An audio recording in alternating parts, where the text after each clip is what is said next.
from the Green Party. So we welcome you and we look forward to your 10 minutes. Kia ora. Should I just start when ready? Yes, please. Cool. Well, firstly, tēnā koutou katoa, and thank you to everyone on the Select Committee for allowing me the opportunity to speak today. I really do appreciate the hard work of the committee and of the parliamentary staff who have been working really hard under an accelerated schedule, I understand. Thanks also to the Green Party for allowing me the opportunity to appear on its behalf. And thank you to the previous submitters who have given their time and energy to speak on the bill this week.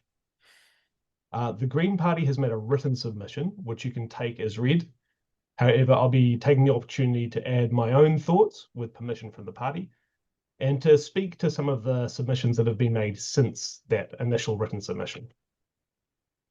Now, greater and more qualified minds than mine have spoken at length on the theory behind this bill. It lays out a set of principles for good lawmaking, and in doing so makes a strong implicit claim about the role of government. Egregiously, obligations to te tiriti o Waitangi are not included in these principles, nor are commitments to the environment, nor the Bill of Rights. As previous submitter Eddie Clark noted, however, the bill makes it clear that you can't legally challenge legislation based on the principles. Champion of the bill, David Seymour, has also been consistent in minimising the power of the bill, calling criticisms of it alarmist, which begs the question, why has so much time and energy been invested in getting it so far?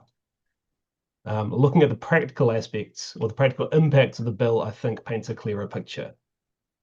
So Aotearoa is made up of 78 local authorities, right? Each of these authorities can administer bylaws. These are, under the Local Government Act, secondary legislation, and therefore they would be subject to the retrospective application of this bill. Most councils administer a fair number of these. The Dunedin City Council reportedly administers 40. This bill would see every council in the country analyse every one of those bylaws for consistency against the new principles. If those bylaws contravene the bill's principles, then they will need to craft a public response justifying those bylaws. Now, Carolyn Canton of the Dunedin City Council, or a lawyer, in-house lawyer for the council, raised an important point, I think, which is that district plans might also fall under this definition. So in addition to an incredible amount of duplicative admin work, we can expect legal battles to address the ambiguity that this bill would create. None of this work is cheap. Now, like many people in this country, I live in a city that faces massive floods with increasing frequency and severity. Our local government is critical in both responding to these and in creating the infrastructure to mitigate them to the extent that we can. Meanwhile, every town in the country will be required to relitigate its liquor bans and its freedom camping rules. Is this really where we should be spending our time and effort? Another practical consideration here is the bill's cost to the taxpayer. Officials have identified a 20 million cost per year for the enhanced bureaucratic process that this bill creates.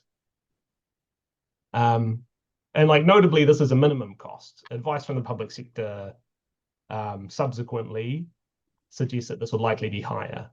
So again, a per year cost, estimated 20 years. So it's a minimum $400 million estimated spend. The Ministry of Regulation has thus far been unable to provide an estimate as to the amount of money that it might save. But critically, the costs created here are unequal. If legislation does not comply with the principles, the authorities behind that legislation have an additional task, and that is writing public justification for that legislation. So again, theoretically, this bill does not prevent the creation of new regulations, but in practice, it creates additional barriers for any that prioritize public good, but affect private property. So the explicit purpose of the bill is to reduce the total amount of regulation. The bill itself prohibits legal challenges to new legislation. Therefore, we must conclude that this practical chilling effect on legislation is the bill's intent. It would be tempting to describe the bill as yellow tape, but tape actually has utility in my life. This bill is, it's the political equivalent of microplastic. Unnecessary, ubiquitous, and quietly contributing to pollution and death across the motu. The strategy of chilling, though, it's not limited to the application of the bill itself. When I was offered a chance to speak today, I had to be briefed on the risks associated with publicly opposing it, as I'm sure many other speakers have. Champion of the bill, David Seymour, has used his considerable platform to single out and ridicule citizens who oppose the bill. In theory, these actions are fair play. Sorry, Marama, I see you have a hand up. Is that for post-speech? Yeah, cool. Cheers.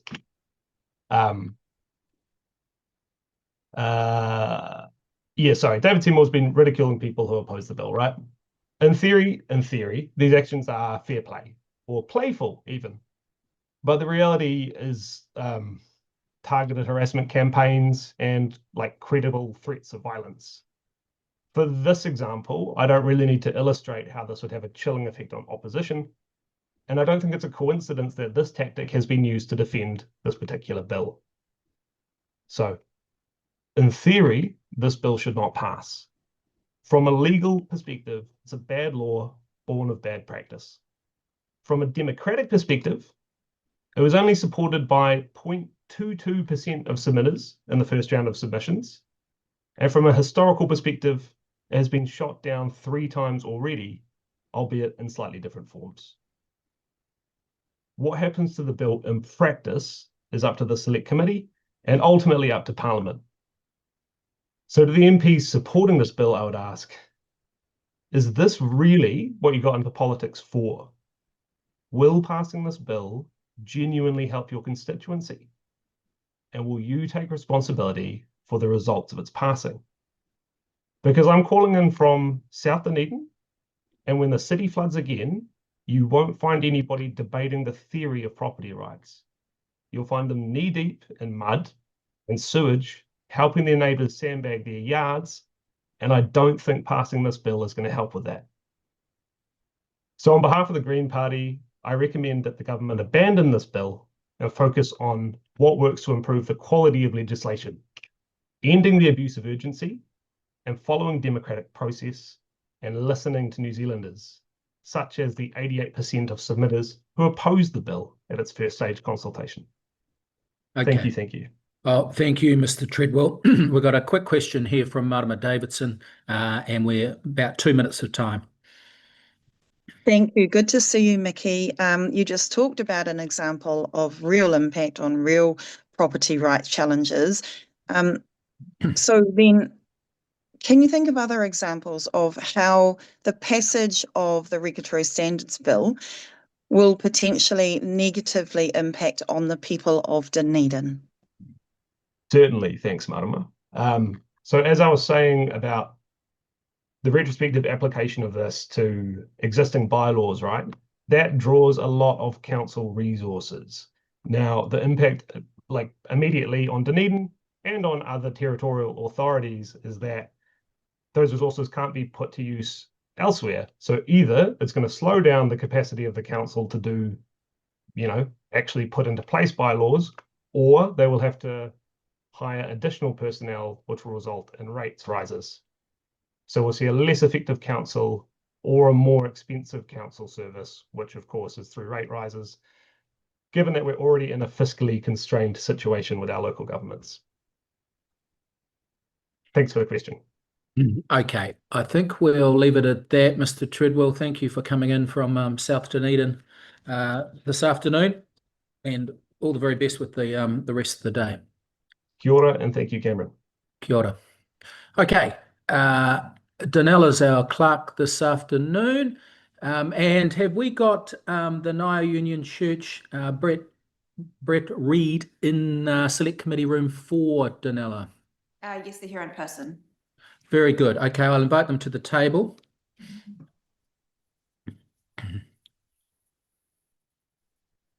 Thank you for your patience. Thanks for coming into Parliament. You've got 10 minutes. We're in your hands, but as you can see, if you leave a little bit of time for Q&A, that's appreciated as well. All right, we'll do our best. Ngā mihi ki te atua nāna nei ngā mea katoa. Tēnā koutou katoa. Greeting to those of you online, to those staffers in the room, and to the guests behind us, some of which come from us and some of which come from across the motu. My name is Reverend Reid, Minister at Ngaio Union Church in Wellington, and I'm here with Vicky Mabin, a parishioner today. At Ngaio Union, we seek to live God's love in Ngaio by being a warm and vibrant Christian community where everyone can belong. We play a significant role in creating opportunities for meaningful connection, conversation, community engagement, and civil dialogue for the people of Ngaio and beyond. As a Christian community, we believe that we have a clear duty to love God, love our neighbours, and care for our planet, with a particular emphasis on caring for the oppressed, neglected, and the marginalised, and taking actions to improve their lives. We strongly oppose the bill because fundamentally it threatens both people and planet. In our written submission, we raised multiple serious concerns about the framing of the problem, which we think is flawed from the outset. One of its main justifications has been that low productivity is due to too much regulation, but there are many instances where the reverse is true. For example, the leaky homes debacle, where we needed more regulation, not less. New Zealand's lawmaking and regulation is well regarded internationally, according to various international comparisons. If anything, we need greater transparency and protections against lobbying, which this bill makes worse. What's more, the Ministry for Regulation and many other advisors and experts have advised that the bill is not needed. In our submission, we provided 8 main reasons why we oppose the bill, including issues with the principles. Kia ora. I'd like to just pick up on 3 of the principles that we would like to discuss. Firstly, the rule of law, Section 8(a)(3), every person is equal before the law. Of course, we agree with this principle. It's in the UN Declaration of Human Rights and the Bill of Rights in various forms, very similar. However, its inclusion in this bill seems odd to us. It doesn't align with the explanation that we've heard from the Minister that no one should receive any special privileges based on race. We're concerned that under this interpretation of equal before the law, people will be stripped of any privileges or preferential treatment that they currently receive if it's seen to be race-based. At the same time, the bill gives more privileges to people who own property. Elevating property rights right now does not do anything to correct well-documented material effects on health and well-being that are still felt by many Maori due to the loss of whenua in the 19th century, and I'm referring to work by Tom and Grimes, 2022. It would instead lead to increasingly greater inequities between the haves and the have-nots, between present-day property owners and those who had their land confiscated years ago. In a fair society, we need equity, not just equality before the law. The second principle I want to address is the takings principle, which has received a lot of coverage, so I'll try to make it brief. We believe that this will make it a lot harder to enact laws that improve public health by limiting the sale of harmful products such as tobacco, alcohol and vapes, or protecting the environment and hence our own health and well-being. It will also hinder laws to address the cost of living crisis. And for instance, Minister Willis is looking at ways to force supermarkets or electricity providers to make real reductions for consumers. But how is she going to do this if fair compensation has to be paid? In the case of electricity, according to Keith Turner, recently retired chairperson of Transpower, meaningful reform of the electricity market in the interests of consumers would likely reduce share market capitalisation of electricity generators by billions of dollars. And how on earth are we going to pay that without raising the cost of living? Because in fact, it all comes back to us if the government has to pay. Of course, the minister can propose a bill, or proposing a bill can declare no takings, but setting the expectation of compensation provides an anchoring effect. And there have been many instances where governments i.e. taxpayers, have ended up paying for remediating environmental damage left behind by mining companies, chemical companies, forestry companies, and so on. And the takings principle would normalise other people picking up the tab for companies' messes. These are bizarre and perverse outcomes of this takings principle, which would likely be unacceptable to most New Zealanders, yet in the bill in its current form promotes them via the takings principle. And the third one I want to touch on is good lawmaking, Clause 8, Section 8, Clause I. Consulting will be to the extent reasonably practicable, and the agency decides which persons are directly and materially affected. We have big concerns here. How will person be defined? Any definition needs to give sufficient regard to ordinary folk, to communities, to collectives, the marginalised, to tangata whenua, to future generations, and to those who may be subjected to downstream effects, e.g. from pollution. But these people may not be viewed by the agency as being directly and materially affected, even if they are, and this is our concern.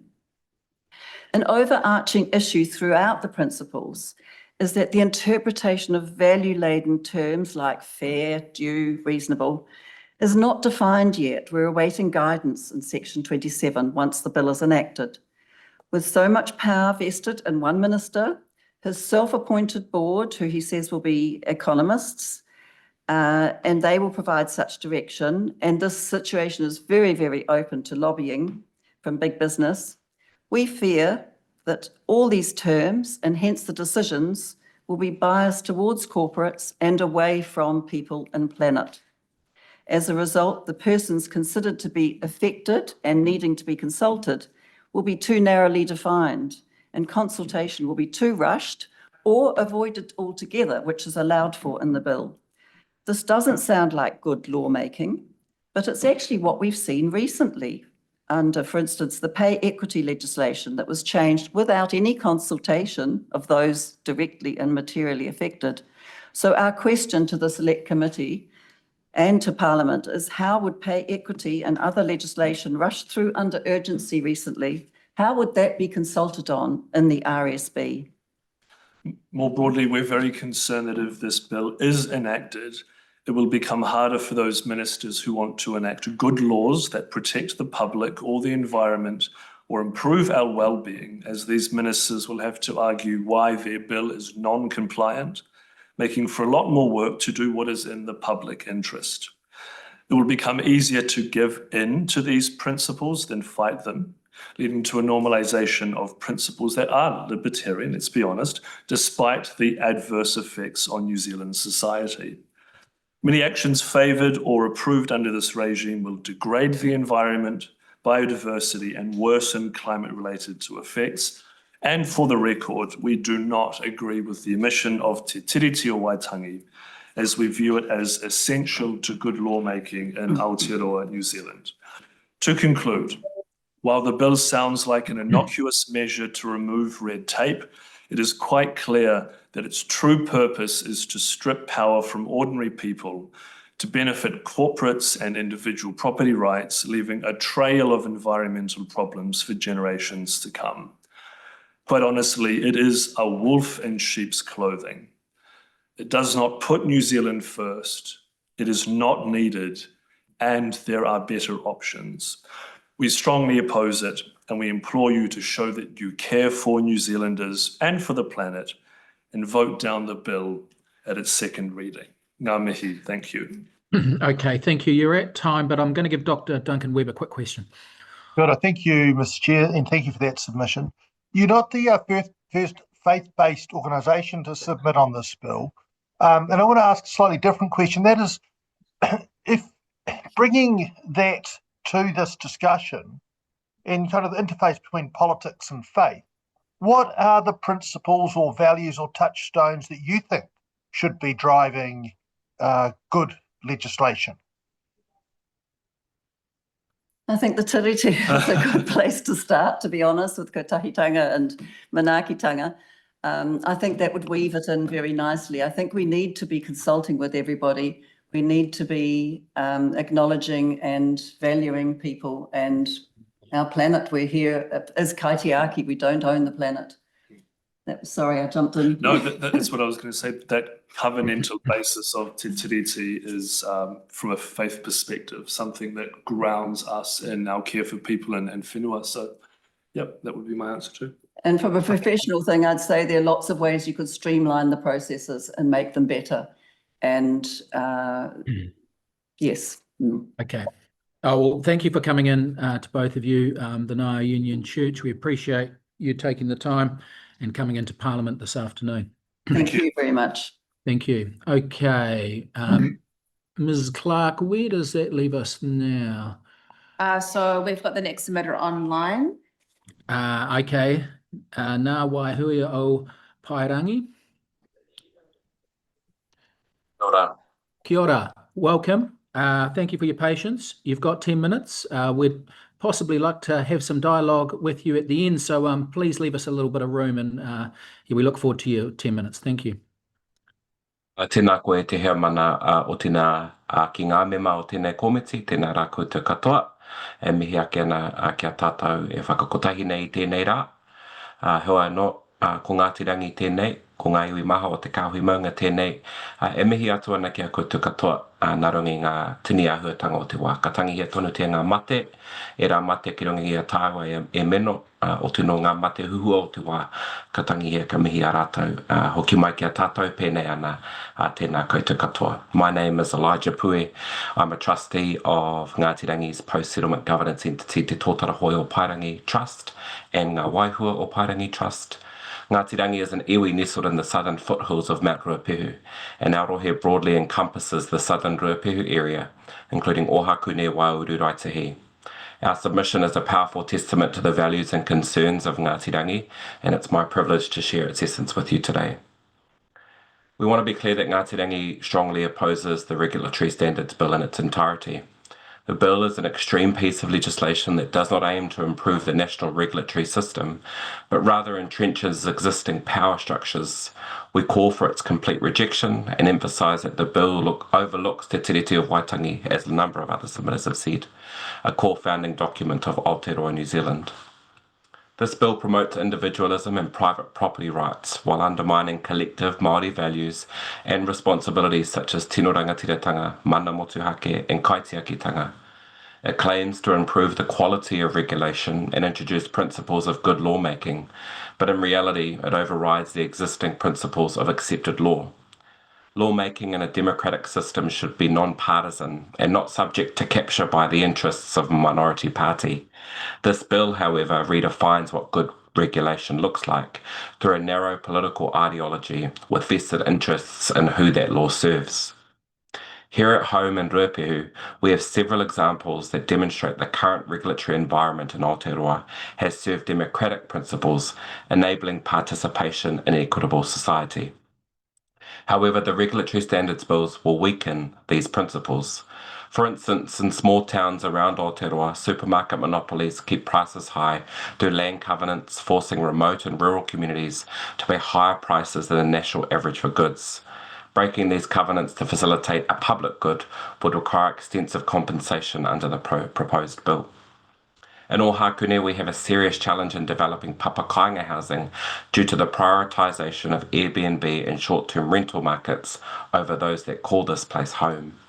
We're focused on reconnecting whānau to our ancestral lands and developing papakainga as part of our broader strategy. However, this bill will further exacerbate the problem that we have in this rohe, prioritising those that don't call this place home over those that do, both for Māori and all New Zealanders. This bill will have a significant impact on the volcanic hazard monitoring and planning, which is important for Ngāti Rangi and iwi like ours nestled under the foothills of Mount Ruapehu, an active volcano. In the 95-96 eruptions, collaborative partnerships were built to improve volcanic monitoring, warning systems and civil defence protocols, and indeed you would have seen over the last few days, those have simply kicked in due to the earthquakes that we've been experiencing here. The Regulatory Standards Bill, however, motivated by investment for profit, threatens to compromise these essential safeguards on the safety of our community. The recent closure of the Whinstone Pulp Mill both pulp mill and sawmill, is another example of how the reluctance to manage price volatility has allowed dominant energy providers to prioritise profits over affordability and regional equity. The human cost of this closure is still being felt across our region. The bill will have major constitutional impacts on our nation. The Waitangi Tribunal has already recommended that the Crown immediately halt the advancement of this bill, as the consultation process was fundamentally flawed and violated treaty principles of partnership and active protection. The Tribunal found that the absence of meaningful engagement with Māori on the potential impacts of the legislation has caused stress, uncertainty, resulting in further prejudice. The bill will erode legal protection for vulnerable humans, future humans, human values, and the environment. It claims to serve the rule of law, but true legal equality must entail and encompass economic and political equality, which this bill fails to address. We provide several recommendations in our submission to make the legal system fairer to those with economic hardship, such as reinstating public funding for Section 27 cultural reports in the Sentencing Act, increasing legal aid provisions, and raising the minimum wage to a living wage. This is a duplicitous piece of legislation which promotes phrases such as equality under the law, liberty, and transparency in a thin attempt to disguise its true agenda. Our present regulatory systems have been honed through discussion, scholarship, deliberation, and good Crown Māori relations and negotiations over hundreds of years. They're based on Te Tiriti o Waitangi, a founding law of partnership with tangata whenua, which is being disrespected and disregarded by this approach. Our current regulatory systems have also been influenced by other laws, ensuring basic protections such as the UK Bill of Rights, enacted as the Bill of Rights Act. Advocates supporting rights for Māori, workers, women, animals, disabled persons, and environmental protection have risked liberty to ensure that we have equitable laws and structures that we take for granted. The regulatory impact statement confirms that Aotearoa has a high reputation for efficient and effective lawmaking compared with similar countries. This bill would replace 100 years of efforts and scholarship with a simplistic set of rules that do nothing but further entrench power and privilege. We argue that not only is the bill unusual, but the process to truncate the usual process of consultation is further unusual. Ngati Rangi has a 1,000-year vision for prosperous people in a prosperous environment and a prosperous community for everyone that calls this place home, Māori and all New Zealanders. This bill does nothing to contribute to our intention that Ngati Rangi will continue to vibrantly exist in 1,000 years and beyond.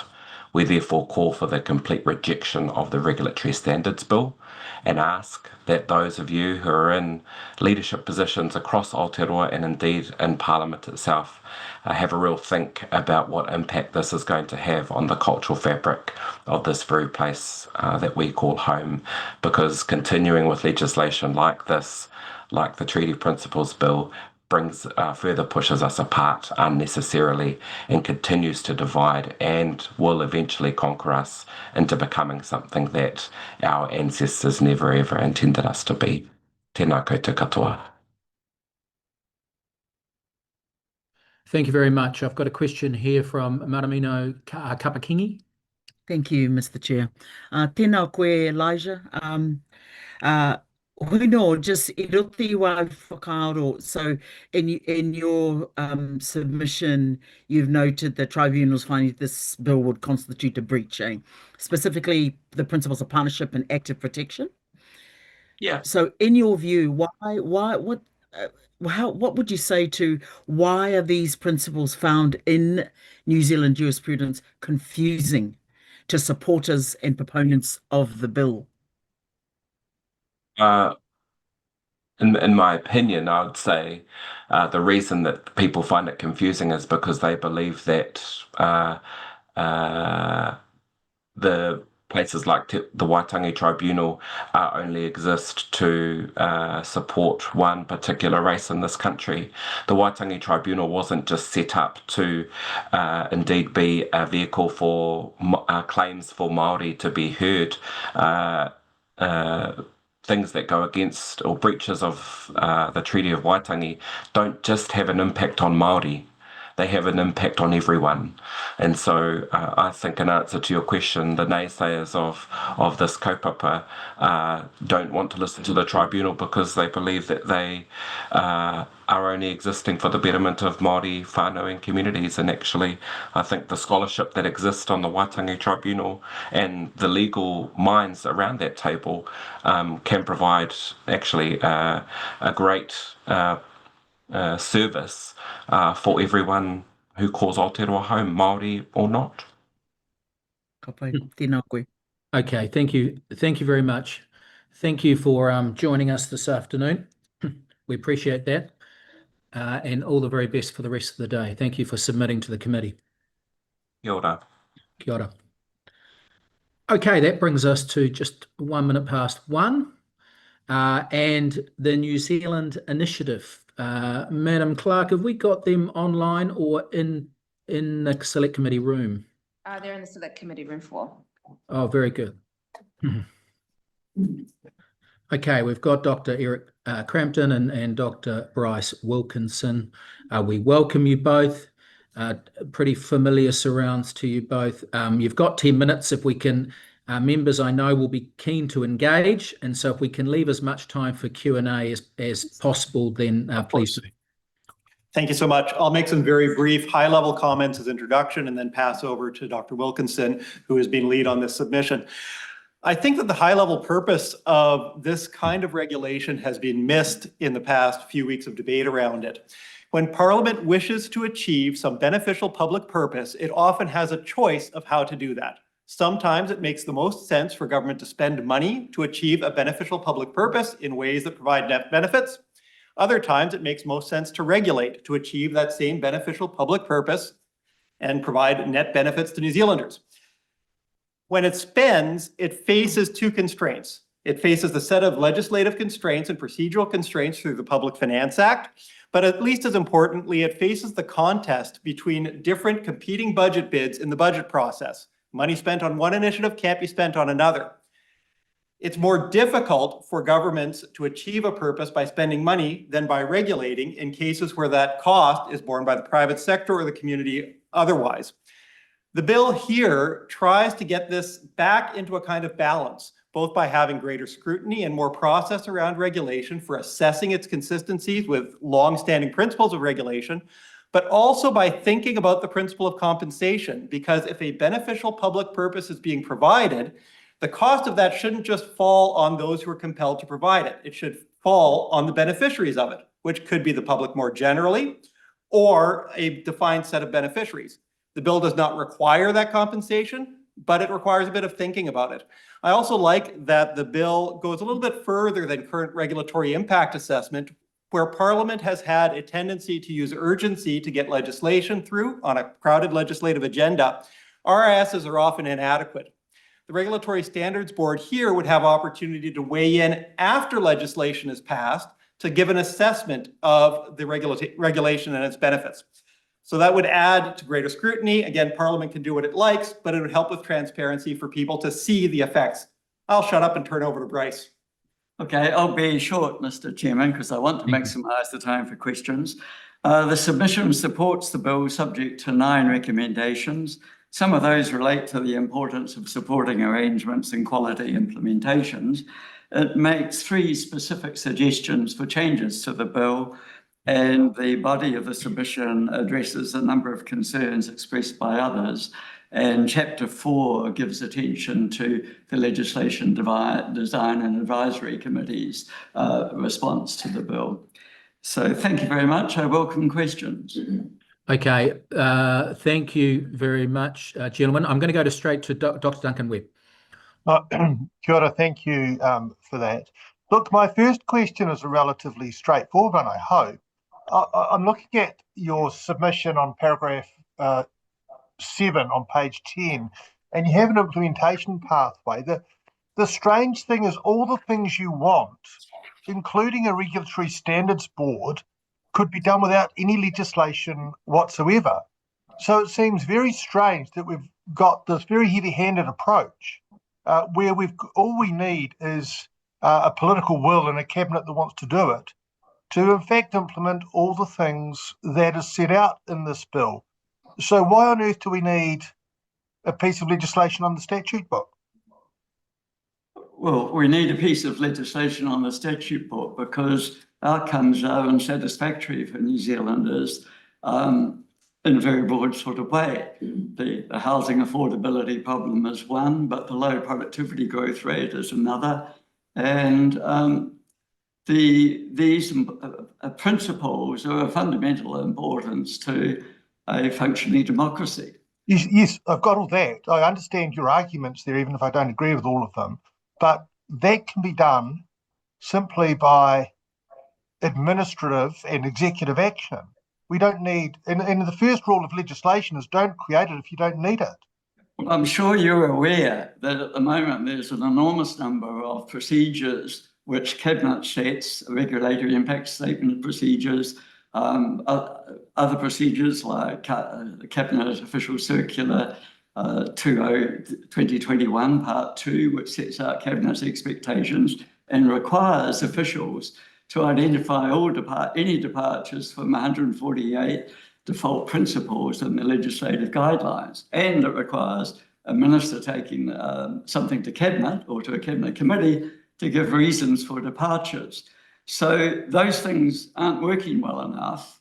And this committee is already looking at, one inquiry is into greater accountability of the public service to Parliament. This proposal is very similar. It's just to make executive government give Parliament more information about the nature of things it's wanting Parliament to pass. So it's a transparency mechanism for better informing Parliament, and it's needed because things aren't working well enough with all the existing processes. Look, I know you're a fan of the theory of economic regulation and the idea that there's a sort of a market for regulation, including a market for bad regulation and bad laws. Isn't this just an example of, in fact, just that there's some interest groups out there that would love to see this value set put into our statute book, whereas, in fact, it's just another layer of bureaucracy that favours one group of people over another? No, it's very serious and it's very driven, contrary to all the assertions about improper measures. It's very driven by, I'm an economist, by the economic problems this country is facing. Things are unsatisfactory all over the place. Education, sort of housing, health sector availability, ability to use land. Look at the problems with these decrepit buildings deteriorating because people can't afford to meet them up to earthquake standards, but can't demolish them either. There are problems. Last I've question, read your Dr. material. Webb, because I've got three others behind you. Duncan, you got one more if you want one. Okay. No, look, I'll wait because Dr. Wilkinson is going to submit again in his own capacity. Okay, shortly, thank I you. think. Thanks, Dr. Webb. I'm going to go to Francisco Hernandez. Thank you, Chair. I just have a clarifying question, and please correct me if I misheard your submission, but did you say that you were supporting the regulatory standards bill subject to your amendments being accepted, your proposals? So does that mean that if it wasn't accepted, that you wouldn't be in support of it anymore? Just to clarify. No, we're not saying we're not supporting it anymore if they aren't done. Okay, right, yeah. Yeah, we'd like to see those amendments, thanks. Thank you. Okay, I'm going to go to Dr. Deborah Russell. Oh, I've withdrawn mine, but I would like to ask Dr. Wilkinson a question in his next appearance. Okay, no problem, Deborah. Mrs. Karpakingi, Maramino. Thank you, Mr. Chair. Kia ora, Dr. Wilkinson. Thank you for your submission. Look, so the Supreme Court of Aotearoa has already told us that, noted that tikanga is the first law of the land. So in your view, should English common law be allowed to evolve in and of its own right, despite having no connection to pre-existing authority that emanates from this land, from this whenua? Be interested to hear your thoughts on that, Dr. Wilkinson. Thank you. Yeah, certainly. No, our courts, obviously, sorry, I don't mean to be offensive, but our courts will modify and evolve common law in the New Zealand direction, particularly now there isn't recourse to appeal to the Privy Council. And that's despite the fact that the Supreme Court has already clarified, stated, noted that tikanga is the first law of the land. That's what it's done. That's a fact. So, Dr. Wilkinson, so do you agree that most peoples in most democracies in the world are not all English, and that no single democracy in the world are the same? So, but reflect the land and society those democracies are founded on. Yes, definitely. I quote Confucius in one of my submissions. I might jump in with just another observation. It's fun to think about what would have happened had something like the Regulatory Standards Bill been in effect when iwi lost the right to regulate their own housing on their own land. That was very clearly a taking that ought to have been considered. Yeah, well, fun. I don't know whether it hasn't been fun. What, you know, here we are. No, I agree. And in fact, actually, oh, yeah, and of course, you agree with it. We experience it. So to that end, actually, if I might just, Mr. Chair, there was one little comment I picked up, I think, from the gentleman that just spoke. You opened up by saying it seems like you're hearing that things might have been missed in these last few weeks about this bill and maybe some misinterpretation. So I'm interested your view then on the last 3 attempts at this bill coming through. What happened in the last 3 then? Did they miss the same things the last time this was chucked out? Interested in your thoughts. Thank you. Bryce is more across the history of this than I am. The very first occasion, the Select Committee considered it and thought it wouldn't proceed, but more work should be done. That led to the 2009 Regulatory Task Force report. And that report, with the lawyers making a very big contribution, recommended a remedy along the line of the Bill of Rights Act remedy of appeal to a court for a declaration of inconsistency. And that was strongly opposed by Auckland University lawyers and Jeffrey Palmer's and others. The next version involved a public referendum in the support, but also continued the recourse for a declaration of inconsistency from the courts. With the current version, no one was in support of that anymore, such as the view in Wellington about the unpredictability of the courts. And that led to the replacement of that remedy by an appeal to a board. And there are lots of conversations which could be had about the structure and nature of that board, whether it's a parliamentary body, all sorts of things. So that's shortly the evolution of it. Yeah. Okay, I'm going to go to Dan Bidwar, and then Dr. Wilkinson will have your submission on its own. Dan Bidwar. Thanks, Mr. Chair. Thanks, Eric and Bryce, for your submission and recommendations. I just want to give you the opportunity to maybe respond to some of the specific objections that we've had in the Select Committee. We've heard, various objections around this bill, relegating to treaty. It's undemocratic. It disregards other principles. It makes things more bureaucratic. I just wanted to see if you were able to speak to some of those specific objections and your observations on whether they are valid or whether your counter objections to those. Okay. Yeah, it comes to my submission on that. The appendix to that addresses 47 questions, which are really criticisms of the bill, and gives the answers to them. So that's my biggest contribution to trying to help the committee find its way through these enormous differences of opinion about what the bill is about. Yeah, and just for my part, before I cede to Bryce's solo submission, it hasn't been particularly helpful that a lot of public commentary has viewed the constraints in here as being binding on Parliament. Some of the reporting requirements are binding, but none of the compensation requirements are binding. They're simply advisory. Parliament can do as it likes, as it can in spending measures. So I think that has made public discussion of the bill a lot less fruitful than it otherwise ought to have been. Okay, we'll leave the New Zealand Initiative a submission there. We've had 14 minutes already. I know members want a little bit of extra time for dialogue. So, Dr. Wilkinson, if you can give some brief comments, and then we'll allow a few minutes for more exchange. Thank you. Yes, thanks, Mr. Chairman, and I will be brief because I do want to maximise questions time. The thrust of my personal submission is firstly why regulatory equality is really important for community wellbeing. It's not an ideological thing. And that's the real motivation for my support for this bill.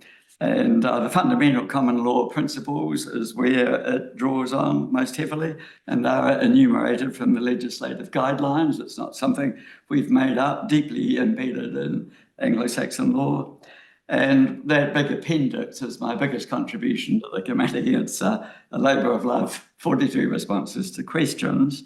But since making that submission, Mr. Chairman, I've prepared another note which really compares the principles with those which are required by that Cabinet Office circular I mentioned earlier.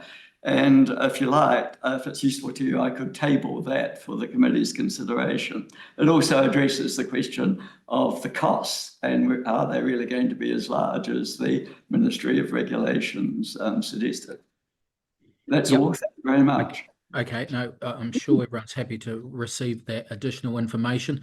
I'm going to go to Dr. Duncan Webb. Thank you, Mr. Chair. Look, I've read your submissions and other material that you've written on this, and it does strike me that there's something of a communication breakdown, because this framework, which you've had a lot to do with, is in a sense an economic theory, isn't it? It's a theory that prosperity is based on unfettered exchange, voluntary exchange of private property. Would that be a fair observation? No, absolutely not. It's the rule of law. What government does is absolutely crucial to prosperity, for better or for worse. The principle of this bill is Parliament can pass anything it likes. It is the sovereign lawmaker. There's nothing in this bill which stops it from passing anything it likes. It's really important. It's absolutely essential that governments do things well. You know, national defence, the courts, police, public law. Throughout your submission, you say voluntary exchange is the cornerstone of prosperity. They're roughly your words in a number of spots. And I guess that's what I'm latching onto.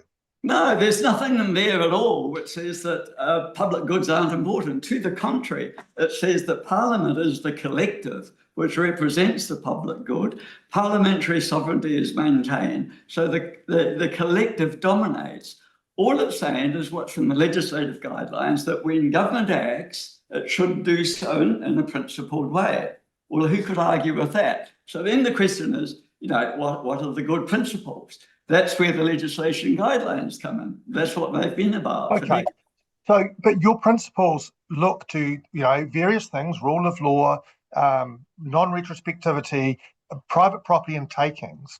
But they leave out Indigenous people's rights, disabled people's rights, human rights, environmental biodiversity, and all of these other values, which in other systems outside, and I'm not saying economics isn't important, but outside of kind of a fiscal economics, considered to be central touchstones for good legislation.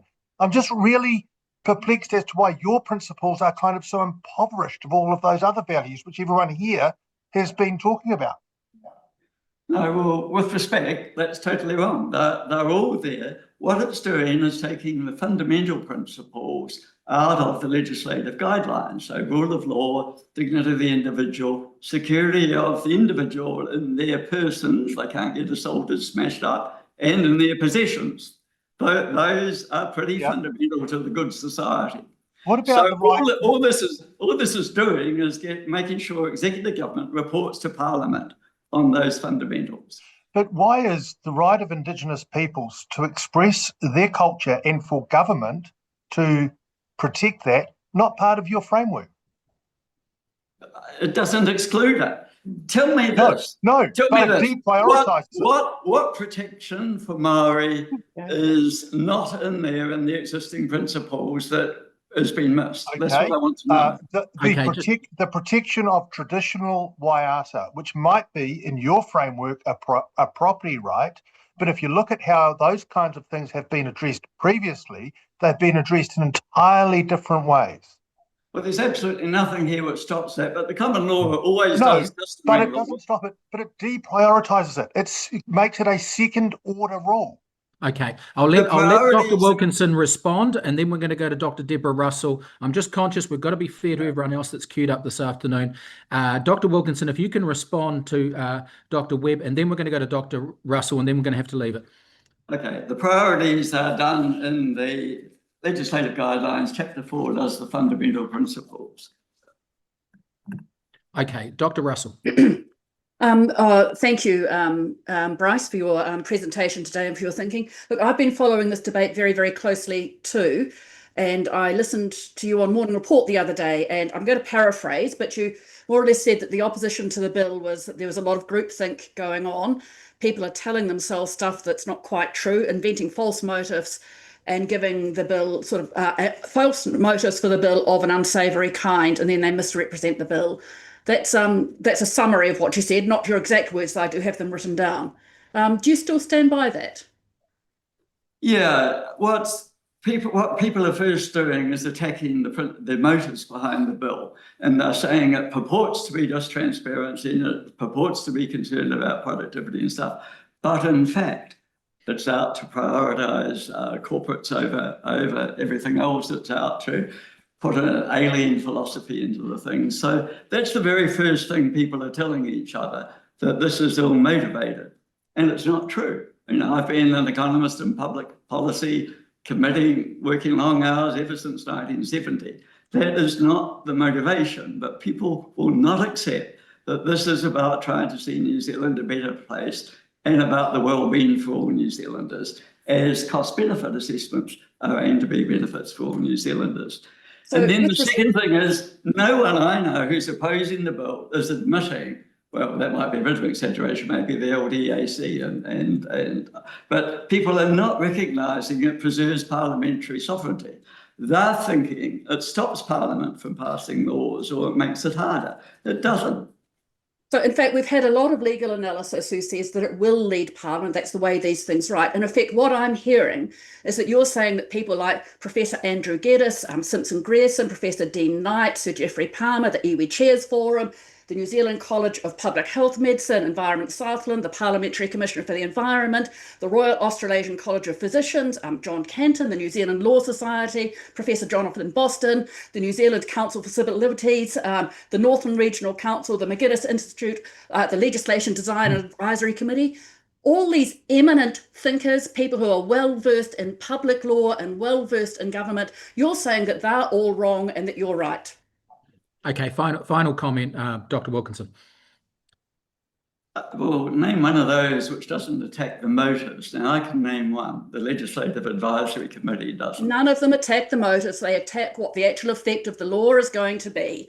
And it's just extraordinary that you would think that these people do not have valid concerns about this bill. These are eminent thinkers and people who've been honoured for their thinking, as I know you have too.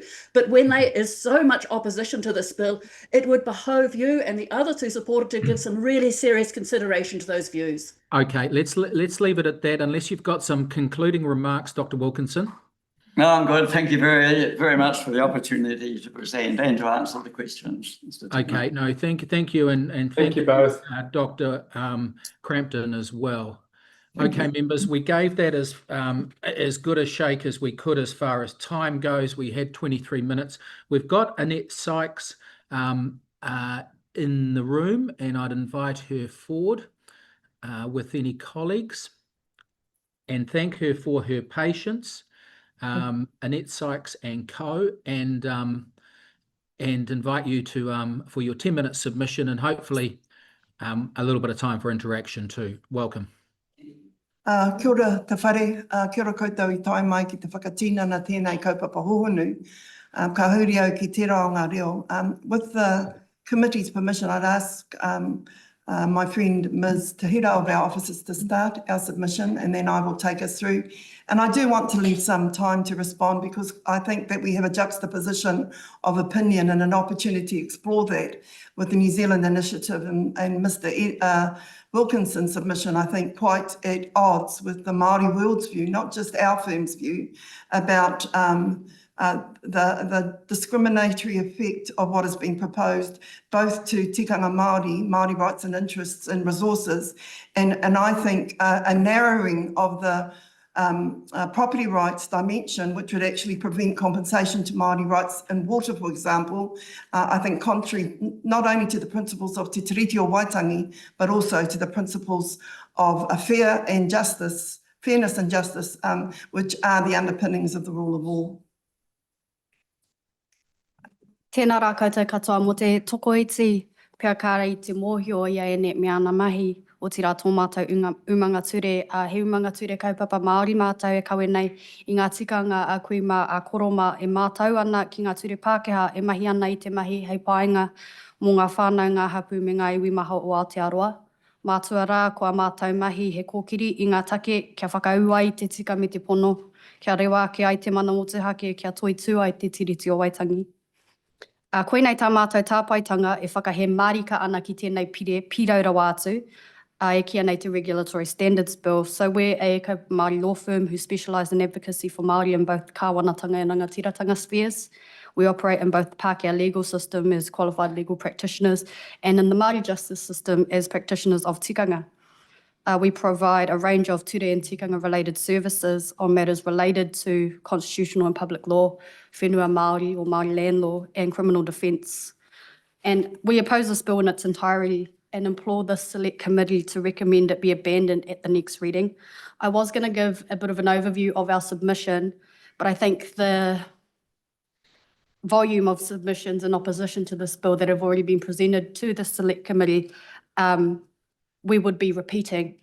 But just to highlight some of the key points from our submission, we think that it should not be lost on anybody that this is the fourth attempt to have this bill passed into law.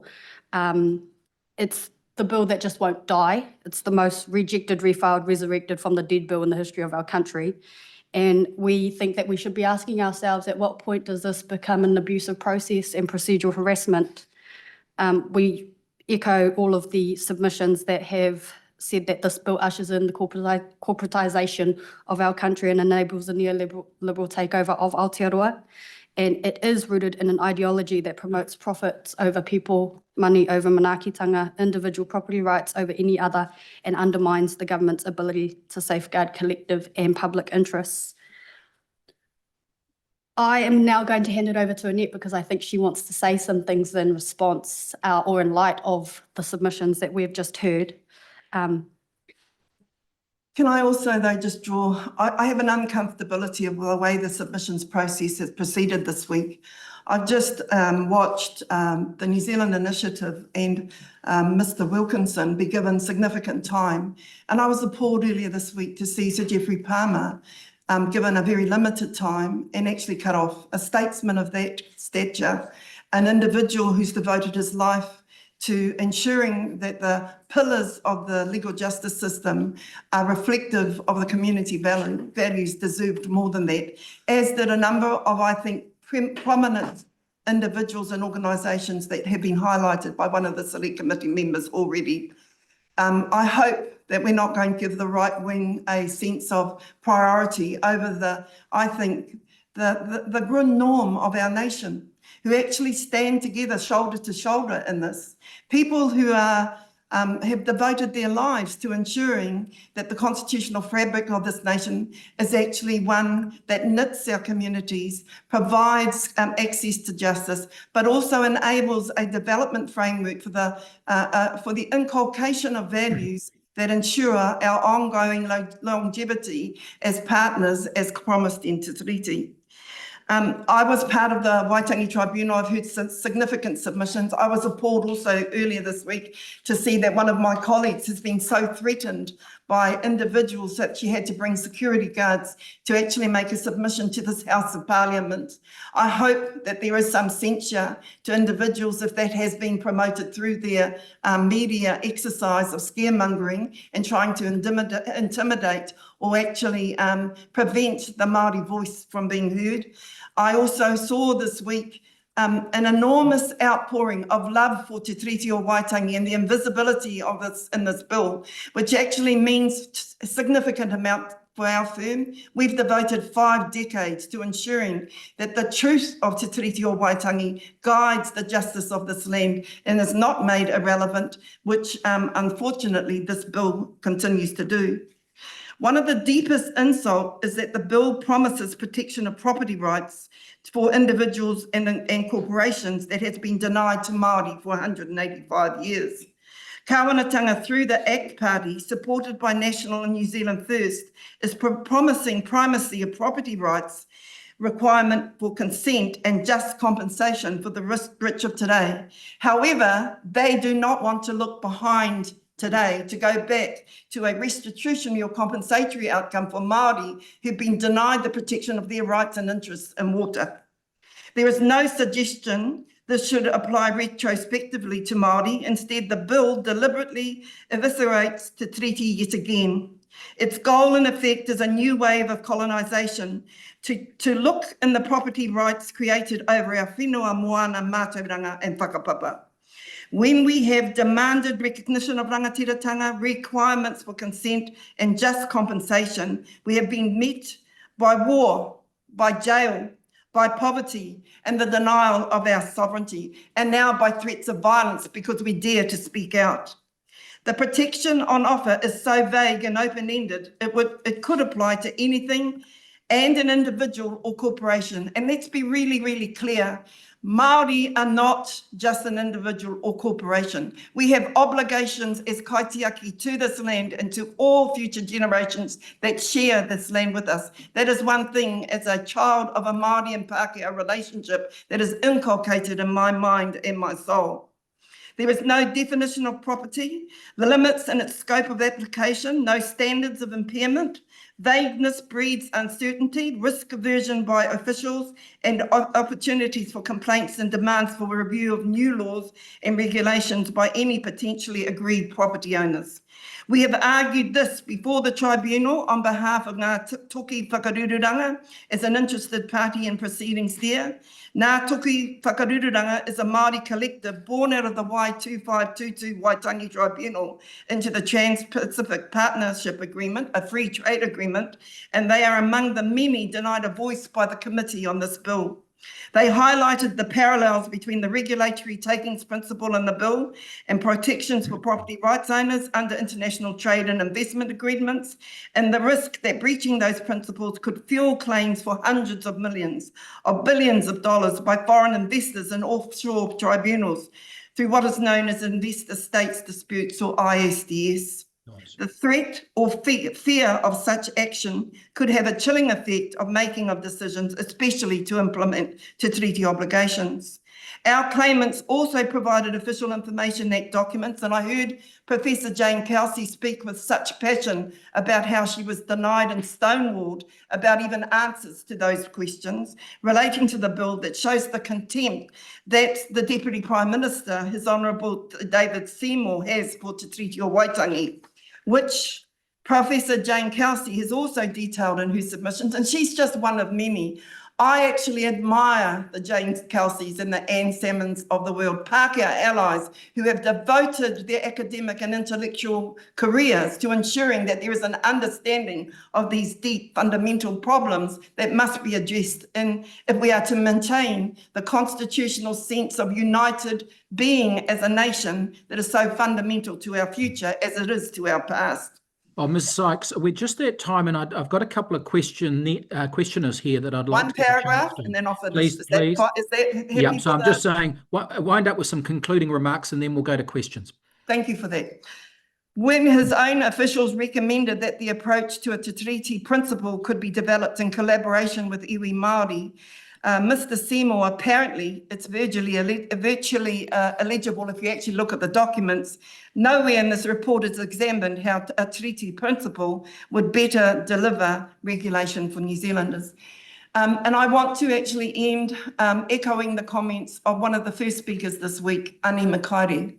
Can I please talk to the statesmen and women of the National Party, of the New Zealand First Party?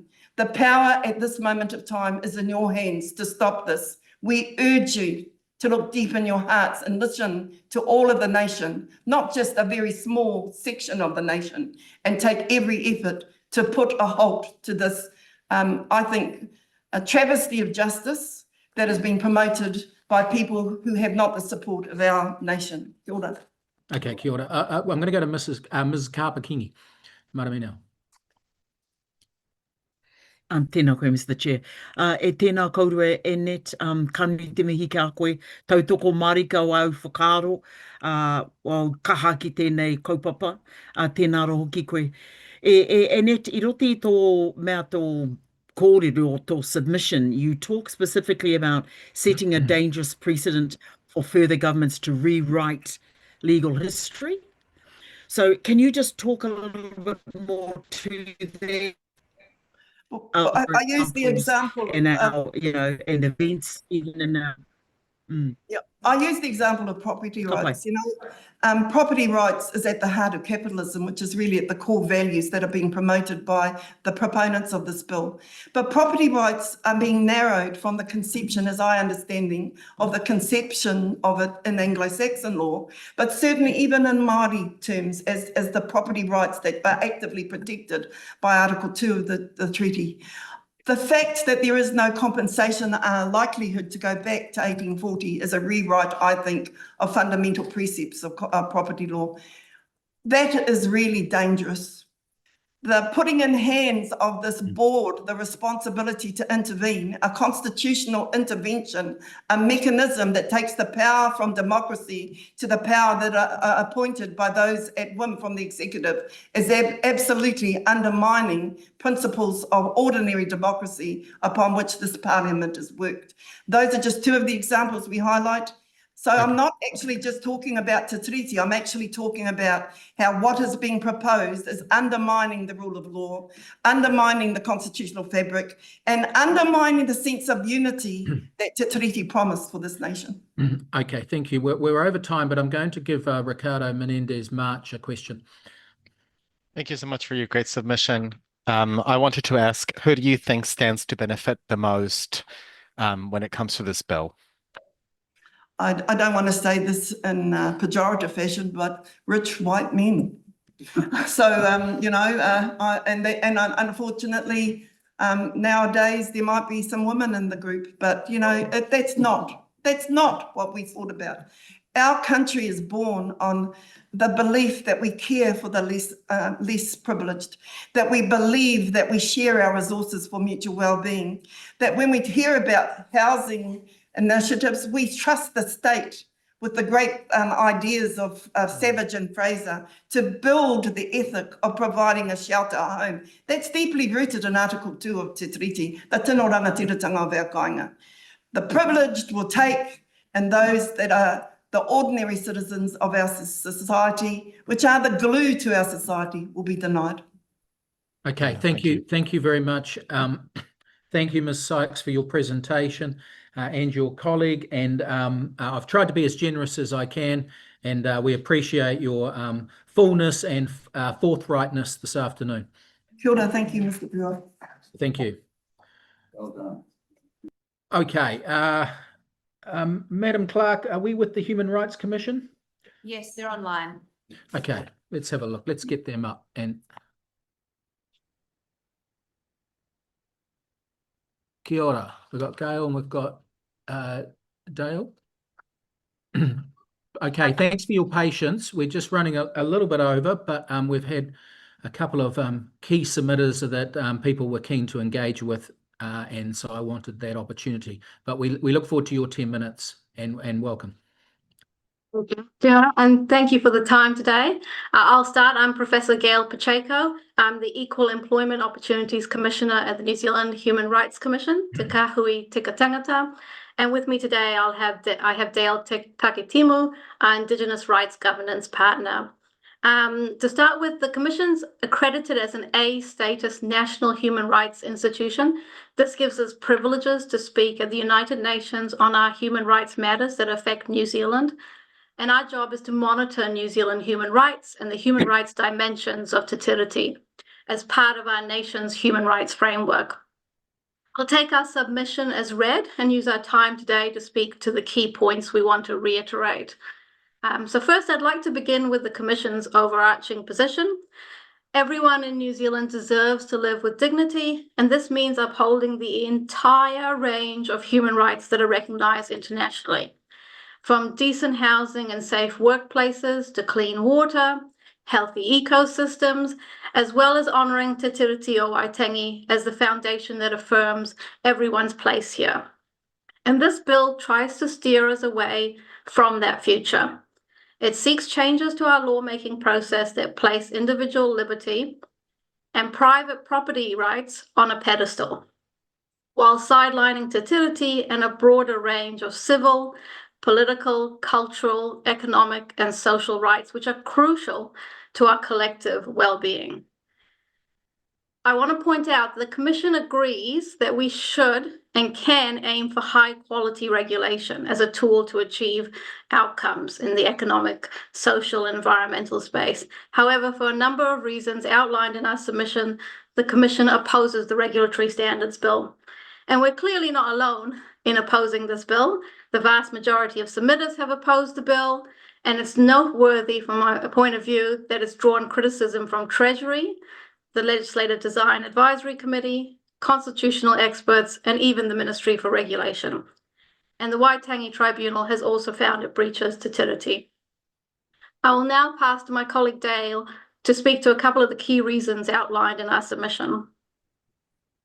Kia ora tātou. I understand there's an issue with my camera receiving the video feed, but I will present verbally to the Select Committee at this time over a few of our key points. First being that the bill introduces lawmaking principles that are constitutional in effect, but misaligned with New Zealand's founding document, Te Tiriti o Waitangi. In proposing principles to guide lawmaking, this bill singles out only a narrow set of rights centred on individual liberty and private property to be considered. Meanwhile, the rights affirmed under Te Tiriti o Waitangi are left out entirely. By elevating a narrow subset of rights while excluding others, the bill creates an unbalanced approach to lawmaking in New Zealand, one that undermines Te Tiriti, the very foundation that gives legitimacy to our law and affirms belonging for all people in Aotearoa.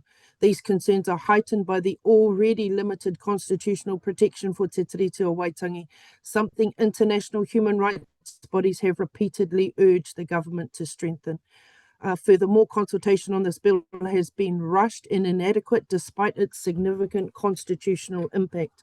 We expand on this in our written submission, including the UN's definition of laws that are of constitutional nature, and in the opposition to this bill presented in the Waitangi Tribunal findings. Second major point of our submission is that prioritising private interests. The Cabinet Paper and Ministry of Justice advice claim that this bill is consistent with the New Zealand Bill of Rights Act and New Zealand's human rights commitments. As New Zealand's human rights institution, the Commission respectfully disagrees. The bill ignores the full range of civil, political, economic, cultural and social rights that are recognised under the Bill of Rights Act and international commitments. Instead, it places individual liberty and private property rights above all others. This selective approach to human rights goes against a core principle of human rights law, that there is no hierarchy of human rights. All rights are interdependent and must be treated on the same footing. In practice, this bill risks locking in a lawmaking process where the rights of everyone in Aotearoa come second to private interests, especially those of large corporations with the resources to challenge laws that don't suit them. We are concerned it will have a chilling effect, discouraging Parliament from passing laws that promote the wider public good for fear of legal challenges or new accountability hurdles that unjustifiably block policies for collective well-being and displace the Crown's treaty and human rights obligations.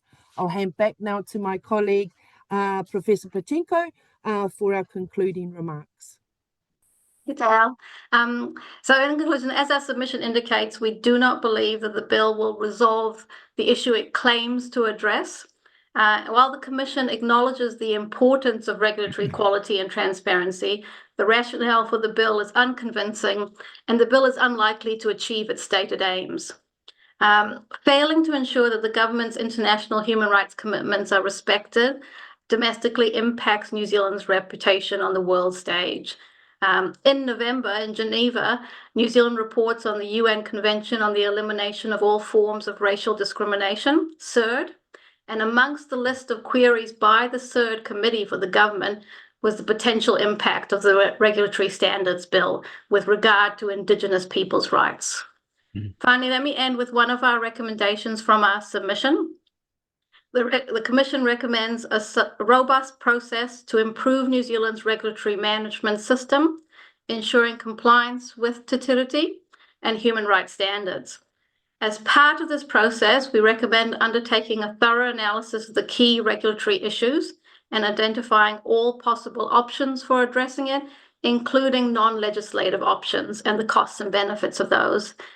And throughout that consultation, we think there should be consultation with tangata whenua, and that should be embedded at all stages.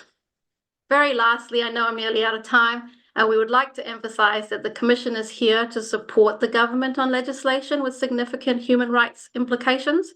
If we're engaged early, then the Commission is very happy to help ensure that the laws and policies are consistent with human rights standards. And I thank you for your time. Thank you so much. We've got one question here from Mariamino Kapakingi. Thank you, Mr. Chair. Tēnā koutua, Dale, kia ora rā, Gail, tēnā koutua. Hoino, I roti tō, in your submission, Gail, you highlighted the dangers of political principles trying to underpin a process that should be apolitical. Why, can you just talk a little bit more? Why is that important for upholding democracy and human rights in Aotearoa?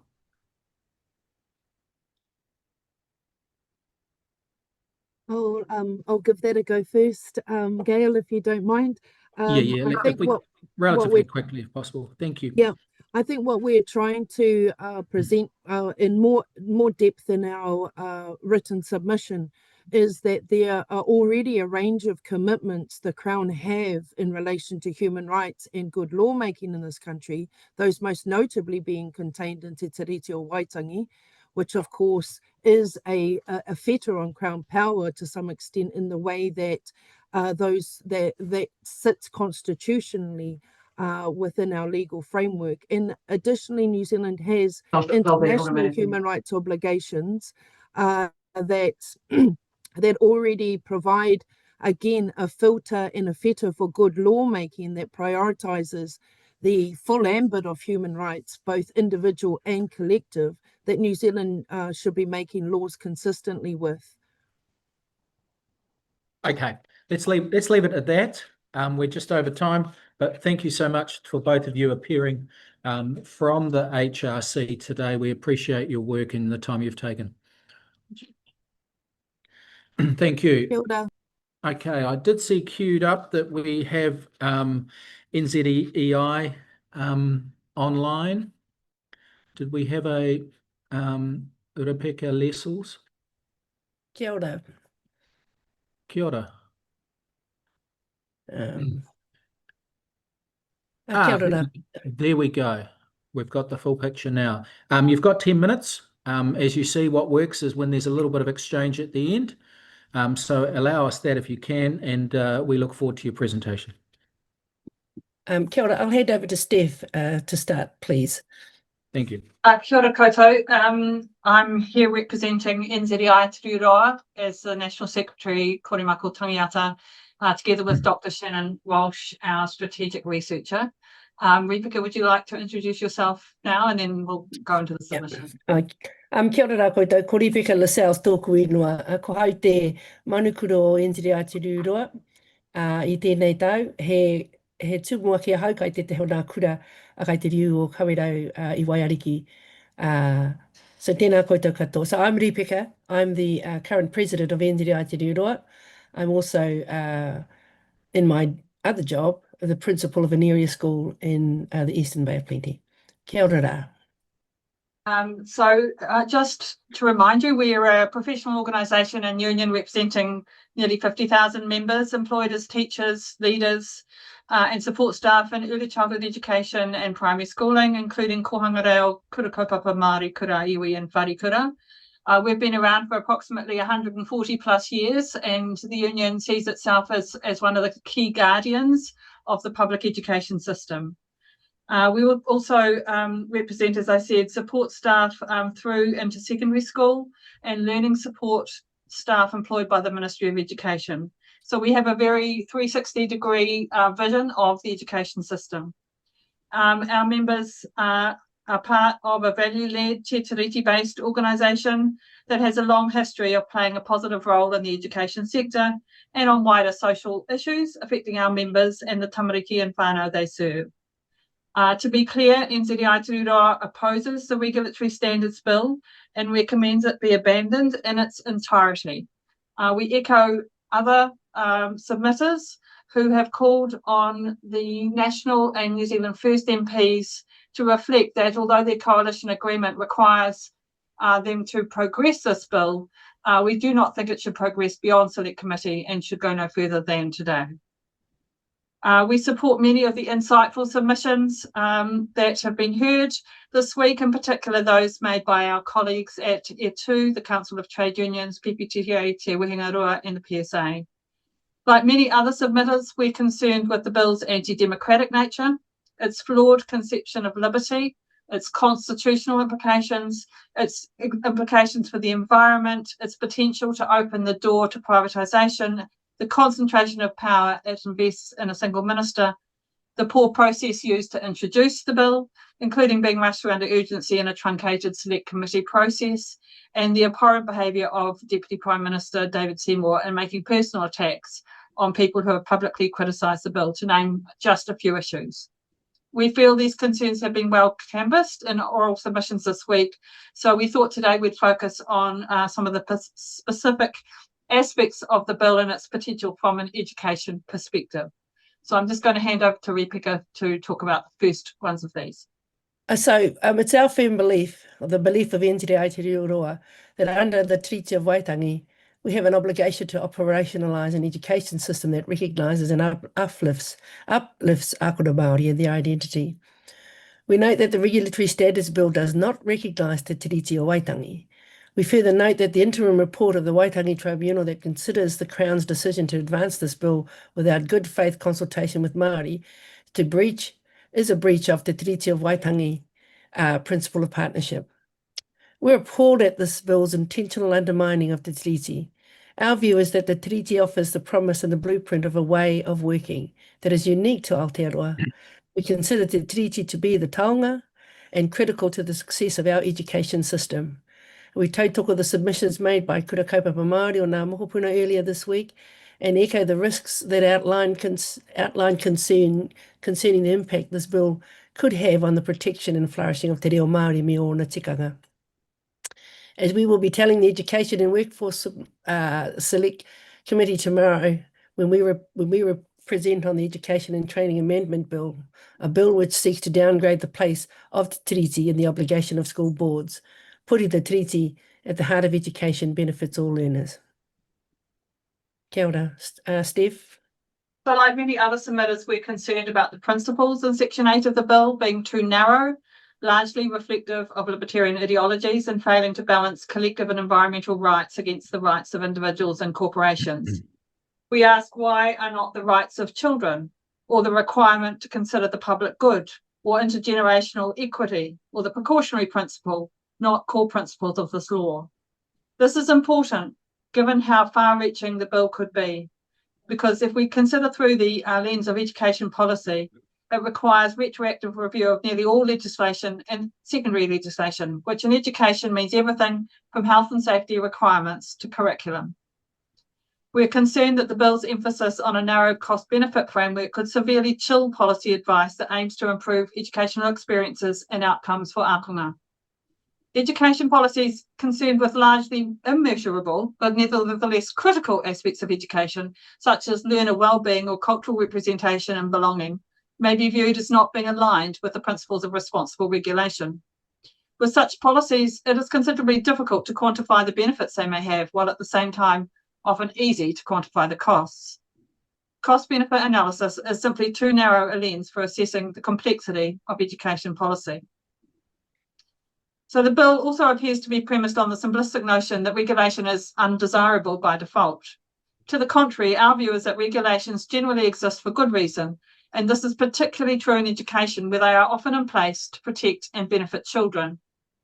For example, performing regular sleep checks might appear to be a burden on the time of early childhood educators, but changing these could result in the avoidable death of children in care. Paying ECE teachers pay parity might be seen as an unnecessary regulatory burden, but it is critical to quality teaching and learning, the oral language of young learners, and the social development of our children.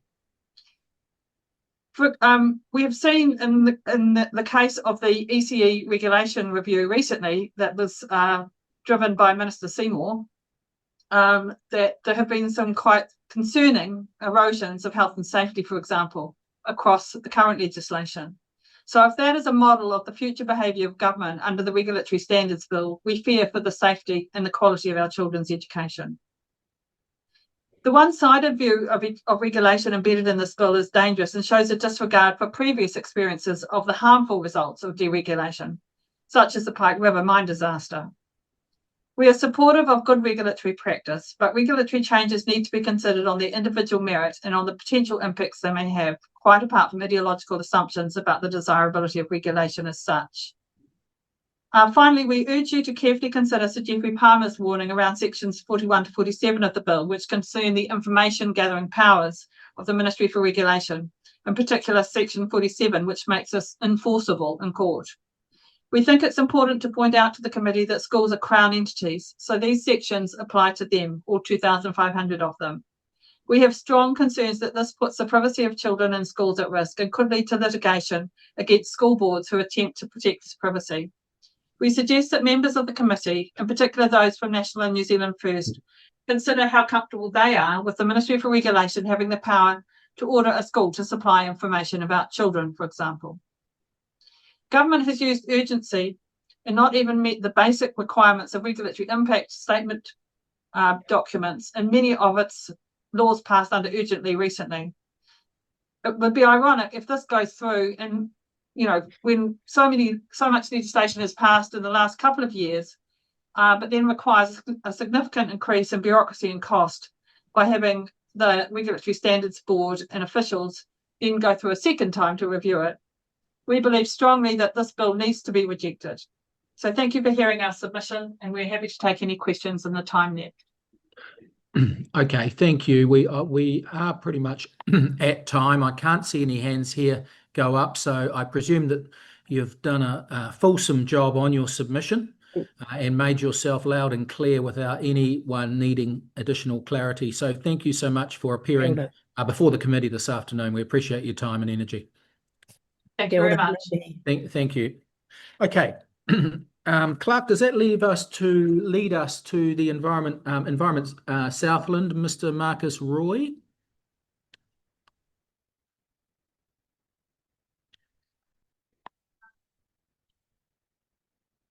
Or is it Nicole Horrell? Nicole Horrell? Hi, yes. Kia ora, I'm Nicole Horrell, Chairman of Environment Southland. Nice to see you.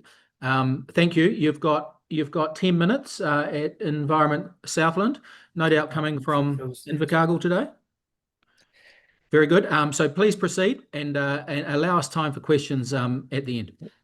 Kia ora, I'm Nicol Horrell, Chairman of Environment Southland. I'm a sixth-term councillor holding the chairman's seat since 2016. I'm joined by Philip Moore, who is legal counsel for Environment Southland. Environment Southland appreciates the opportunity to speak to the Finance and Expenditure Committee on the Regulatory Standards Bill. Environment Southland strongly opposes the bill in its present form.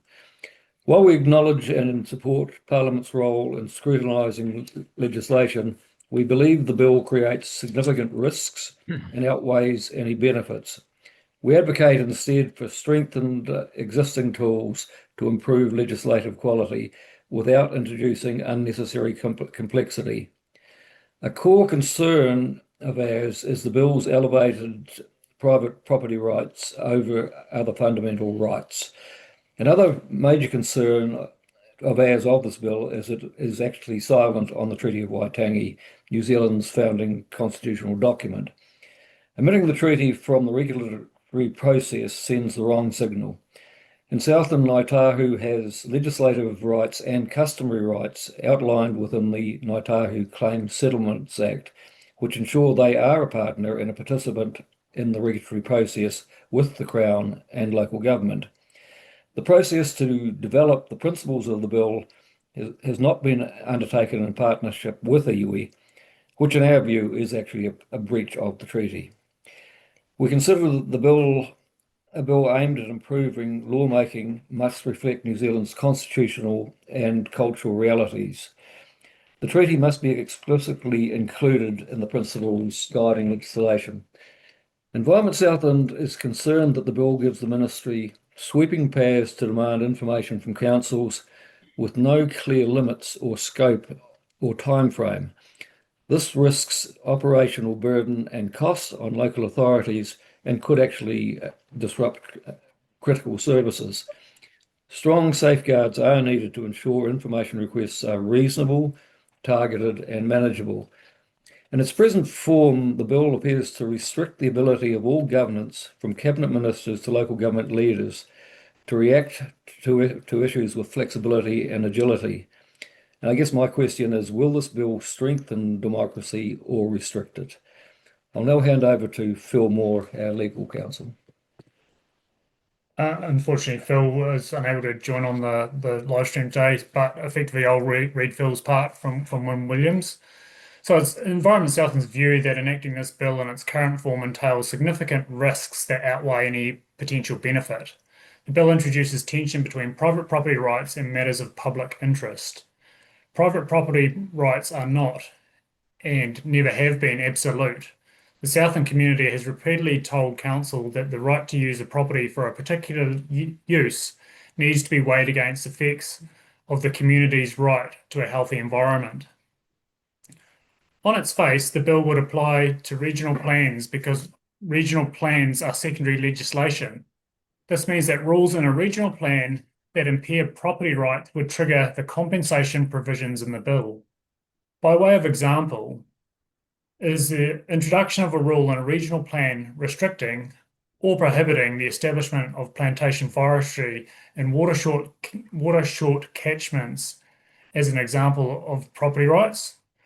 Would the property owner need to be compensated for that impairment? What if particular high-intensity types of farming activities were restricted to maintain drinking water quality for the public? Would the council need to provide compensation for that? And if so, through what mechanism?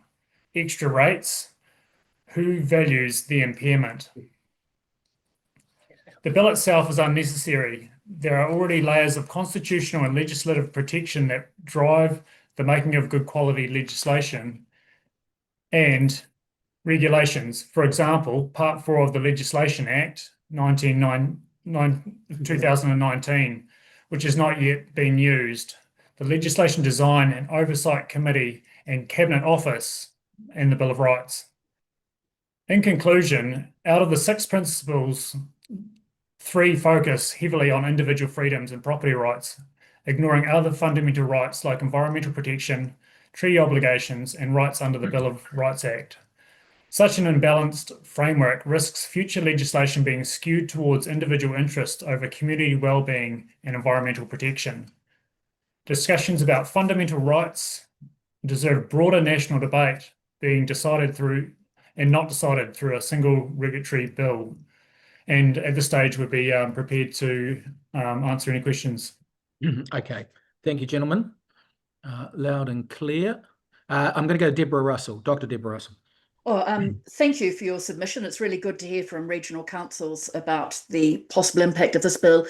One of the things that the very small number of supporters of this bill have said again and again is that it's going to provide reports only, that it's just a report to Parliament, and that's so there would there would actually be no requirement to pay for impairment or so on. But others have said it's going to have, force people in that direction anyway. So does the fact that people are saying that it's not going to have actually any impact beyond a report give you any reassurance as to the difficulties for regional councils? Probably not, especially when you combine it with the rhetoric around the changes to the RMA, which is also very property focused and is also making the same sort of compensation rights of individuals, and I guess who pays. We believe it. Well, property rights, obviously, as Edgar was saying, there are other issues too. I mean, land use, the cumulative effects of doing things. If we can't take that into consideration, it will impact on society going forward. Okay, thank you. Okay, any other questions, members? I think we're all good. I will leave it at that, gentlemen. Thank you, Chairman Horrell and the Environment Southland team for your submission, and we appreciate the time you've taken and for engaging in this legislative process. Thank you for the opportunity. Thank you. All the best. Okay. Madam Clerk, who have we got up next? Are we ready to go with Mataatua Macadamia Ltd? Climate Aotearoa online. Oh, we've got parents for Climate Aotearoa? Yes. Okay, let's go to them online. Welcome. Thank you for tuning in. Whereabouts are you coming from today? Oh, can we hear you?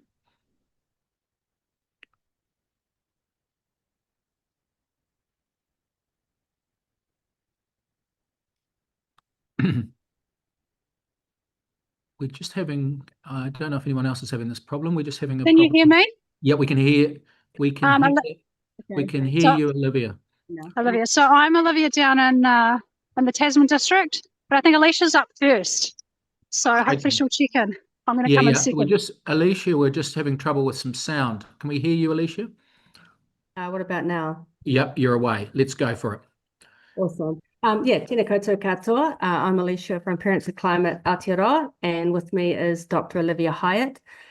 So diving right in, as you're able to read from our written submission, we oppose this bill in its entirety.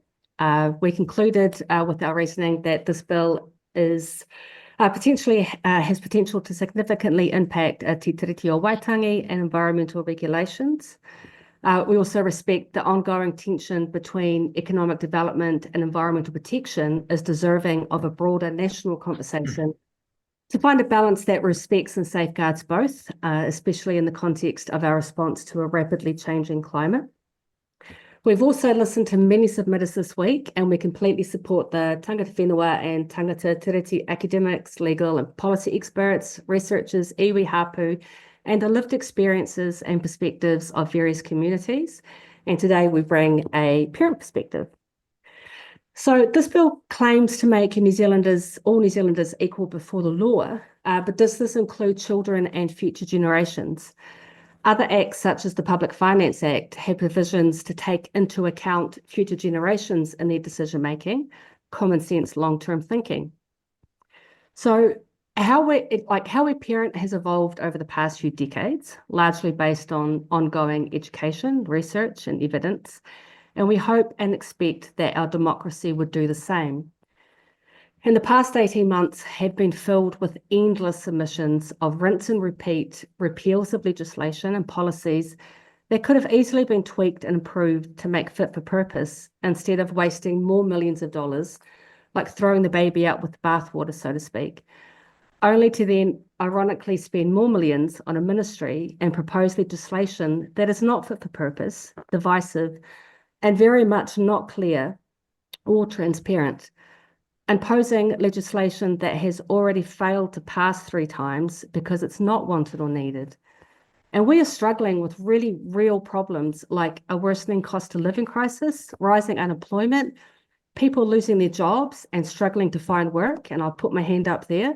And it causes serious financial stress for many families who need to make choices they shouldn't be faced with. And there's also climate change impacts already from increasing severe weather events that Olivia will speak to shortly. This bill also looks to be further entrenching a class system and deepening inequities by prioritising rights of the few over our collective responsibilities. And yes, Parliament is a place to contest and debate ideas, systems and laws and what is best for our country. And we all have to live and work together alongside each other, regardless of our positions, and collectively face our shared problems, such as climate change, including mitigation and adaptation. And having fringe ideology inflicted upon us in this way is morally corrupt and unethical. And to quote one of our members, the bill is a playbook for fringe beliefs and climate deniers to benefit those that are already wealthy. We want to see more cross-party support for enduring legislation over short-term laws that are going to be repealed by future governments. The RMA is an example of needed legislation that had cross-party support and also needed to be tweaked and improved from the get-go to be fit for purpose today, rather than the big clunky mess it is now. And we can't see how imposing even further top-down clunky legislation like the Regulatory Standards Bill is going to improve anything. We should not be making current legislation even more difficult for future generations who will already be grappling with even bigger and nastier problems than the ones we have now. So before I hand over to Olivia, I'd like to leave you with food for thought. Other parties in Parliament had pledged to repeal this legislation if it is passed. Again, millions of our taxpayer dollars gone to waste. So what if a future government forms a coalition of opposition parties with the promise that a minor party will be able to introduce and pass unwanted legislation based on unpopular ideology that infringes upon the rights and livelihoods of others, one where the vast majority across the political spectrum opposes it, one that creates further division over enduring good legislation? Is that still acceptable? So as parents raising members of the future generations, we ask you all to do the right thing for them. So over to you, Olivia. Kia ora. I've just stirred up some paradise ducks, so hopefully you can hear me over them. Today I'm coming from my family farm in Upper Moutere in the Tasman district. As Alicia said, we do need better lawmaking. However, this bill is another example of how Parliament is out of touch with the realities on the ground. Yet again, my region is cleaning up after another climate-enhanced weather event. We've got families who've lost homes and much more. I have been recently on my farm and our forests, checking streams and culverts and fences and some of our trees on our family farm and forests. We've got lots of digger work ahead, though we have got off lightly compared to some of our neighbours. This bill does not help my community and other farms and forests and the council clean up or prepare for the next one. It doesn't help us, any of us here on the ground, navigate legislation and regulations now. The number one problem that myself and many around me have with our current legislation is it takes so bloody long to work out what you have to do in the first place. This government is also proposing to get rid of one of the few pieces of legislation in recent times to try and help us navigate that legislation and regulation, and that's the Plain Language Act. I'm frustrated that the response of this government to the well-known and long-standing problems we have with our lawmaking is to add another layer of bureaucracy over the top.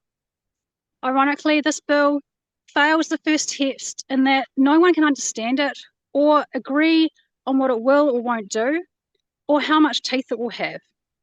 This government's done a poor job of explaining in plain language what it does and doesn't do. What my community and all communities across Aotearoa need is legislation that is clear to us, not just for you politicians who have staff to explain it to them. Legislation that is also not changing constantly, that we and our councils can keep up with.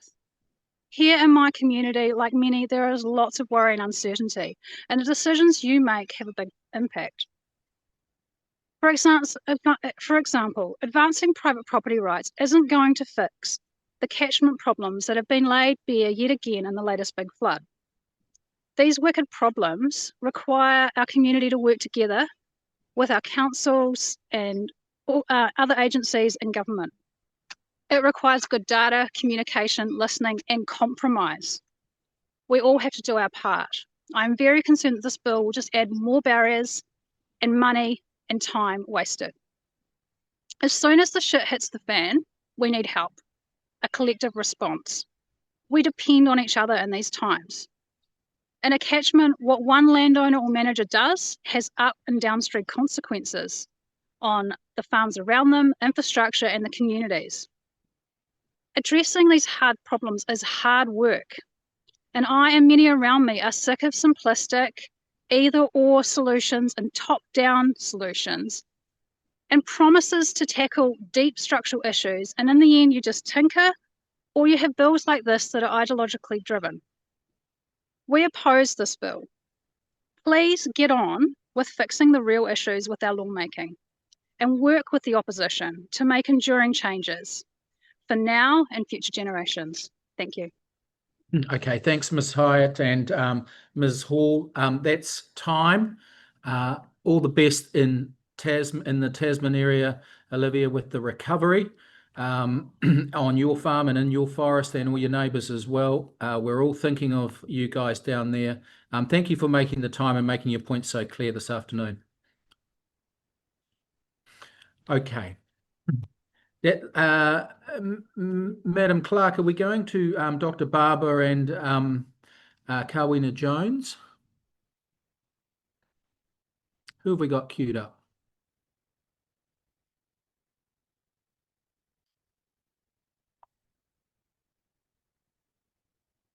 Okay.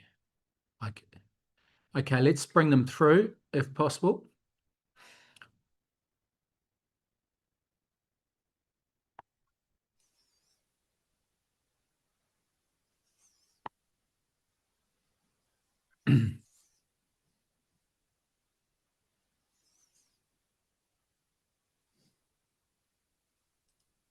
Okay. They're coming through, I presume.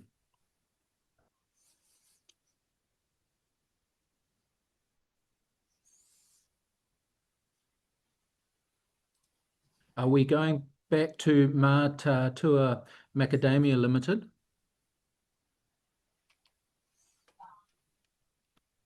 Oh, we're just having a few technical issues here. We're changing computers by the... Are you there, Danella? Kia ora, kia ora. Oh, kia ora. Okay. Very good. Okay. We're sorry we missed you a bit earlier, but you're here now. We look forward to your 10-minute submission. Let's get into it. Thank you. Tēnā koutou katoa. Firstly, the people whom I'm representing has a strong opposition to David Seymour's Regularity Standards Bill. Tēnā koutou ngā mema o te Select Committee, nā kainune ki te whiu i o mātou whakahe I tēnei pire kore takera wātu. This submission is proposed and prepared by myself, He Mana Waka, with my tribal affiliations are Tūhoe, Ngati Pukeko, Te Arawa and Tainui. I am a retired veteran of 20 years in the New Zealand Army, 30 years in Māori broadcasting through Iwi Radio, TVNZ, Māori TV, Rangi Aotearoa, Sky Sports, Radio New Zealand News and Current Affairs. Also, all my programs was 100% in Te Reo. And now 15 years of voluntary services for the betterment of Māori economic development in Mataatua Rohe. I te kore he ki tēnā, without a vision, ka ngaro te tangata, our people will perish. My submission is on behalf of Mataatua Macadamia Ltd, consisting of 16 Māori land trusts around the Eastern Bay of Plenty. Secondly, as the president of the Memorial Club called Te Hokowhitu Atu ki Te Teko, and I'm also a veterans researcher on Māori health status. I'm also very attached to honouring the Treaty of Waitangi. Briefly, I whakapapa tu Mataatua Rohe and Ngati Pukeko. Te arawa, Ngati Whakaue, Tūwharetoa, me Rangi Tihi, and Tainui Nai Tai. I would like to start off firstly with tikana. This bill's introduction is littered with typical Pākehā regulations and does not include tikana Māori as a part of this law. It is applied through the lens of a Western and European as one person who uses his position and limits our status as a Māori. This bill wipes out our rights because the way it is written ignores centuries of our customs, tikana, whakapapa, reo, apu, marae, whanaunatana, and kaichakitana. Our tonga is based around our genealogy, customs and cultural values, consultation, and not written rules and regulations on paper that diminishes the status of us as Māori. This legal jargon shows our tikana is eradicated in this legislation and assessments reducing our mana and blocks our Māori legal rights solely within the systems practiced on our marae with whānau hapu and iwi recognition. The mythology of this bill contradicts the Treaty of Waitangi and the declaration of our rights as Indigenous peoples where Māori rights to customary law are paramount. Regulatory standards imposed over our customary authority is my next subject. This bill has created a framework whereby all regulations is justified by narrow vision principles. The restrictions imposed disregard our Māori authority, tikana over taonga tukuiu. More so in environment, the management, and the cultural heritage, Māori whenua, where we are treated as second-class citizens. This bill undermines our tino rangatiratana, our tipuna knowledge systems, that this regulatory bill is reducing our Māori values to compliance issues rather than a living taonga. This bill is institutional and does not allow us Māori to engage with state power. The violation of Māori intellectual property rights. Cultural rights, pēnei te kapahaka, waiata, te reo, armed forces are not protected within this proposed bill, and I shudder to think about it. This bill lacks protection and mechanism that upholds our Māori ownership and kaichakitanga over mātauranga Māori and our whenua Māori. It supports individual commercial ownerships over intellectual properties that contradicts communal Māori systems of ownership, mana whenua, and integrity. Without protection over tangata whenua status, this bill opens the gates to cultural appropriation without Māori consent. Māori knowledge is sacred and risks become data for private use, which is detached from our spiritual whakapapa and cultural roots. Māori soldiers' contribution to wars. This regulatory standards bill enforces and standardizes national criteria, threatens to marginalize Māori accounts to global wartime contributions. Māori wartime identity is observed on Anzac and Armistice Day on our marae to construct a living identity through oral presentations grounded in our tipuna, sacrifices from both world wars and following military engagements such as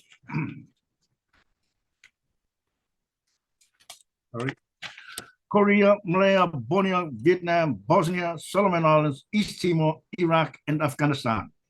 Lives were lost in these campaigns after both world wars. The sacrifice and bloodshed provided a comradeship between Māori and Pākehā in all forms of military engagement.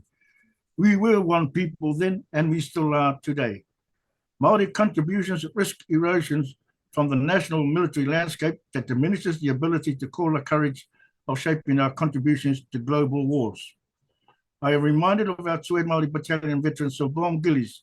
If he had known the treatment accorded on their return, he would not have served. Today I stand by that kōrero because all the wars that have been taking place, even my one when I came back, the limited of care, rehabilitation, and unfair ballots to land was absolutely non-existent. Today, I stand by that kōrero, and when I say this, should this bill ever become law, I hope not. Let me elaborate to Mr. Seymour. E kore rātau e kore heketia, e kore hoki ko te rātau e noi kore, ahakoa pēhea nā hua tana o te wā. A te tōna o te rā, taino ki taranga I te ata, ka maumahara tanu tātou kia rātau. They shall not grow old as we that are left grow old. Age shall not weed them, nor the years condemn. For at the going down of the sun, we will always remember them. Treaty of Waitangi comments. Prior to the 28 Māori Battalion departing the shores of Aotearoa, Te Apirana Ngata selected a guard of honour from the 28 Māori Battalion and took them to the treaty grounds and performed a haka on Waitangi Day. That performance details the recognition and respect of the Treaty of Waitangi by Māori soldiers who were proud of their heritage, the mana and the ihi of their marae hapu prior to departure to battle in 1940. Violating the treaty within this bill and given their sacrifices for the price of citizenship in World War I and later in World War II ended in victory from both wars. Yes, they paid the supreme price and loss of life, wounded for life, and this bill risks a monocultural policy effectively silencing Māori wartime voices. As a result, the risks detached from the moral and spiritual weight of Māori contributions to global conflict, and I refer to Rongo Māori in this case. Seymour's bill to amend the principles of the treaty to unite Māori people of this nation is nothing but showmanship. Tinking with the treaty to become one people is nothing more than wishful thinking. His comments to the treaty is not for everyone, and by using this bill to enable him to amend and violate the treaty just to benefit one man, Seymour and his minority party. I refer to Seymour and his bill. As the chiefs were signing the treaty in front of Lieutenant Governor General Hobson in 1840, he shook hands and he said to each one of them, "He iwi ko tahi tātou." We are one people. 150 years later, we still are one people. During our engagements overseas, all military units were known as Kiwis. This brand stood out that identified soldiers all around the world. For example, Kiwi brand for music, Kiwi brand for marketing exports, Māori in arts and culture. His reasoning to amend the treaty to become one people is pure nonsense. E kuare ki ngā tika no te tiriti me te wairua o tāua te tanata. Ignorance of the treaty is no excuse. In summarizing, o taku reo te o hoho, my language is my sustenance. O taku reo te māpihi mauri, my language is my soul and spirits. This bill has the potential to take away our reo mana whakapapa entity and our rights through tihahai tō tāua reo, ripping up the treasures of our language, threatening our whenua Māori. This legislation neglects and fractures vital relationships that retains Māori tikana, customs, sacrifice, heroism, and humility. This bill represents a violation and breach of the Treaty of Waitangi, which affirms the rights of Māori to implement tino rangatiratanga over our taonga tuku, disempowering our Māori voice, undermining constitutional integrity, displacing Māori frameworks of tikana Māori, loss of our cultural values destroyed, no right to challenge the laws. The leader of the ACT Party should stand up and recognize that no matter what he throws at us as a Māori, we may fall, but we arise with determination. Inheritance of our lands is not for sale. We are clever people who know how to conduct and lead our own commercial and social enterprises, managing our visions and future. We can do this successfully without the introduction of this koretake bill. And I seek the indulgence of National Party and New Zealand First, my chokanas, Winston and Shane, to turn their backs, close away, and disregard this bill in its entirety. Today we converse eye to eye with a person, but when she or he is not in our presence, they will ridicule us and speak with different tongues. That is what that proverb means. To remove the entirety of this bill by not supporting it, in closing, the entirety of this bill, we will not support. We turn our backs on it and we won't vote to it. And I refer to the late Professor Rangi Walker's book, Ka whawhai tonu mātou ake ake, ka tiaki rai konei, tēnā koutou, kia ora tātou katoa. Okay, thank you very much, sir. We're over time, but we appreciated that fulsome and forthright presentation from you this afternoon. Thank you for joining the committee. Thank you for submitting both in a spoken sense and in writing too. We really appreciate that. Wish you all the best for the rest of the week. Thank you. Okay, members. Dr. Glass, have we got Dr. Barber and Ms. Jones on board? We have Kawena Jones and Kirsty Barber online now. Okay, let's go. Thank you. Ka pai, tēnā tātou. Thank you for your time. Apologies in advance with any coughing interruptions. Just by way of quick introduction, my name is Kawena, though most people just know me as Kahui. I'm the co-director of Taurikura New Zealand. And I'm also joined here by my colleague and co-director, Dr. Kirsty Barber. So Taurikura is making this submission to express our strong opposition to the Regulatory Standards Bill because it constitutes dangerous constitutional reform with far-reaching implications for all New Zealanders. Taurikura is a social enterprise engaged in civics education, democracy, sustainability and cultural capacity for organisations, communities and hapori Māori.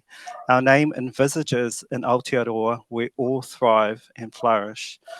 We do not think we have anything unique to add to the arguments and evidence presented already by scholars and experts from throughout our social institutions such as judiciary, public and environmental health, economists, the Waitangi Tribunal, the Human Rights Commission, and many others, a list that now includes GCSB and SIS.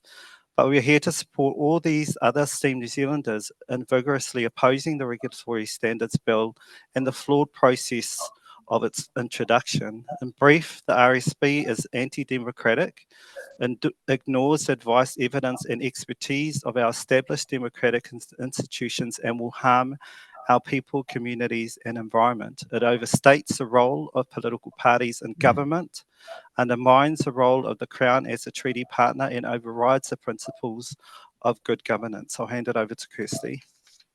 Kia ora Mataatua. Our first point is that there is no problem that this Regulatory Standards Bill actually resolves, and there's no evidence that we don't have currently sufficient regulatory frameworks. We already have vital checks and balances. We have the Cabinet Manual, we have regulatory impact statements, so a lot of that was redacted or whatever for, as part of the evidence that was either ignored or redacted in the introduction of this bill. We also have parliamentary scrutiny through select committees. This bill, as Kahui just pointed out, is proceeded against the advice of the Ministry of Justice, the Waitangi Tribunal, the Human Rights Commission, scholars, economists and legal experts. David Seymour's own Ministry of Regulation has advised them that neither of his bills, I mean the Treaty Principles Bill as well, has met their own proposed regulatory standards. They're not necessary, nor will they achieve what he says they will, and that's from his own ministry. This means that the introduction of this bill is dishonest and divisive. It's not an ethical, responsible or thoughtful way to make laws. Introduction of this RSB by the coalition government overstates the roles of political parties in government. It undermines the role of the Crown as a treaty partner. I'm sorry, I think I'm just repeating what Kahui said. Sorry, Kahui. And overrides good governance. It's worth repeating, I think. It unduly prioritises agreements between political parties, and in this case, the ACT Party's narrow ideological theory, pardon me, over respecting, protecting and upholding a government's obligations to democracy and our systems of government. In fact, the introduction of this bill has enabled a minor political party to bypass democratic processes that have already rejected this bill multiple times. The RSB is a huge cost to taxpayers of a totally unnecessary legislation that undermines our democratic norms and guardrails. Back to you, Kahui. The introduction of this bill, like the Treaty Principle Bill before it, has damaged our social cohesion and ignored the advice and expertise of our established and democratic institutions. Not only has the protest been anti-democratic, lacked transparency and ignored all redacted advice and evidence that abuses our established political processes, as it is a stain on our democracy. David Seymour's claim that the bill would codify regulatory practice for existing and future regulations is demonstrably false and misleading. Most ordinary working people will be negatively affected in their workplaces, communities, and natural environment as it undermines key protections. In addition, the RSB creates shocking ministerial overreach. The ministry would become an unaccountable central authority with undue influence over legislative and regulatory decisions. It undermines the role of judicial scrutiny and overrides the principles of good governance. It would grant the Ministry of Regulation and a non-elected Regulatory Standards Board disproportionate powers over other ministries, agencies and government departments. It ignores good governance by prioritising the interests of corporations and the wealthy, taking power away from communities and shifting power away from Parliament, whose role it is to balance different interests. It is not good policy or legislation. We call on National and New Zealand First to abandon this bill. I'll hand it back to you, Kirsty. The Regulatory Standards Bill is an attempt to shift our constitutional frameworks by stealth. Any constitutional change should be developed on a carefully considered, evidence-based, bipartisan basis, ensuring that there's robust conversations and debate and input from a wide range of community interests, as well as our independent and democratic institutions. The RSB undermines the basic principles of our representative participatory democracy and the separations of powers, and that's from the Constitution Act. It also creates a fundamental constitutional shift by enabling the repeal of treaty positions in existing laws, future lawmaking, public services and regulatory systems. Te Tiriti o Waitangi guaranteed Māori not just democratic participation like all citizens, but also a voice in the design and establishment of our constitutional arrangements. The social license of our democracy requires that all of us have the right to be represented, our voices heard and respected. Yeah, that's a bit of a joke at the moment, on decisions that impact our families, communities and environment. This bill would limit the power and flexibility of Parliament, undermining its critical responsibility for scrutinising proposed legislation on behalf of the greater good. Our constitutional framework must not be determined by one political party's ideological whims. Back to you, Kahui. Oh no, sorry. I don't mind, it's me. Sorry. Yeah, we're just into the last minute, guys. So if we can just. Oh, are we? Yeah. We've got 8 minutes. We're an organisation. We've got 8 minutes. You got 10 minutes. Yeah, you got 10 minutes, and we've got a couple of minutes to go. So I just want you to do your conclusive remarks, and then ask members for questions. Okay, that doesn't seem the rules that others have been held to, like the New Zealand Initiative this morning. So basically, just to follow through, the RSB, another huge issue that we and others have is that it prioritises individual and property rights over the collective rights. We live in communities and societies, and it weakens protections for communities, societies and the environment. Absolutely behaves as though the Treaty of Waitangi does not actually exist, breaches our obligations to our treaty partners in multiple ways. Kahui, do you want to step in? No, if you can just do the conclusion, please. Oh, okay. Our conclusion is that effective regulation is vital for our communities and our future generations. There is no need for this bill. It solves and resolves no issues and has no democratic mandate to proceed. Representative democracy and good governance are about developing laws for the greater good of all communities and looking ahead to the future. They should never be about making a profit for shareholders or the funders of political parties. Protecting our democracy is a shared responsibility and a solemn challenge. The RSB does not have a sustainable social licence and would further erode trust and confidence that our democracy works for everyone. The RSB weakens protections for vulnerable communities, public health, income security, workplace safety, and the relationship between partners of Te Tiriti o Waitangi. It will exacerbate environmental degradation and lead to untrammeled development, resource exploitation, and pollution. There is no democratic mandate for constitutional upheaval of this magnitude. It erodes our democratic processes and will give unprecedented power to wealthy corporate interests while ordinary New Zealanders lose their vital protections and their democratic voice. This bill must be abandoned in perpetuity. No amendments would address the fundamental and ideological inequities and failings at the core of its conception. Kia ora. Kia ora. Okay, thank you. Very good. With inside your time. Members, we've still got an opportunity for a question if anyone's got one. Well, there you go. A very fulsome and clear presentation to the both of you. So thank you for your submission. Thank you for your time and thank you for your patience. And we wish you all the best for the rest of the day. Thanks for being part of the process. Kia ora. Thank you. Okay, that takes us to I think we're in person for the Victoria University's Students Association. Is that right, Dr. They're here online. Oh, they're on online? Zoom. Okay, very good. Welcome. Kia ora. Yep, kia ora. Introduce yourselves, and we look forward to the 10 minutes. And as you've seen, if you leave us a bit of time at the end, there might be a question or two. Sweet, thank you. Kia ora koutou, my name is Laban Ali. I am the president of Te Aka Tauta VUWSA, so the Victoria University of Wellington Students Association, and I'm here to submit on the Regulatory Standards Bill. So yeah, we represent over 20,000 students, many of whom are struggling right now with the cost of living crisis, insecure housing, and an education system that's under pressure. Today, I'm not here to go deep on te tiriti implications or the constitutional risks of this bill. Other submitters have done that well this week. We believe debating a bill that nobody asked for, that's already failed multiple times, and that's widely out of step with what everyday New Zealanders actually care about, is just a waste of time. Let's be honest, the bill didn't come from a groundswell of public demand. It's been around the block, first introduced in 2011, reintroduced in 2021, and now again in 2025. Each time it's failed to gain traction. It keeps getting repackaged and brought back to life like a bad sequel nobody asked for. This isn't about improving regulation, it's about embedding a very specific ideological agenda that treats government action as a problem to be restrained, not a tool to support people.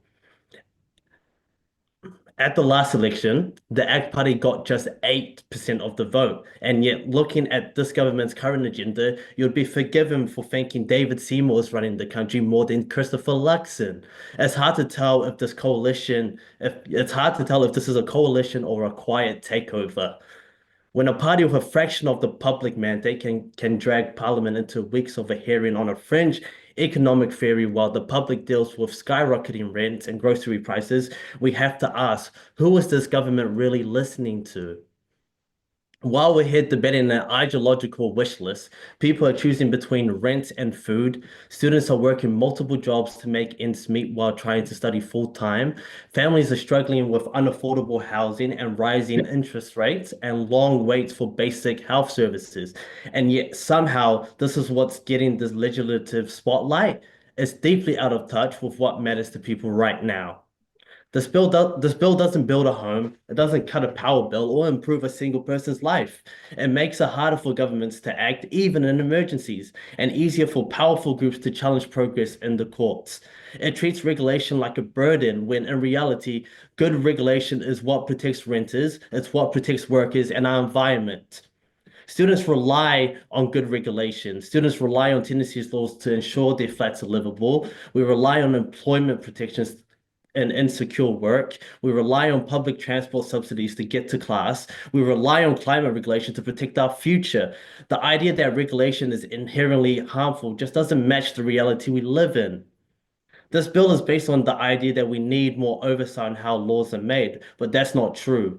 We already have robust processes, public consultation, select committees like this one, regulatory impact statements, and judicial review. This bill doesn't strengthen democracy, it adds an extra layer of bureaucracy. It gives legal ammo to lobbyists, not ordinary people. Parliament only has so much time and capacity. Every hour spent on this bill is an hour not spent on addressing housing, addressing education, climate, health, or inequality. People are desperate for leadership, not ideological side quests. And I guess my final word to the committee, this bill is tired, unnecessary, and out of step with the moment we're in. It reflects the priorities of a party with only 8% of the vote, not the wider public. It's been rejected before, and I believe it should be rejected again for good reason. We urge you to reject it again and focus on the urgent issues New Zealanders are actually calling for action on: affordability, dignity, and a future we can believe in. Thank you. Thank you very much. Very concise. We have got room for questions if any members have got any or seek further clarity. Okay, we're going to go to Takata Ferris. You're just on mute, Mr. Ferris. Hey, kia ora, Cameron. Tēnā koe hoa i o mahi pai. You know, there's a a fairly large disjoint between the views and the aspirations of your generation and the workings of the current generation and its makeup. You know, the people in power government, I mean. What do you think are the key considerations around policy and lawmaking that you would rather spend time on, or that you feel are at the forefront and need time spent on, rather than what we are doing here with the RSB, rather than what we did with the Treaty Principles Bill and a raft of other bills? What are the key things for you guys? I guess the key, thank you, Tangata, for the question.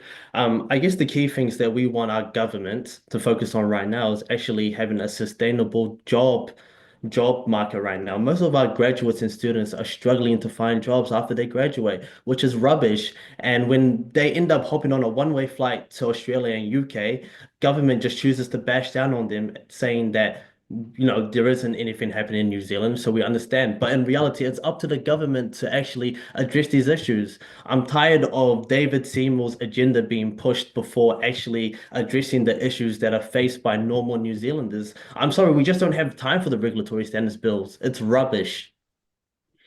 Okay. Kia ora, kia ora. Right. Okay. No, thank you. Thank you for representing the Students' Association at Victoria University this afternoon. We appreciate your time and your submission. Thank you. Okay. Madam Clerk, that then takes us, let me have a look here. Where are we at now? Oh, we're at the Association of Salaried Medical Specialists. Are they in person? And they're online, and we have Dr. Katie Ben. Okay. Apologies, my flight was redirected back to Wellington. The weather here is terrible. Okay. Whereabouts are you coming from? So, kia ora, my name is Katie Ben. I'm an anaesthetist at Nelson Hospital. And okay. Talking to you from a very, very fogged in low base of Nelson Cloud.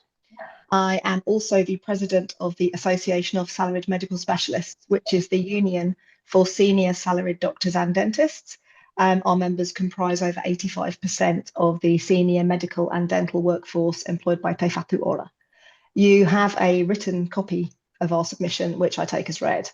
But today, I'd like to explain why we consider that this bill will be detrimental to the health of New Zealanders, using examples from my own clinical experience. The Association of Salaried Medical Specialists is opposed to the Regulatory Standards Bill, and we recommend that the bill is discarded.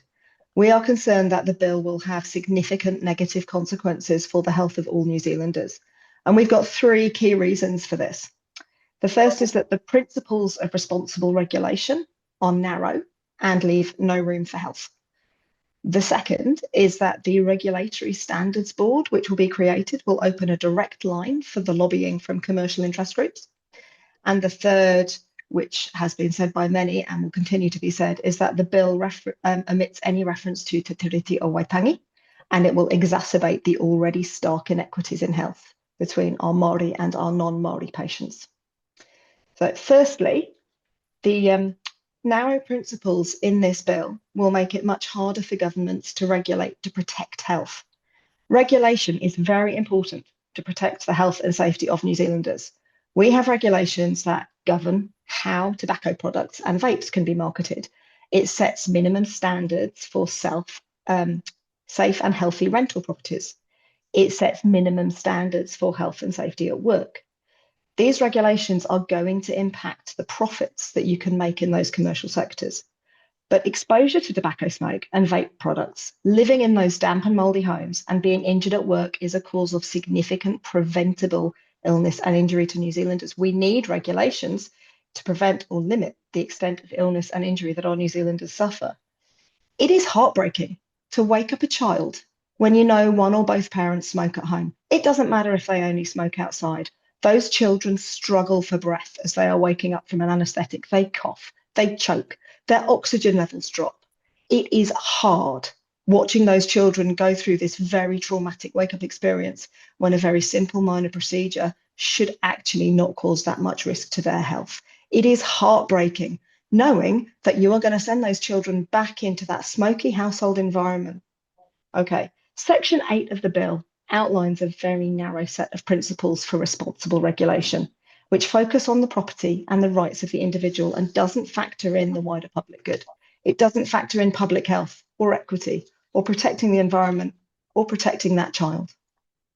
Basing our regulation on this narrow set of principles could mean that the health impacts on New Zealanders are not considered, or that company profits are deemed more important. For example, we could see the profits of those tobacco companies being prioritised at the expense of the health of our patients. And it's really obvious when you look at the fact that health harms cannot be summed into a simple dollar figure. Twice a week in Nelson, we have an operating list that takes out the teeth of children who have suffered from sugar-sweetened beverages, ultra-processed foods, bad advertising legislation. They have dental decay. They are difficult to look after. They have their teeth removed, which impacts their smile, it impacts their ability to feed, it impacts their ability to function at school. And when you're talking about healthcare as a finite resource, it takes away the operating theatre time, the surgeon, the anaesthetist, the tech, and the nurses, which could actually be diverted into other operative procedures that New Zealanders require. When you get an asthmatic that comes in through ED from a mouldy house with another asthma attack, and you work your butt off to get them alive and through the night. And actually, it's really scary. It's one of the scariest things I do as an anaesthetist, is to put an asthmatic on life support, because sometimes it's 50-50 as to whether you'll be able to save them. And when you do save them and you put all that health resource into this person because you want them to go home, they go back home to a mouldy house. And you know they're going to come back in a week or 2 weeks or 3 weeks with the same health problems. Our health system is under significant pressure. We have escalating demand for care. We have entrenched shortages of doctors. New Zealanders are expecting unmet need. We have a really highly trained, highly skilled workforce. It's got a world-class safety record. This bill risks the introduction of a lesser qualified workforce, which will harm patients, and we've seen that already in evidence overseas. It's critical that governments take health into account when they're making their laws and policies, and it's critical that they are allowed to effectively regulate to protect our public health. This bill will not lead to lawmaking that prioritises the health of New Zealanders. It will limit the ability of governments to regulate to protect public health. In turn, it will increase pressure on our health system, and it is going to massively increase the cost of providing that healthcare. The second point is that the Regulatory Standards Board is going to open a direct line for lobbying from commercial interest groups. This bill establishes that board, as you know, and it will be an appointed board of about between 5 and 7 members that will assess the legislation and consistency with the principles. They're informed by a system where if complaints are made that legislation is inconsistent with those narrow principles, they could be open to lobbying from industry groups. Now, this is a small group of people appointed by the Minister for Regulation, which would be affected by lobbying. We know that the tobacco, the alcohol, and the ultra-processed food industries are already shaping our public health. They are already going to extreme lengths to protect their profits at the expense of the health of our citizens. The threat of lobbying from these groups is going to intensify under the bill, and this will have a chilling effect on the appetite of governments to regulate to protect the public from the commercial determinants of health. We need accountability for decision-making in healthcare, and given that this bill has the potential to increase our preventable harm, who is going to be held accountable for that? Finally, the tiriti o Waitangi is absent from the bill. This bill will negatively impact the health of both Māori and non-Māori patients, but the disproportionate effect of that harm is going to fall on our Māori population. We know our health system needs to perform better for Māori across the board. We know they don't have equitable access to healthcare. I've audited our admissions in Nelson Intensive Care Unit. Our Māori population is massively underrepresented for what you would expect for our population to be. And yet, in the same figure, they are massively overrepresented in our mortality figures. Now, that's just not fair. They don't have access to the service, and when they manage to get in, they're more likely to die. We know that they have different levels of exposure to determinants of health. They suffer from deprivation. They're more likely to have damp housing and food insecurity. We've already got stark inequities in outcome between Māori and non-Māori. It starts in childhood and it grows throughout their life. It doesn't have to be like that. We can have practical actions taken to improve Māori health, but that doesn't happen with this bill. We can ensure Māori leadership in health service design. We can address those social determinants of health. We can upskill our health workforce to be culturally safe and competent. And we can reflect all of that in our regulatory principles, which this bill does not do. If we get it right for Māori, we would get it right for everyone. Omitting the treaty from this bill will negatively impact the health of all New Zealanders, but the harmful effects will exacerbate the already inequitable health outcomes with our Māori and non-Māori populations. In conclusion, we are aware that many experts and government officials have expressed doubt that the bill will achieve its purpose in promoting accountability for developing high quality legislation. We're also aware that the bill does not have broad-based support and it will be repealed by the next Labour government. On balance, we consider that the health risks posed by this bill are high and the likelihood of the bill improving any legislative process is low. And again, we would therefore recommend that this bill is discarded. I'm not sure if I have time for questions. You're on mute, Cameron. Sorry, thank you, Deborah. You probably don't have questions, time for questions, Dr. Katie Ben, but because of the good work you're doing in Nelson and your forthright submission, I'm going to give one to Dr. Deborah Russell. Okay, thank you. Look, first of all, thank you for those comments about children. Maybe realise a little bit more clearly that property rights typically attach to adults, and so this bill, the way it's formulated, excludes children from citizenship, which is, because they're just excluded from it. Look, I really take on board your comments about Māori health and the discrepancies there. We're sadly familiar with them, not in the detail that you are, but obviously we know that story and it's horrific. Do you have any similar information about Pacifica Health, or do you see a difference there as well? Is that something you would be concerned about or think might be improved, oddly enough, by adding fertility into the bill?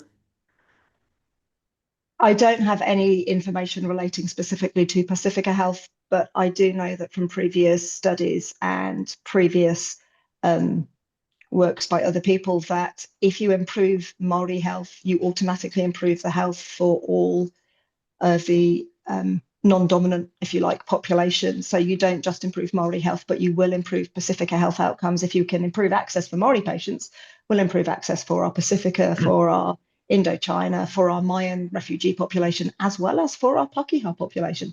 It is not a zero-sum game. Improvement for one doesn't have to mean not improvement for the rest. Okay. Okay, thank you. Very good. Thank you, Dr. Ben. Thank you for your time. I'm sorry about the weather and the missed flight and everything else, or the cancelled flight, but you're home and looking warm, and we appreciate the time that you've given us today and wish you all the best with the good work that you're doing. Kia ora. Thank you very much. Kia ora. Okay, Madam Clerk, does that leave us with next to Ms. Jensen-Butler?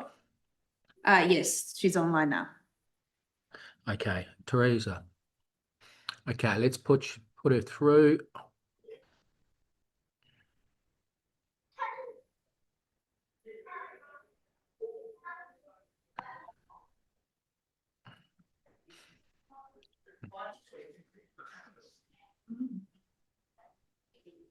Kia ora. Kia ora. Tēnā koutou katoa. Ko hikurangi te maunga, wāpu te awa, ko hini mauria ki wharikahika te marae, ko te whānau a tūwhaki iri order te hapu, ko Ngāti Porou te iwi. Ko Teresa Werehiko Jensen-Butler aho. I am one of the activators representing Toitū Te Tiriti o Tautahi. Toitū Te Tiriti o Tautahi is a grassroots movement based in Ōtautahi, Christchurch. We are tangata whenua, tauiwi, parents, artists, rangatahi, activists, educators, environmental, kaitiaki, and community workers who believe in a tiriti-based future, mokopuna-focused, tipuna-driven. We were born from the need to respond to the growing threats to te tiriti o Waitangi, threats not only in policy, but in practice. Our movement is grounded in whakawhanaungatanga, solidarity, collective action, and tino rangatiratanga. During the biggest hikoi in Aotearoa's history, thousands of our whānau from across the motu came together in unity. each person laying their hands on Atawhai and placing their molding within her. She became a living vessel of the people's wairua, their hopes, struggles, and collective strength. Today, we stand here. We do not come alone. We carry the mauri of Ōtautahi Waitaha and the heartbeat of an entire nation. Māori and non-Māori alike are woven into this kaupapa, walking side by side, standing for justice, honouring te tiriti, and upholding the mana of those who have gone before us. We would like to begin by acknowledging the mana of our kaumātua and whānau of Tuahiwi Marae, who have supported our kaupapa from the very beginning. In particular, we honour Atawhai, who was gifted to us from them, the taonga of Pounamu, that travels now with our movement, a reflection of our tipuna and a reminder of the intergenerational responsibility we carry. Our Pounamu Atawhai represents compassion, strength, and endurance. These are the values we bring into the space today. This bill might be framed as a technical change to how laws and regulations are written, but as we see it, it is a structural attack on te tiriti, on whānau Māori, and on our ability to care for each other and the whenua. It creates a rigid legal framework that prioritises property rights, economic efficiency, and individual liberty at the cost of collective well-being, kaitiakitanga, and mana motuhake. This bill tells us that the interests of business and private ownership come before the rights of tangata whenua, before the environment, and before the needs of future generations. It tells us that profit matters more than people, and certainly more than te tiriti. This is why we care, and this is why we are here. Our concerns with the bill are: it undermines te tiriti o Waitangi. The bill fails to uphold te tiriti, no, not in words nor in practice. It reframes rights through a Pākehā lens, property, market freedom, minimal government interference, but te tiriti was never about those things. It was about partnership between rangatira and the Crown, built on mutual obligation, respect, and shared responsibility.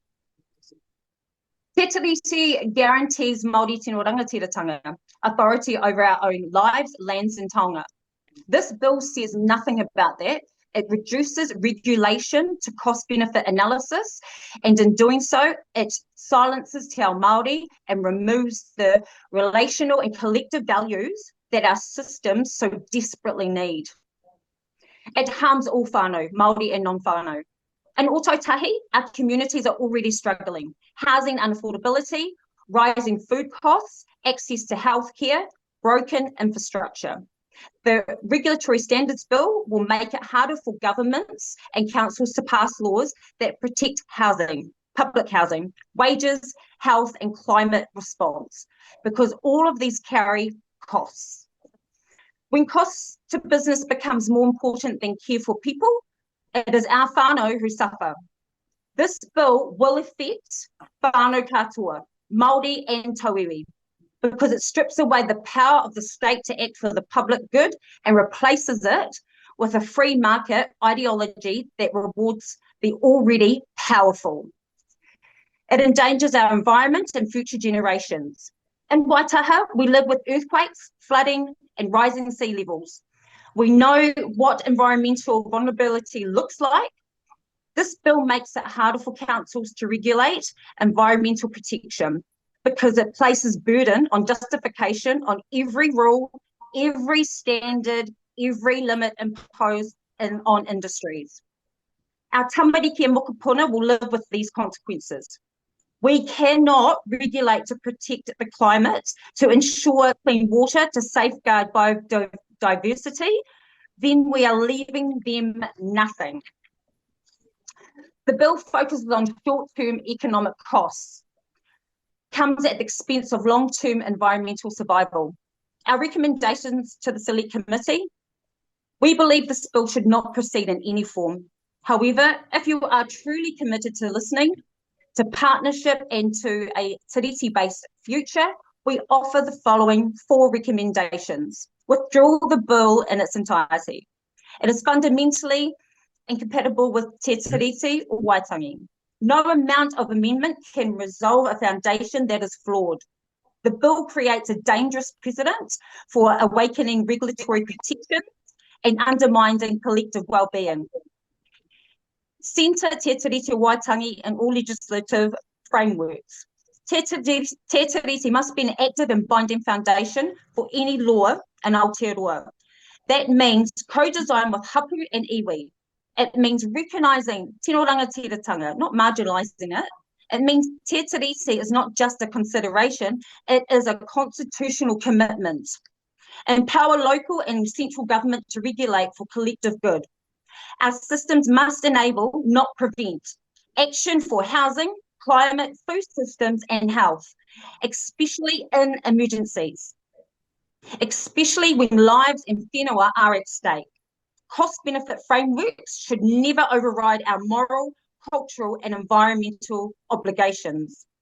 Safeguard the rights of our future generations.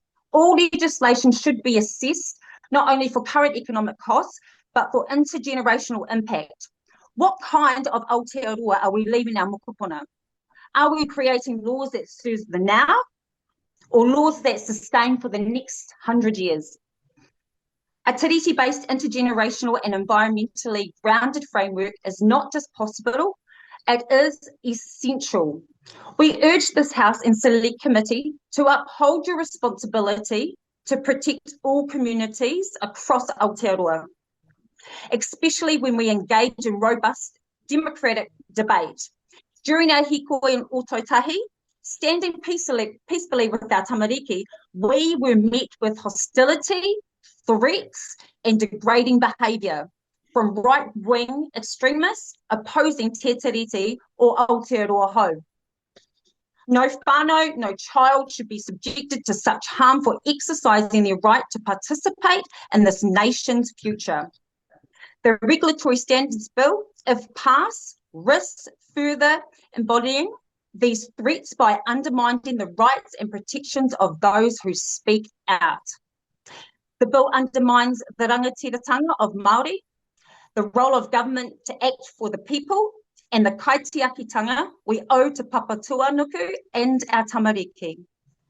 Atawhai is not just a gift of pounamu, but a gift of purpose.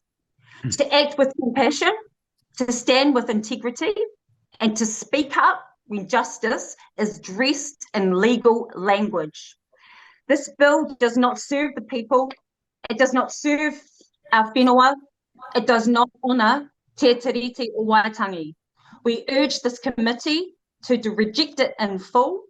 Toi tū te tiriti, toi tū te mana o te tangata, toi tū te whenua, toi tū ngā mokopuna o āpopo. Nō reira, tēnā koutou katoa. Thank you, Teresa. Thank you very much. Unfortunately, we haven't got any time for questions. We've exceeded time, but we thank you for your submission and taking the time and the energy to express your views this afternoon to the committee. Kia ora. Kia ora. Okay. Now we've got scheduled Young Greens Aotearoa. Is that right, Madam Clerk? Yes, they're online now. Okay, very good. Does that make Mickey Treadwell an old green if you guys are the young greens? Maybe. Don't worry, I get lots of old Nat comments too. So hey, look, we look forward. Thank you for taking the time. You've got 10 minutes. I'm not going to waste it, so it's all yours. We're in your hands. We look forward to it. Kia ora. Tēnā koutou e te komiti, ko Taranaki te maunga, ko Waitara te awa, ko Aotearoa te hapu, ko Maioha Hunt tōku ingoa. I'm currently one of the co-conveners for the Young Greens and soon to be a student at Waipapa Taumataro, the University of Auckland. Today, I'm also joined by 2 members of the Young Greens exec. I'll let them introduce themselves to the committee. Tēnā koutou katoa, ko Te Atiawa Taranaki Raua ko Ngāpui te iwi, ko Puki Tapu Raua ko Ngati Pākau te hapu, ko Autumn Brown tōku ingoa. Tēnā koutou e tēnei ahi. I'm currently in my 3rd year on the exec and 2nd year on the exec for the Young Greens of Aotearoa as a social media person. Tēnā koutou katoa, e te taha o tōku māma, ko Ngati Pro rātou, ko te whanau kai, ko rongo whakata, ko Ngati kōtarani o ku iwi. E te taha o tōku pāpā, ko te Aotearoa ki Taranaki rātou, ko Ngati Teina, ko Ngati Ingarahi o ku iwi. No te tairāwhia hau, ko Hena Overby tōku ingoa. Kia ora tātou. I'm currently the pōtikanga for the Young Greens, my role being to ensure our mahi as the Young Greens of Aotearoa upholds the wider party's commitment to Te Tiriti o Waitangi. I'm also currently a postgraduate student and mentor at university. Ko Young Greens Aotearoa mātou, we are Māori exec members from the youth wing of the Green Party. He rōpū rangatahi mātou, e tū rangatira ana mo te taiao, mo te tika, me te mana o Te Tiriti o Waitangi. I want to open up our submission by thanking the committee for granting us the time to speak to this bill directly by having an audience with you and the public. I'd also like to give a mihi to the many people and organisations who have spoken before us in opposition to this bill, those who will be speaking after us, and to those who will frustratingly not get an opportunity to put a voice to their submission. It is very peculiar that the author of this bill claims that it will bring transparency and improved consultation in future lawmaking processes. We believe that public consultation is a cornerstone of our democracy and should not be compromised. The decision to reduce the oral submission time for this bill to 30 hours, less than half of what was allocated for the Treaty Principles Bill, is a clear violation of this principle. As Māori members of the Young Greens exec, we are proud to join the overwhelming chorus of opposition to this bill. The decisions that we make today will have a lasting impact on Aotearoa for generations to come. It is rangatahi like us that will have to deal with the detrimental consequences of bills like the RSB, should Parliament pass them. We submit in strong opposition to the Regulatory Standards Bill. This bill is a backdoor attack on Te Tiriti o Waitangi, democracy, and the values of manaakitanga and kaitiakitanga that underpin a thriving future for everyone. In our submission, we will seek to explore specific areas where we believe that the RSB would impact our futures the most. The first reason we oppose this bill is because it is constitutionally dangerous. This bill gives enormous power to an unelected Regulatory Standards Board, removing decision-making from tangata whenua, communities, and future governments. That's not democracy. That's corporate capture dressed up as regulation. The second reason we're opposing this bill is it's a breach of Te Tiriti o Waitangi. The Waitangi Tribunal confirmed that the Crown failed to consult Māori on the Regulatory Standards Bill and that the bill itself violates the intent and application of Te Tiriti o Waitangi. Not consulting Māori, tangata whenua of Aotearoa, and signatory to Te Tiriti o Waitangi, our constitutional document of covenantal importance to this land and its ability to exist as a nation known as New Zealand today, is unacceptable. The bill's focus on economic efficiency and formal equality threatens efforts to address systemic and historical injustice towards marginalised populations, and specifically to Māori. We, as the Young Greens of Aotearoa, fear that this bill will impact initiatives that aim to address the overrepresentation of Māori in negative health, justice, and poverty outcomes, like the Ministry of Health Tauira Māori Strategy Pai 2 and the anti-racism policy Ao Mai Te Rā, which both put an emphasis on upholding commitments to Māori under Te Tiriti o Waitangi. We believe that this government should implement policies and strategies that aim to advance better outcomes for all, whilst paying specific attention to the commitments and obligations bestowed upon them by virtue of their governing structure, which is kāwanatanga. A governing structure which came into being through negotiation with Māori, and which, embedded within the structure itself, must afford Māori equal treatment, as well as allow Māori to continue to be Māori in accordance with the relational principles we hold with our homes, our land, and all that we treasure. Te Tiriti o Waitangi promised Māori the maintenance of our original relationships with our taonga, and that was one of te rangatiratanga. In the gifting of kāwanatanga capacity to the Crown, Te Tiriti at the least offered Māori all the benefits the British sovereign offered his or her subjects. In the case of both the undermining of the exercise of tino rangatiratanga and the exclusion of Māori from access to the benefits assigned to Pākehā by the Crown, formal equality is not enough. Te tiriti in this case would intend Māori to have equity, to get back to a place of firstly enjoying the right to self-determination over ourselves and our taonga, and secondly to enjoy the privileges assigned by the Kawena to their own British, now Pākehā subjects. Formal equality in the context of this country's contemporary governance structure and with the foresight of our history only plasters over the wound of intergenerational hara, does not allow for productive strategies of moving forward together, and importantly, does not give Māori redress for the fundamental issue, the breaking of an agreed upon relationship. As a society, we agreed via Te Tiriti to protect Māori, and in turn all people of Aotearoa, through the maintenance of ways of being that comply to the nature of this land. The Regulatory Standards Bill is founded on the ethic of formal equality, that both ignores the history and mana of Te Tiriti and will not bridge the gap between the needs of vulnerable communities and the achievement of outcomes. A lawmaking process centred on formal equality rather than equity will only further entrench the negative outcomes that minority populations, including Māori in the context of a colonial nation state, are already overrepresented in. Another reason why we oppose this bill is because it locks us out of a progressive people-first policy. Under this bill, future governments could be blocked from taking bold action on housing, on climate, fair wages, or restoring nature, simply because it might upset private profits. We believe papatūānuku is not a line item on a balance sheet. The RSB's explicit wording regarding formally consulting only those who are materially affected by the legislation leaves room for lawmakers to exclude the wider but still local communities that any decision or legislation might impact. Good lawmaking should always aim to widen the scope of consultation when possible, not to narrow it. For Māori, this might include hapu and whānau who have enduring links and interest to their whenua and tonga, but are left out of consultation because they may not fit into the definition of being materially affected by a decision on their whenua.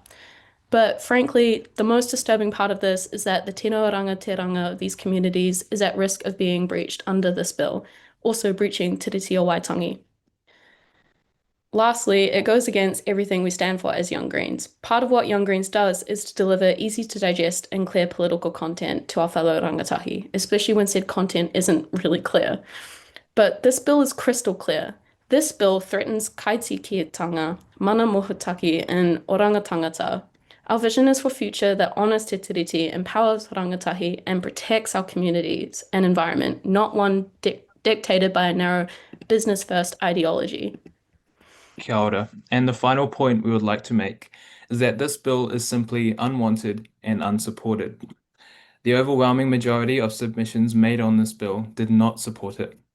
It has already been tried and tried and tried 3 times before, being rejected at each foul introduction. The futility of its current reintroduction is evident. Ultimately, this bill is nothing more than the ACT Party trying to push through long rejected policy through the back door in the interest of those who seek to exploit our whenua for their own selfish financial gain. However, the people have spoken.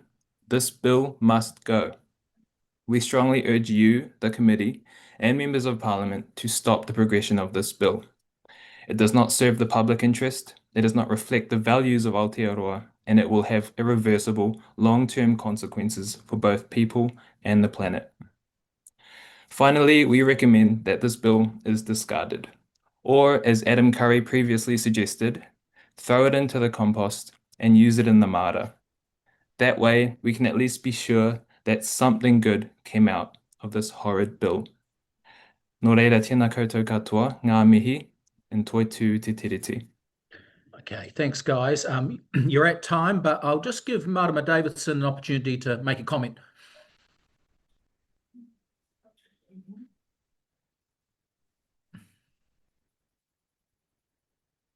Oh, we can't hear you, Marama. Okay, it's thumbs up. There we go. I think, and there's a lot of araha there. Oh, That's even more powerful than talking sometimes. Okay, thank you. Thank you, guys. Thank you to your co-leader too for participating. That takes us to enjoy the rest of the day. We appreciate you submitting that. Takes us to the Climate Liberation Aotearoa group, and I understand they are queued up. Have we got Rosemary Penwarden? She's online now. She's online. Welcome, Rosemary. Thank you. You've got 10 minutes, and so don't let us hold you back. If you can accommodate a little bit of time at the end for any questions, that would be great too. Thank you. All right, I will. Thank you very much. Kia ora, he tangata tiriti aho, I tipuaki o Tika Maui, e noho ana o I Ōtepoti, ko Rosemary Penwarden, tōku ingoa. And thank you for the opportunity to speak. I speak on behalf of many hundreds of New Zealanders, many young people who are terrified of their future and determined to take action, including direct action, to save a livable future in the face of climate breakdown. I want to thank those who have spoken in opposition of this bill before me. Amazing speakers, those who yet have to speak and those who have not had the opportunity to do so, even though they asked to. And first, I just want to ask, why are we doing this? Why are select committee members having to sit here wasting everybody's time for the sake of this zombie bill, already thrown out 3 times by New Zealanders? Why?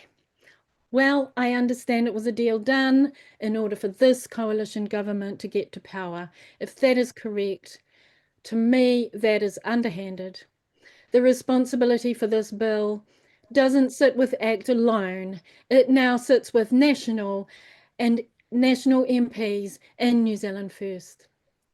Now, Climate Liberation Aotearoa opposes this bill in its entirety. This is a bill of rights for corporations. The fact that it has even reached select committee demonstrates the urgent need for constitutional reform to protect citizens of New Zealand from executive overreach.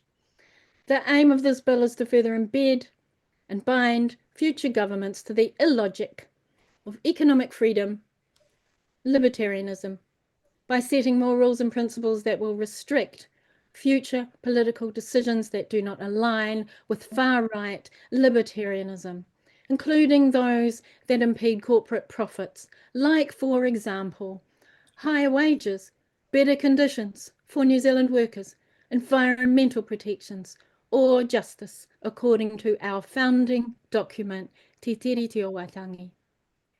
The idea is to decrease government regulation so that free market has fewer restrictions and can make more profit. I'm saying it like this because I am sick of it. This has been since 1984. The Business Roundtable proselytized this kind of thinking. So I've had it for most of my working life. It was put into practice in 1984. It has led to the huge gap between rich and poor in this country today, and it contributes to the growing social problems we see, such as homelessness, child poverty, youth suicide, and many more. Now, I spent my career in the health system as a medical laboratory scientist, and I recall the salaried medical specialist's doctor who spoke earlier about children with asthma.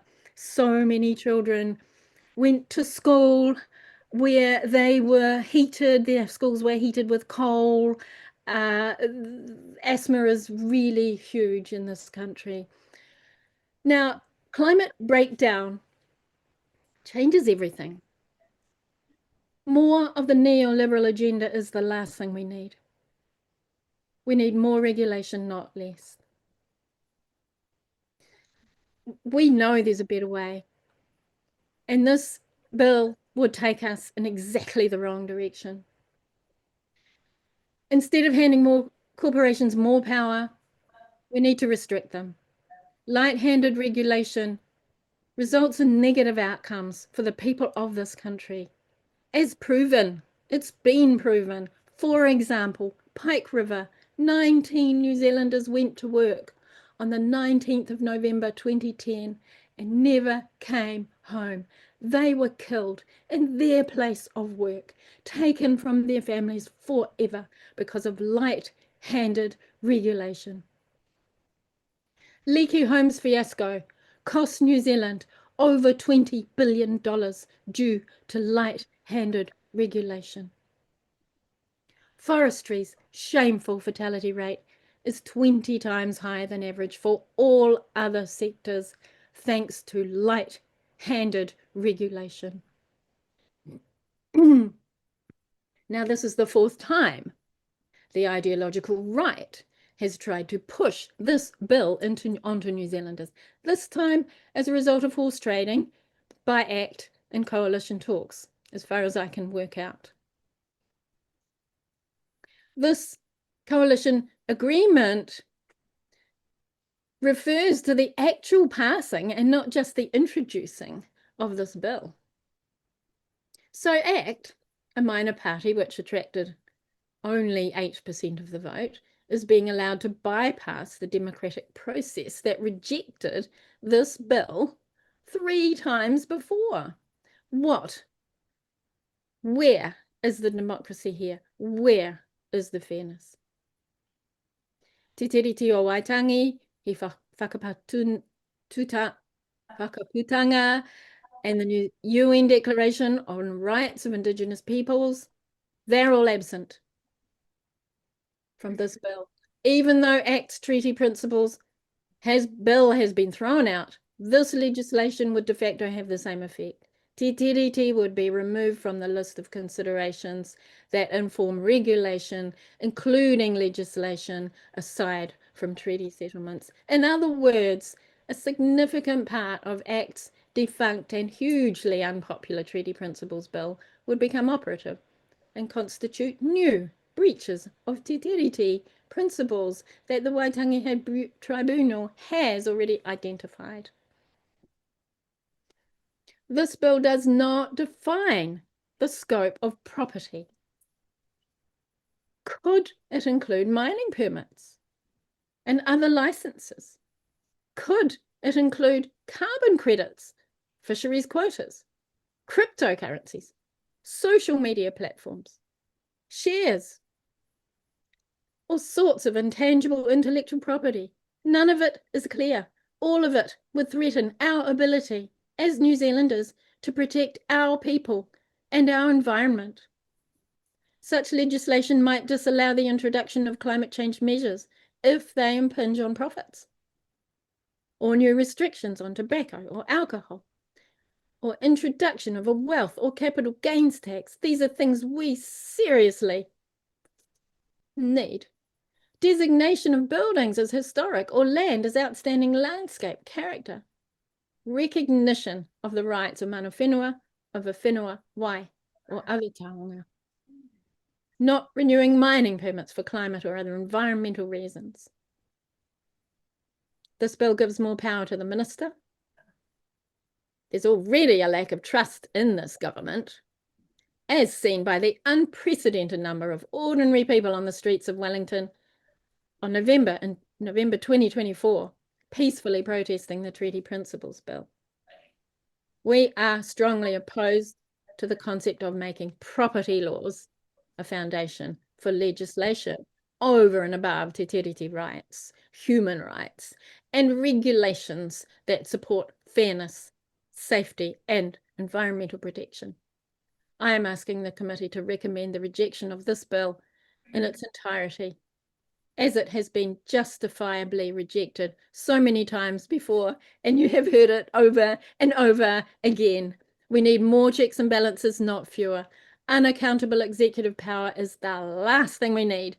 Anyone wishing for a more democratic and fair New Zealand, let alone a survivable future, must reject this bill outright.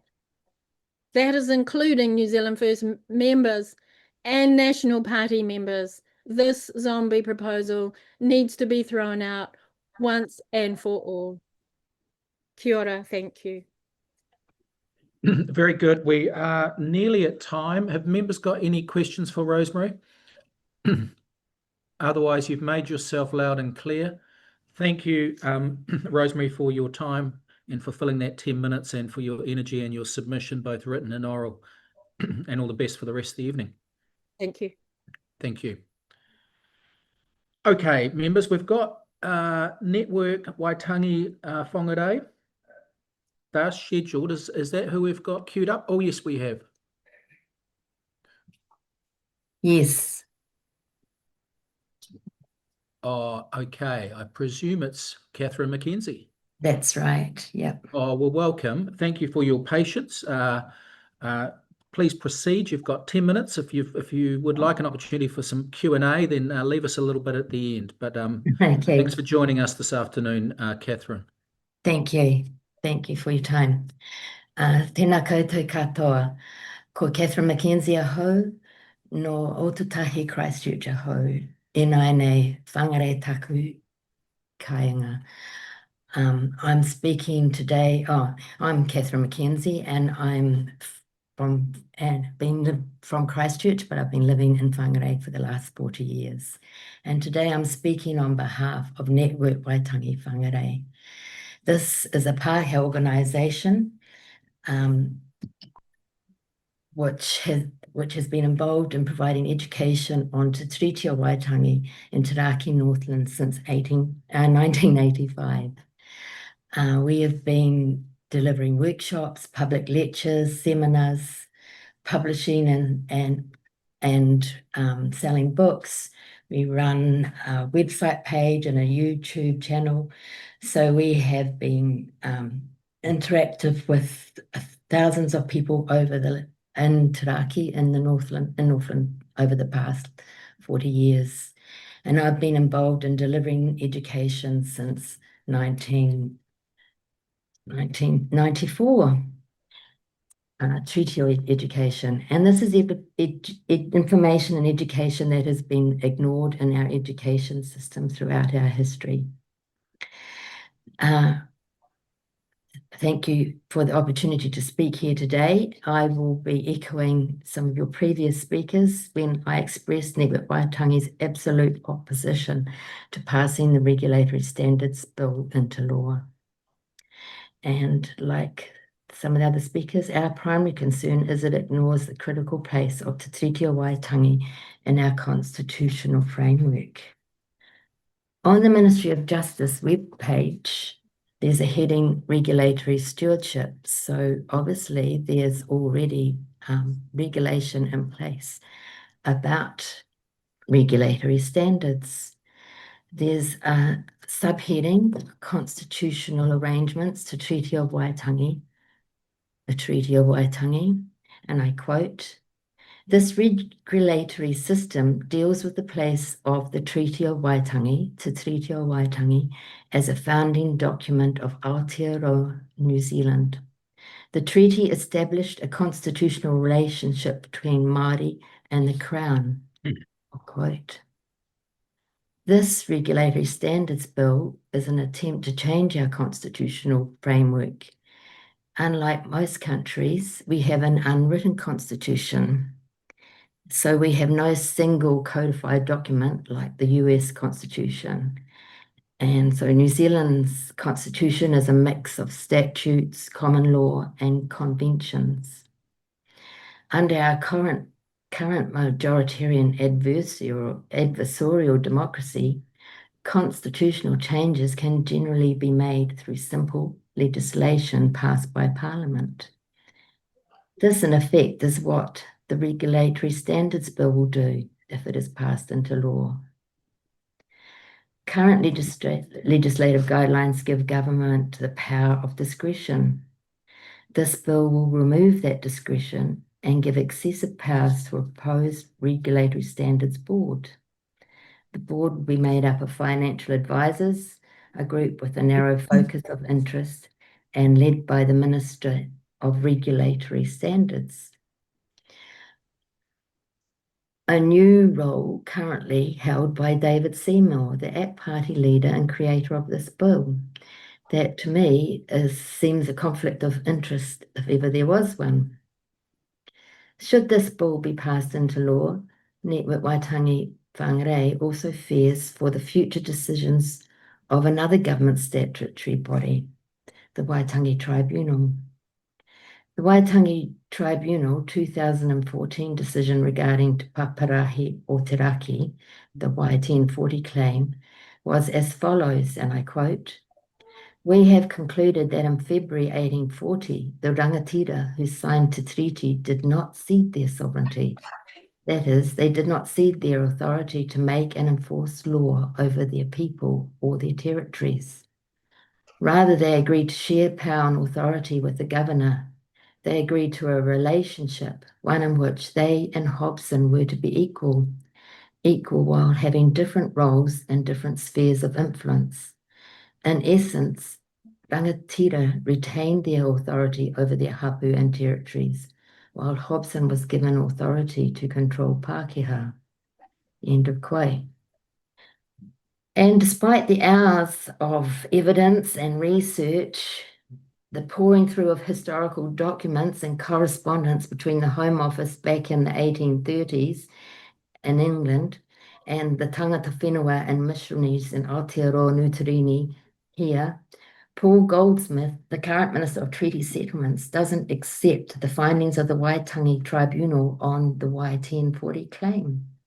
He is not willing to enter into a settlement with the iwi whānau Apanui due to a current agree to disagree clause on the sovereignty issue. It also inhibits the possibility of a settlement with Te Raki Northland iwi Ngāpuhi, the area to which we belong. If this government can ignore this legally constituted statutory process under current legislation, it bodes poorly for the role and decisions of the Waitangi Tribunal if the Regulatory Standards Bill is passed into law. Paul Goldsmith says he believes in the sovereignty of Parliament, which he says is only a representation of the democratic will of the people of New Zealand. Paul Goldsmith would seem to be out of touch with the democratic will of the people.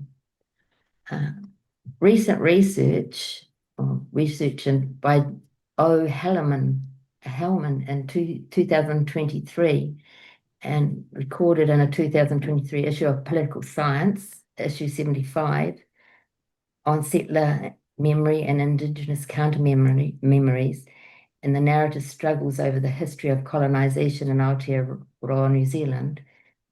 This shows that 70% of people who were born between the year 2000 and 2026, i.e. those who are now in their late teens and early 20s, see the Treaty of Waitangi as an important historical event.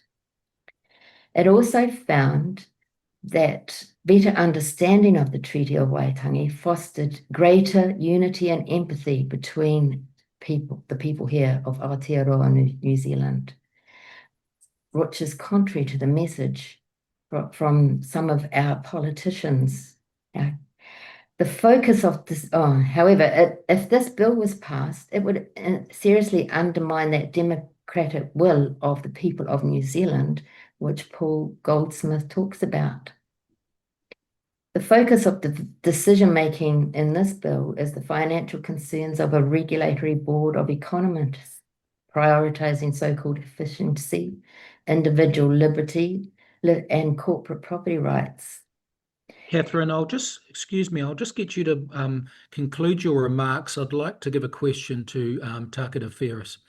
Okay, yeah.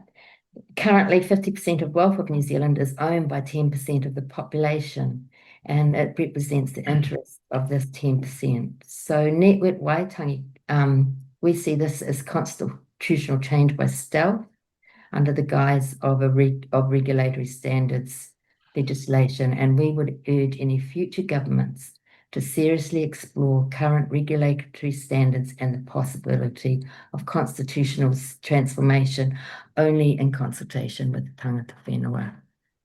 Thank Okay, you. very good. Mr. Ferris, we've got 1 minute, so if we can just have a quick exchange, it'll be. Yeah, kapai Cameron, thank you. Tēnā koe, Catherine, and thank you for your the long service in raising tiriti understanding in the country.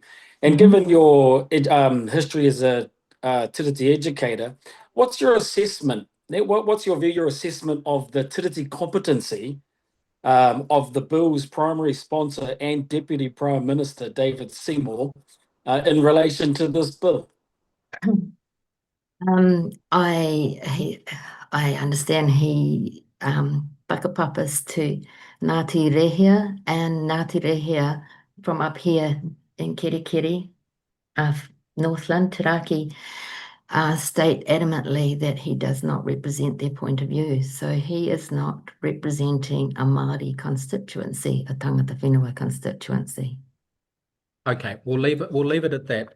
Thank you so much, Catherine, for your time and energy in your submission and presenting to us this afternoon. Thank you. Very good. Okay, Madam Clerk, have we got NZNO queued up? Oh no, yeah, no, we've got yes, NZNO, Nurses Organisation. Yep, they're here in the room. Yep. Oh, very good. Very good. Have we got Kerry and Paul? Correct.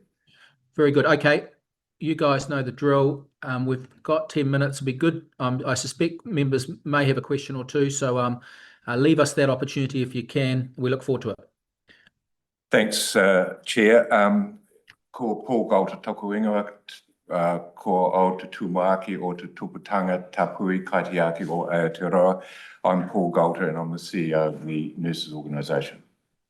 Kia ora koutou katoa, ko Kerry nuku toku ingoa, he kai whakahaere tōputanga tapuhi kaitiaki o Aotearoa. We want to keep our submissions brief because we do want to get into the Q&A. I'm just going to do a few general comments. First of all, overall, we oppose the bill, and surprisingly, it ignores for us the place of Te Tiriti in Aotearoa, New Zealand, and so breaches it. We see it as promoting a supremacy of individual property-based rights over important collective rights. And thirdly, it is unnecessary and promotes a further regulatory load and bias. And other points have been made by other parties around these points. What I want to talk about briefly is the threat to our public health system that we see the bill posing. New Zealand's long had a public health system. While obviously, and it's well documented, it's under stress currently, there is a strong consensus we see across the country that for reasons of equity, accessibility, affordability and public health, this public health system should be continued and continually improved. A public health system is a collective right of all New Zealanders. The direction of the bill threatens the collective right by holding it secondary to the individual right. For example, the fluoridation debate is an example of that tension. Public health initiatives that protect communities will be held subject to the individual right to not be protected, even if this puts at risk the health of the community at large. That's clearly untenable in our society. Likewise, an individual property right to build and own a private hospital could be subject of compensation when a government, for perfectly good reasons, for example, equity, ceases to contract services to that private hospital, even when the private operator took on that risk in the first place and has priced it in.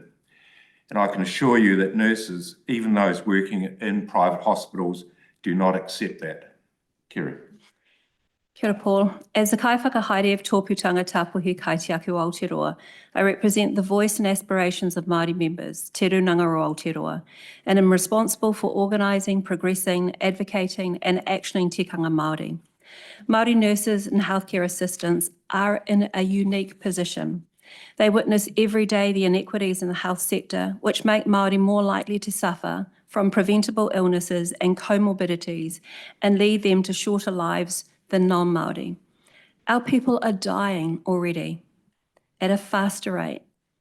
Te Runanga have grave concerns the bill will continue to perpetuate these health inequities. in an attempt by ACT Party to expunge history and the intergenerational trauma of Māori, which has left many fearing the traditional health sector. That fear and mistrust of doctors and hospitals has resulted in Māori being more likely to suffer from health conditions and chronic diseases, including diabetes, asthma, heart disease, and lung cancer. They are less likely to have been immunised and more likely to die from suicide. Māori are also more likely to face the barriers to accessing healthcare and to have experienced discrimination in the health system. These stats are a national shame. Evidence and history tells us that Māori and iwi-led health services are key to improving health outcomes for Māori. We saw during COVID pandemic a significant improvement in Māori immunisation rates once iwi providers were able to offer a kaupapa Māori whānau-centred vaccination services. These services were enabled because of considerations by policymakers of Te Tiriti of Waitangi. NZEI acknowledges that the pre-existing rights of Māori as tangata whenua and Te Tiriti of Waitangi as the founding document in Aotearoa, New Zealand. Te Tiriti provides a foundation to help fix the serious and dire health problems faced by Māori. It's because it pushes law and regulation makers to ensure Māori have the same access to opportunities as non-Māori and fully participate in decisions which affect them and to have their voices heard. The Regulatory Standards Bill will remove the Crown's obligation to Te Tiriti of Waitangi and silence the voice of Māori in decision-making in health. This has deadly consequences. It will undermine the principles of equity and justice for Māori. It will perpetuate colonial structures of power and control over Māori communities. This bill is contrary to the government's legislated aim for healthcare provisions, the 2022 Pai Order Healthy Futures Act, which includes ensuring Māori and other population groups have access to services in proportion to their health needs, and that the health sector should take measures to protect and improve health and well-being. Tangata whenua have faced generations of systemic racism in the health sector. This means they are less likely to seek medical care when they are sick and more likely to drop out of the health system altogether. The Regulatory Standards Bill will leave a legacy for ACT leader David Seymour. That legacy will be that Māori will remain sicker than other New Zealanders. They will continue to die at a faster rate than non-Māori, and this is devastating for our whānau. We urge the Health Select Committee to recommend Parliament vote this bill down at its next reading. Kia ora. Thank you. Very good. Okay. Members, questions for the New Zealand Nurses Association? For Paul and Kerry, I'm going to go to Takata Ferris. Tēnā kōrua. Given your history and work in the health space and the health equity lens, who in your view stands to be most significantly impacted, negatively impacted, in terms of health equity by this bill? There is no doubt Māori will be most negatively impacted, and as I said in my statement, will continue to die at a faster rate when their voices are silenced from this piece of legislation. Can you perhaps just give us your view on how Te Tiriti o Waitangi might actually provide for improved health outcomes for Māori? If we were truly to implement Te Tiriti of Waitangi as intended, any piece of legislation, any consideration of change should include Māori being at that table of decision. There should be equity in terms of shared governance, shared responsibility, and shared funding to reduce and improve those inequities that currently exist. We are battling at the moment for those nurses that work within Māori and iwi provider sectors to be recognised the same as their colleagues that work within hospital. This has been over many, many years and we still haven't achieved that. So truly to embed a te tiriti approach will include having people at the table and resourcing it adequately. Tēnā koutou. Okay, very good. We're at time. Thank you, Paul and Kerry from the New Zealand Nurses Organisation, and we appreciate you coming into Parliament this afternoon and making your submission and your additional comments. Thanks, Cameron. Thank you. All the best. Okay, that takes us to an individual submission. Have we got Tohei Ashby queued up, Madam Clerk? Oh, very, very good. Let's get you on the big screen. This looks like it's going to be worth seeing. Let's have a look.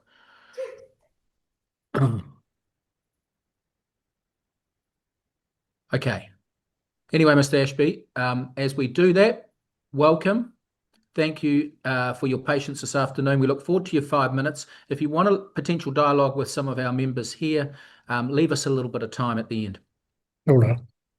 Tēnā rā koutou katoa. Tēnei kei te mihe tūrā, tēnei kia koutou katoa tiro mai nei I roto tēnei pukamata I tēnei ai ei. Nō reira e tino mihe tūna tēnei kia koutou, ngā kai whakawā, tēnā koutou. Tēnā koutou. Ko tohe ahi pītaku ingoa, no roto o Ngati hine, Ngati rahiri, Ngati kau. I roto tēnā ki au e tautoko ana tēnei pire ke mui a tātou, mua ta tātou aroro. E kore au e whakaa ke tāka heka hini a tātou I tēnei kāwana tanga ke rungi a tātou te wimā. I roto tēnā ka mea te kāwana ke a rātu ta tātou tino rangatiratanga, ka hori.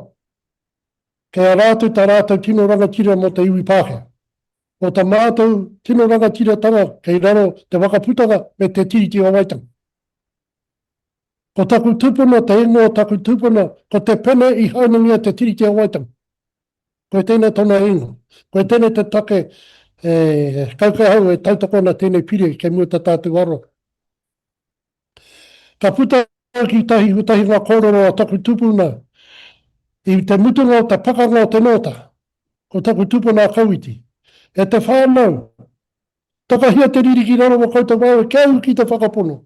Ne kore he poi pāke a koutou a muri akeni. Tāria ke kakaiti te namu o te whārangi o te pukapuka e kōrero ana tēnei mo te tiriti o waitanga. Tatari ke kakaiti te namu o te whārangi o te pukapuka reira ka tahuri atu. Ke reira ka tahuri atu e. Kaua takahia ngā papaponu o mātu o tupuna. Titiro ki te taumata ta mana, kei reira te oranga mo tātou. Ka tiro tātou e hakena a rātou I tāwahi. Ka kite tātou ngā pakanga nei wa tātou motu o tā rātou tino rangatiratanga. No reira ata tiro hia, o era kōrero I waihomau aku tupuna ki a tātou te kāinga. No reira koe tēnei taku kōrero mutunga, e kōrero ana hau mō ngā tangata I tuhia tēnei pire. I kitea, ki ei kitea. I rongo, ki ei rongo. I kōrero hia, ki ei kōrero hia. Nā koe tēnei waku kōrero. Ko oti kia te tuku waku kōrero ki te pāramata, e runga ngā pepa waihatu era ki koe kona, ko ngā kōrero I hiau ke te tuku atu kia koutou e pāna ki tēnei pire ke mua ta tātou aro. No reira tēnā koutou. Oh, very good. Thank you, Mr. Ashby. Have we got any comments or questions, members? Kia ora, Cameron. Oh, kia ora. Takaru Ferris. Tēnā koe tohe. Tēnā koe. Mō nei e tohe nei te tohe roa. Kia mōhio mai koe aku tamariki he uri no matauri. Ako tō rātou tibuna pāpā nau epi hā tērā te tāwharau I a rātou.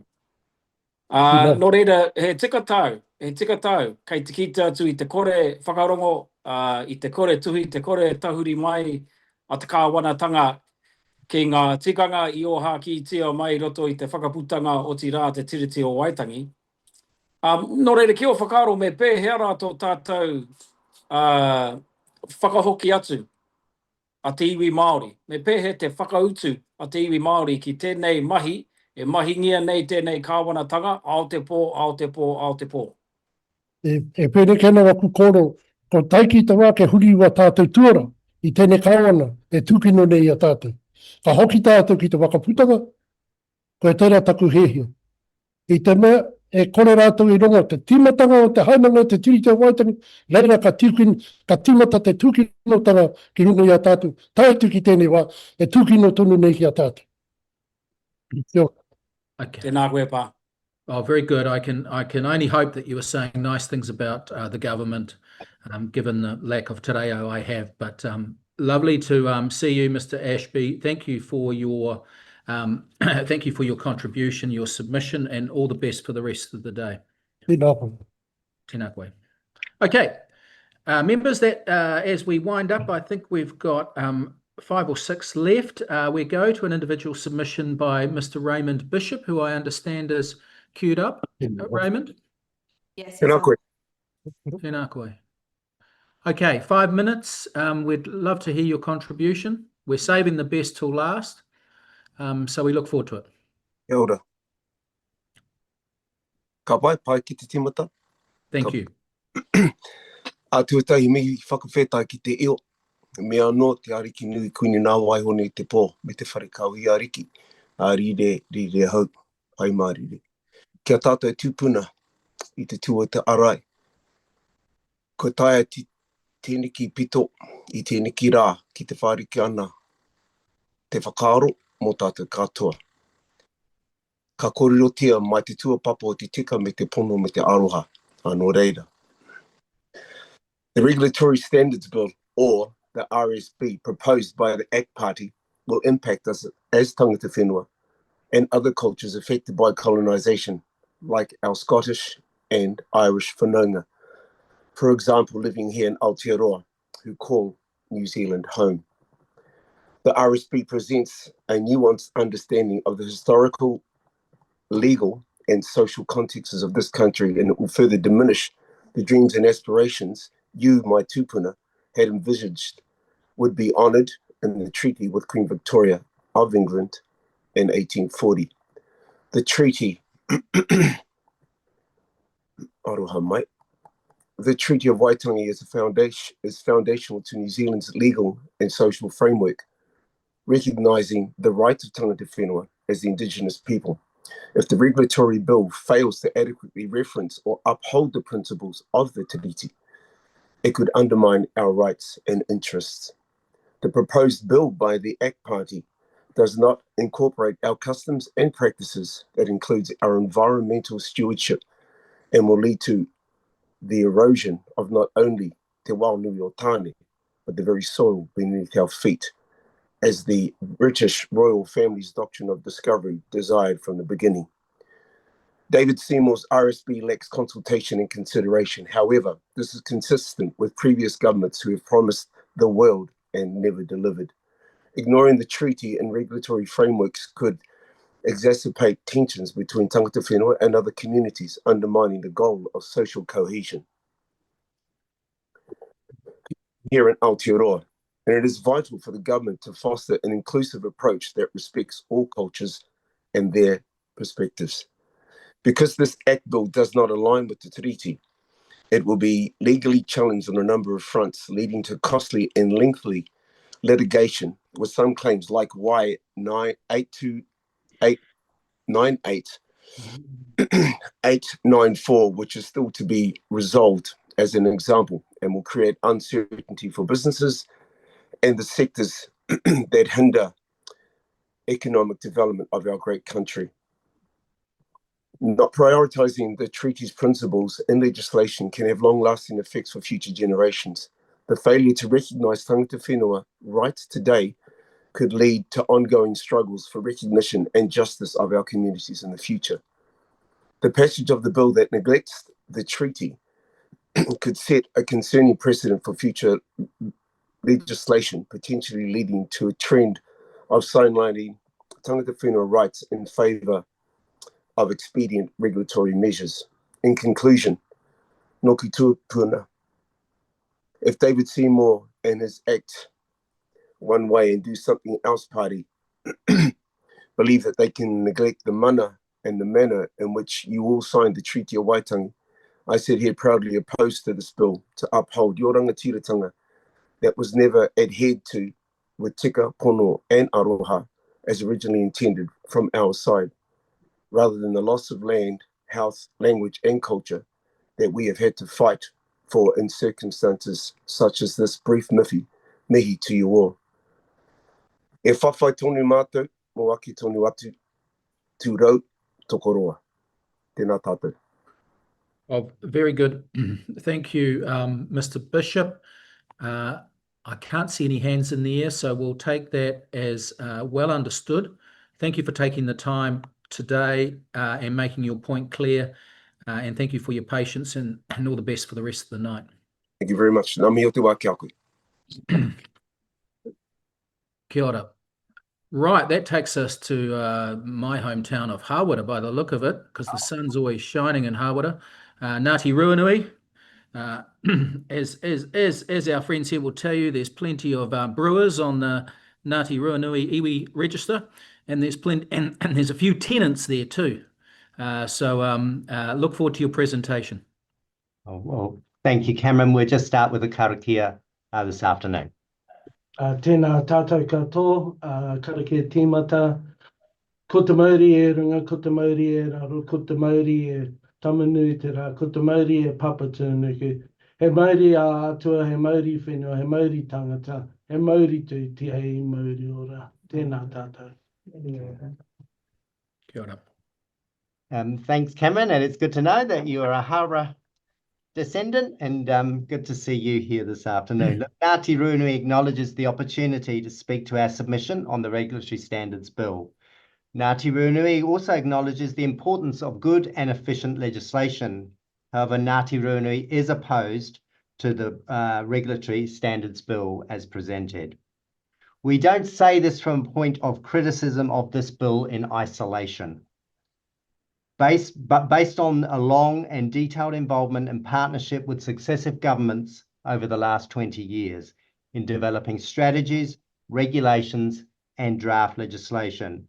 Most notably, Ngati Ruanui was an active participant in providing advice to the then Minister on the EEZ legislation, and more recently invited to be part of the development of offshore renewable energy legislation and regulations.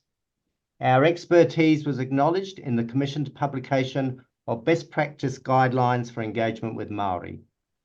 In our submissions, we summarise from our point of view what this bill is attempting to do and its construct. We won't repeat these here, as I'm sure you've heard these several times today and in the days coming, I suspect.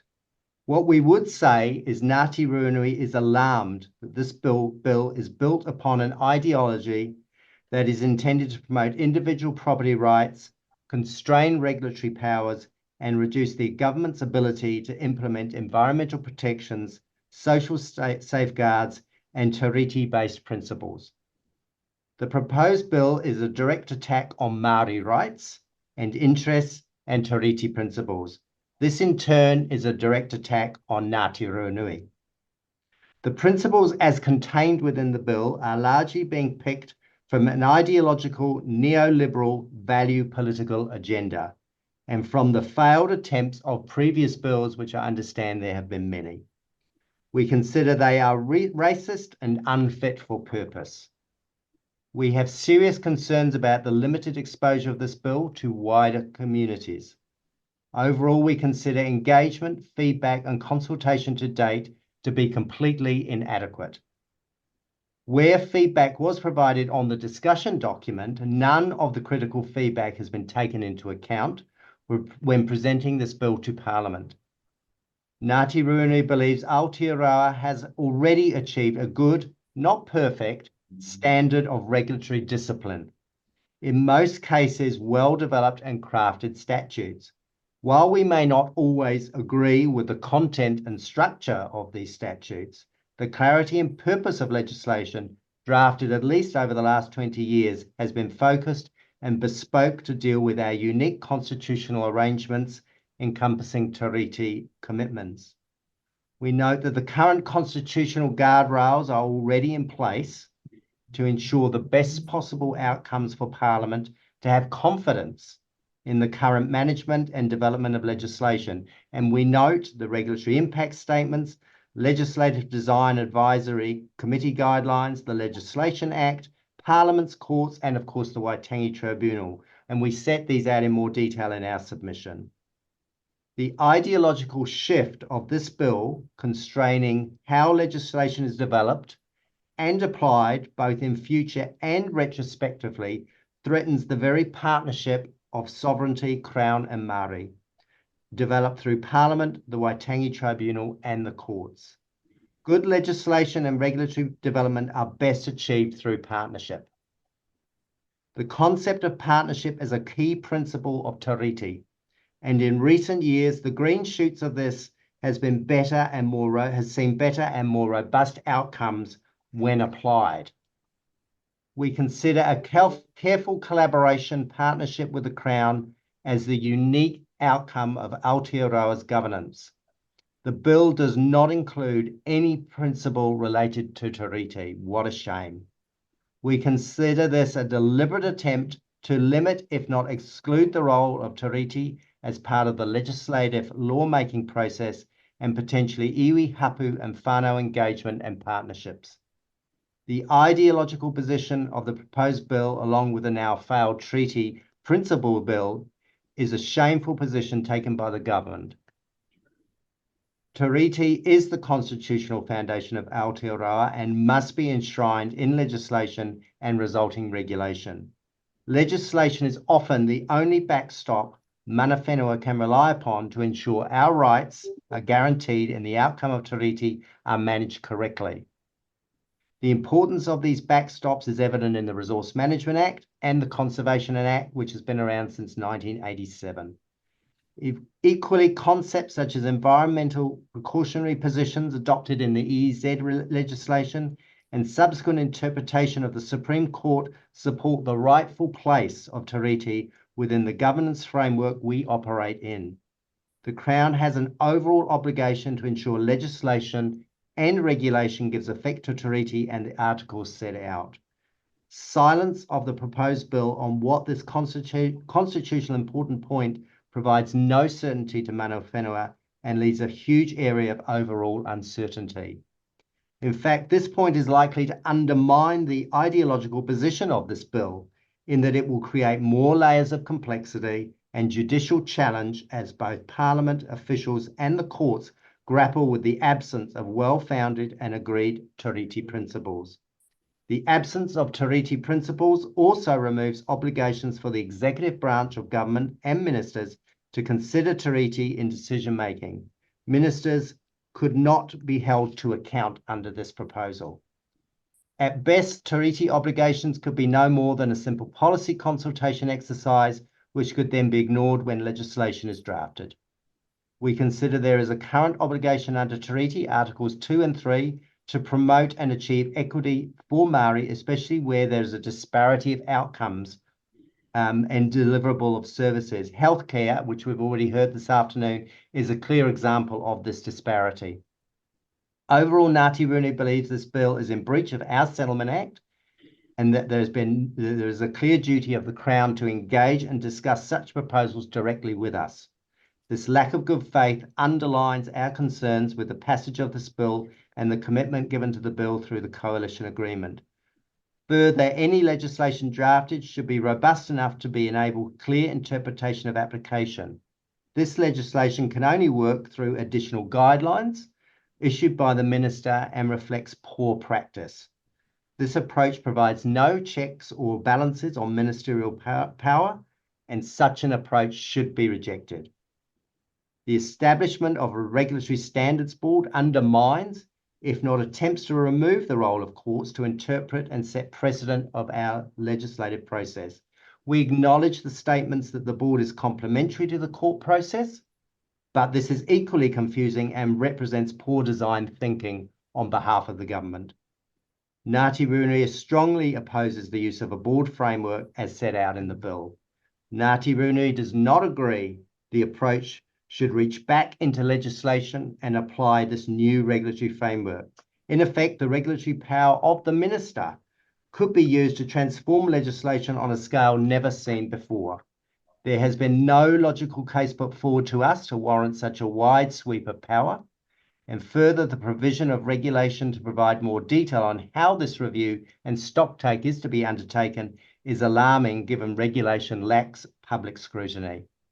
Powers of the Minister of Regulation to initiate regulatory reviews, providing the Ministry of Regulation through the Chief Executive to require information to be provided is regarded as an extreme overreach of executive power.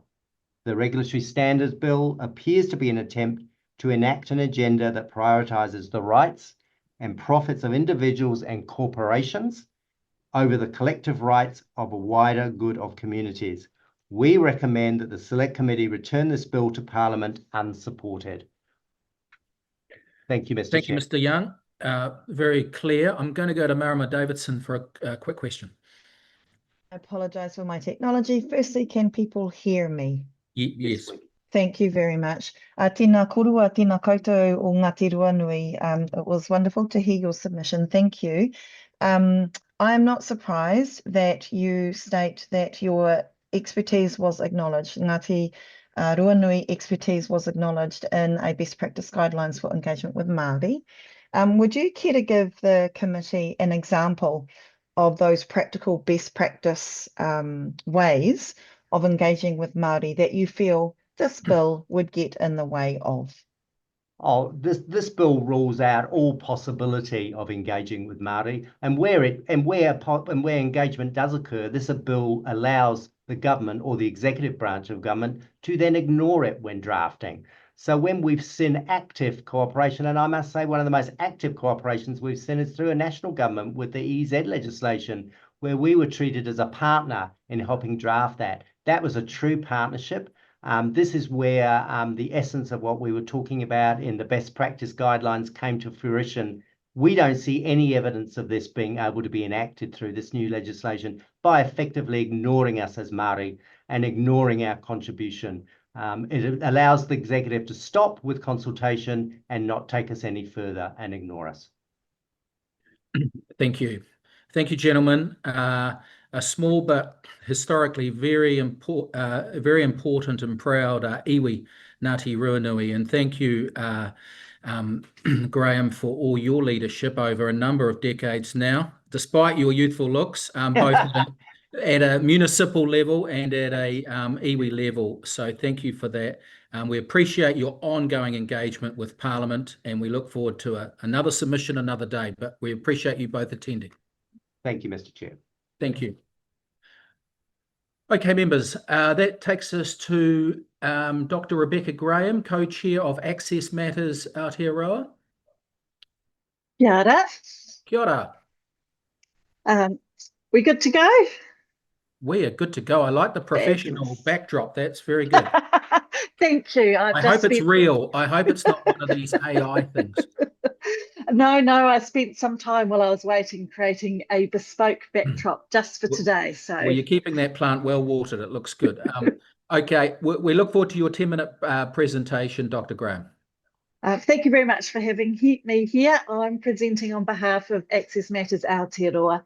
Access Matters has a very passionate group of workers and a large range of supporters who are really keen for all areas of public life to be accessible for everyone.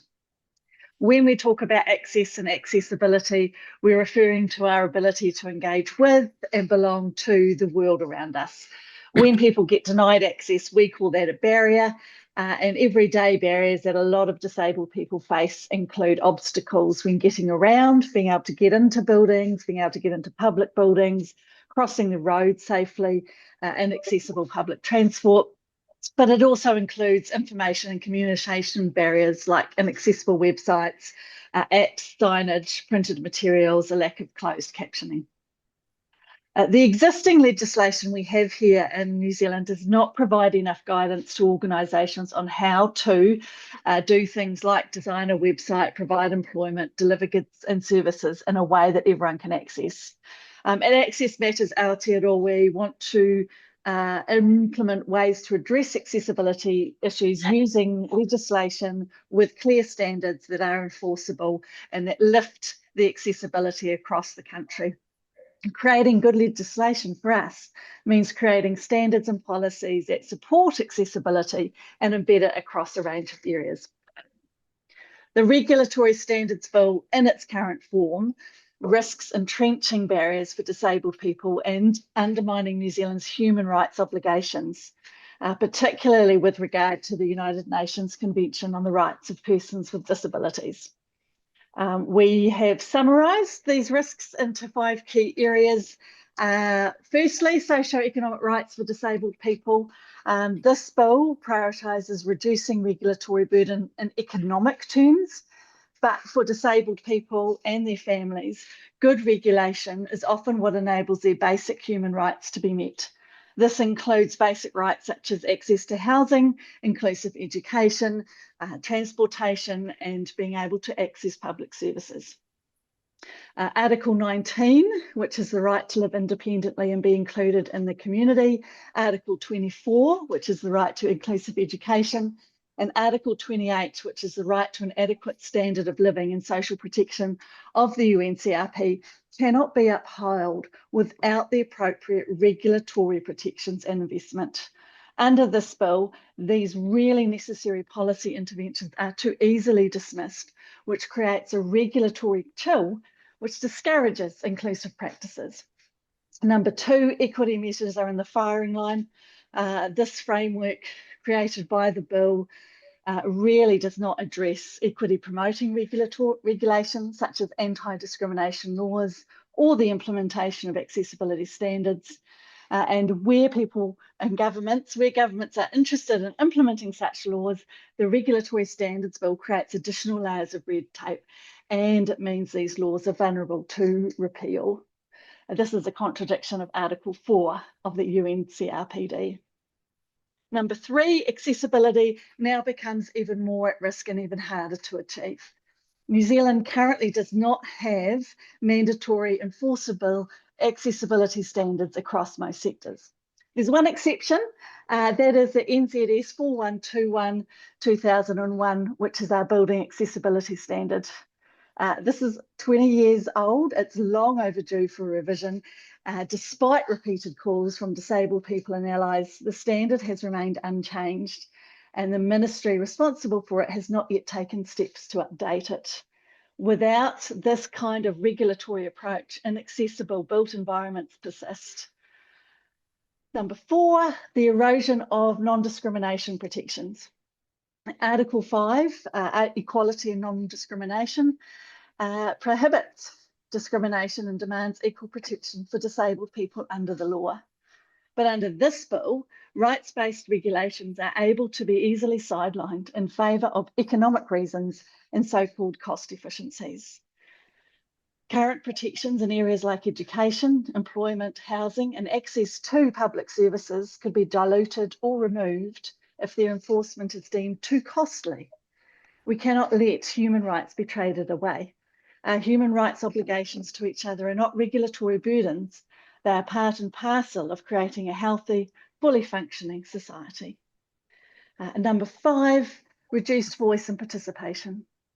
This bill reduces opportunities for marginalised and minoritised groups, and especially disabled people, to shape the policies and the legislations that impact on their lives. Article 19, the right to live independently and be included in the community. Article 21, the right to freedom of expression and access to information. And Article 28, the right to an adequate standard of living and social protection from the UNCRP, all affirm really strongly the right of disabled people to be involved in decision-making in areas that affect them. Processes like co-design and consultation with disabled people are not bureaucratic red tape. They're democratic imperatives, not efficiencies. They help create better laws and shape policies in ways that mean they can work to achieve what is intended. Lastly, in response to some suggestions across the last 4 days that this bill won't stop the government from making laws as it's not legally blinding, we do want to note the chilling effect of the takings clause, which will work to prevent the government of the day from making certain laws because of the potential expense of compensation claims.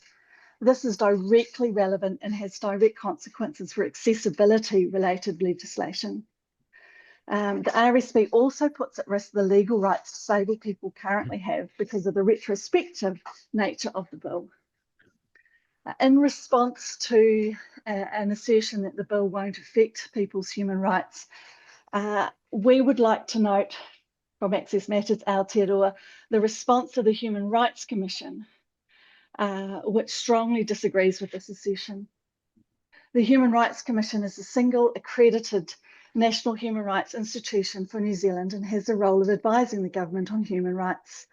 They have stated that there can be no way this bill can be said to be genuinely consistent with New Zealand's international human rights obligations, nor the Bill of Rights Act, and that many of the substantive rights gains that people currently enjoy on an everyday basis are the result of laws which have balanced an array of considerations. Such laws may treat people differently, limit certain liberties, and may not withstand a very narrow cost-benefit analysis. In conclusion, Access Matters Aotearoa urges the committee to reject this bill. If we must have regulatory standards, we need standards that explicitly protect accessibility, equity, and inclusive participation. Regulatory quality needs to be measured by whether it upholds human rights, advances social equity, and includes diverse voices in decision-making. Thank you. Thank you very much, Dr. Graham. We're almost at time, but I've got a quick question, I'm sure, from Dr. Deborah Russell. Oh, kia ora, Rebecca. Great to hear your submission.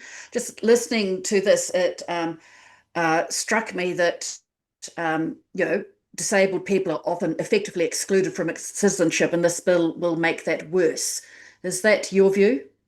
Very much so, very much so. It's hard enough already. We're working really hard to improve accessibility, and this bill just kind of takes a giant sledgehammer and says, nah, we're not going to do that, and it's horrendous. Yeah, really potentially very bad.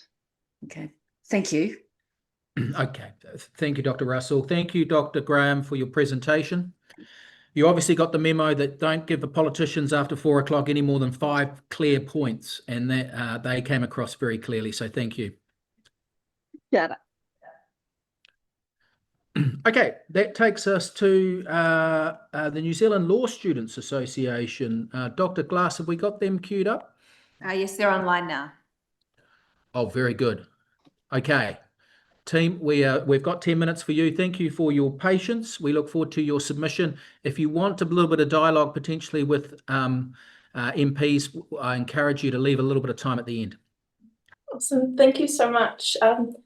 First of all, kia ora, and thank you to the Finance and Expenditure Subcommittee for allowing us to speak today. By way of introduction, my name's Angelica, and I'm the Education Vice President of the New Zealand Law Students Association. We are a group who provide advocacy and a united voice for matters affecting law students across the country.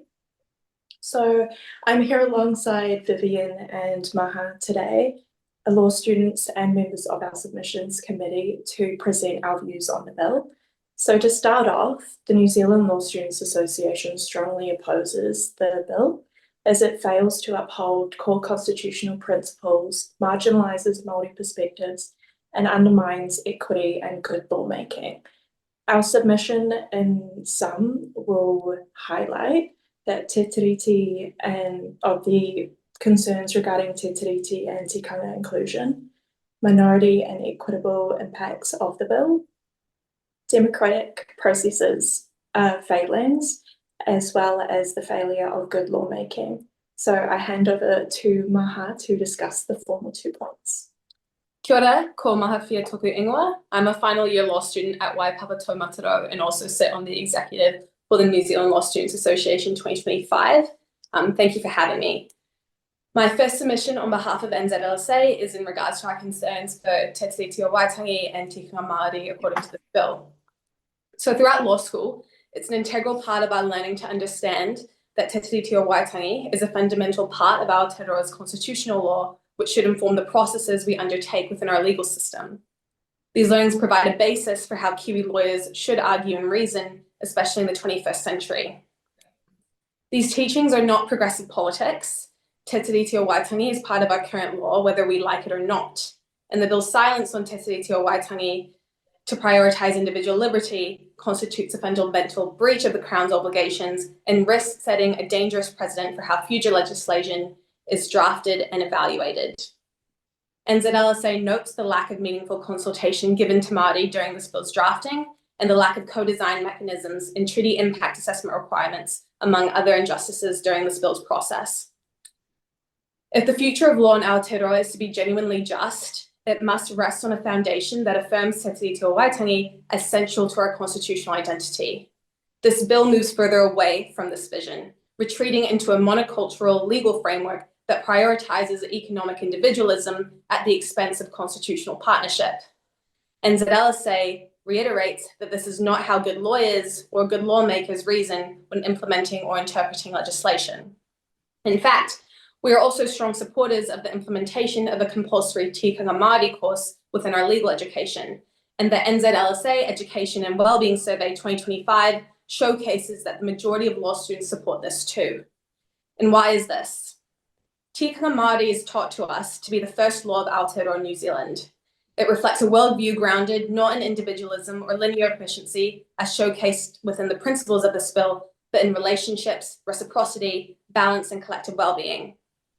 There has been growing recognition across the courts that tikanga Māori is not simply a cultural background to law, but is law in itself. The complete absence of tikanga Māori in the bill reflects not only a missed opportunity, but a deliberate narrowing of what constitutes as legitimate knowledge and legal value in Aotearoa. The principles presented within this bill do not reflect the direction Aotearoa is moving towards, but attempts to reassert a singular legal narrative that is out of step of Aotearoa's pluralistic constitutional evolution. NZLSA's second submission relates to this bill's minority and equity impacts. Another thing we learn within law school is the difference between formal legal equality and substantive legal equality when interpreting the rule of law.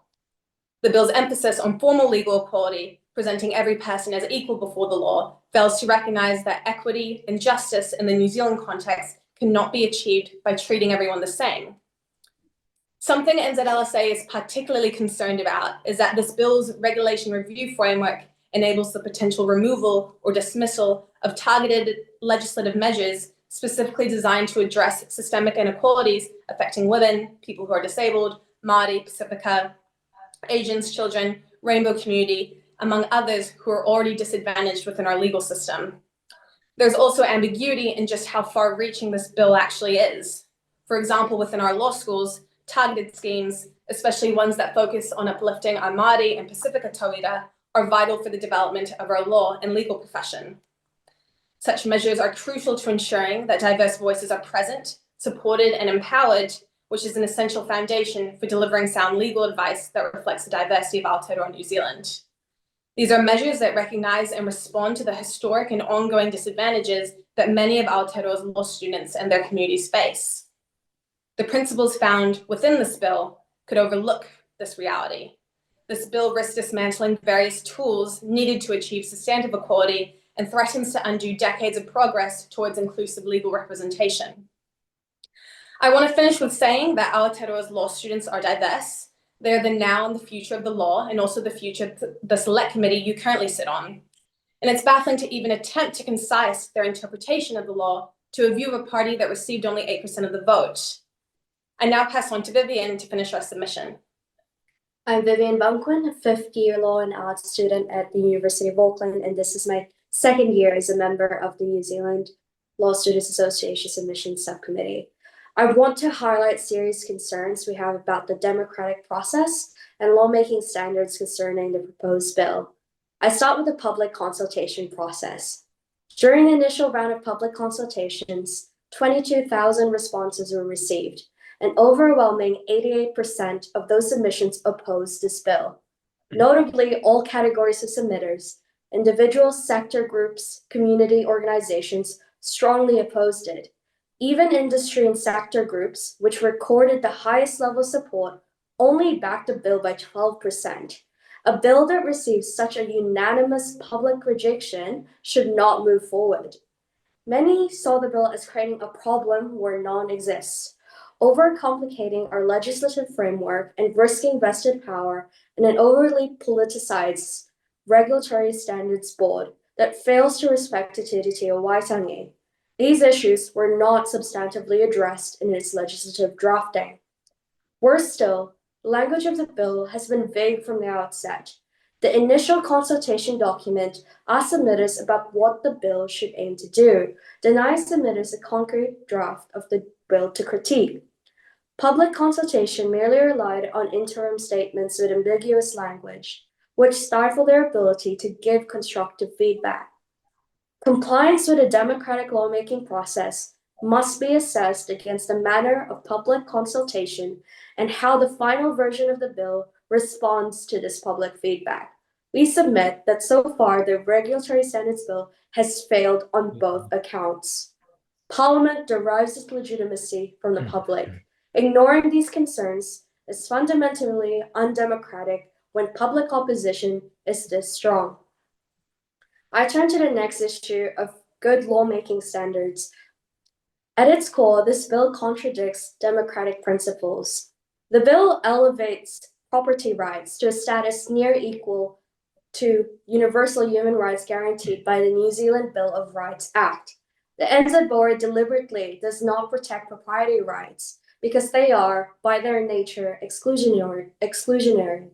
As such, propriety rights should not outweigh principles like equality, public safety, or the protections guaranteed by Te Tiriti.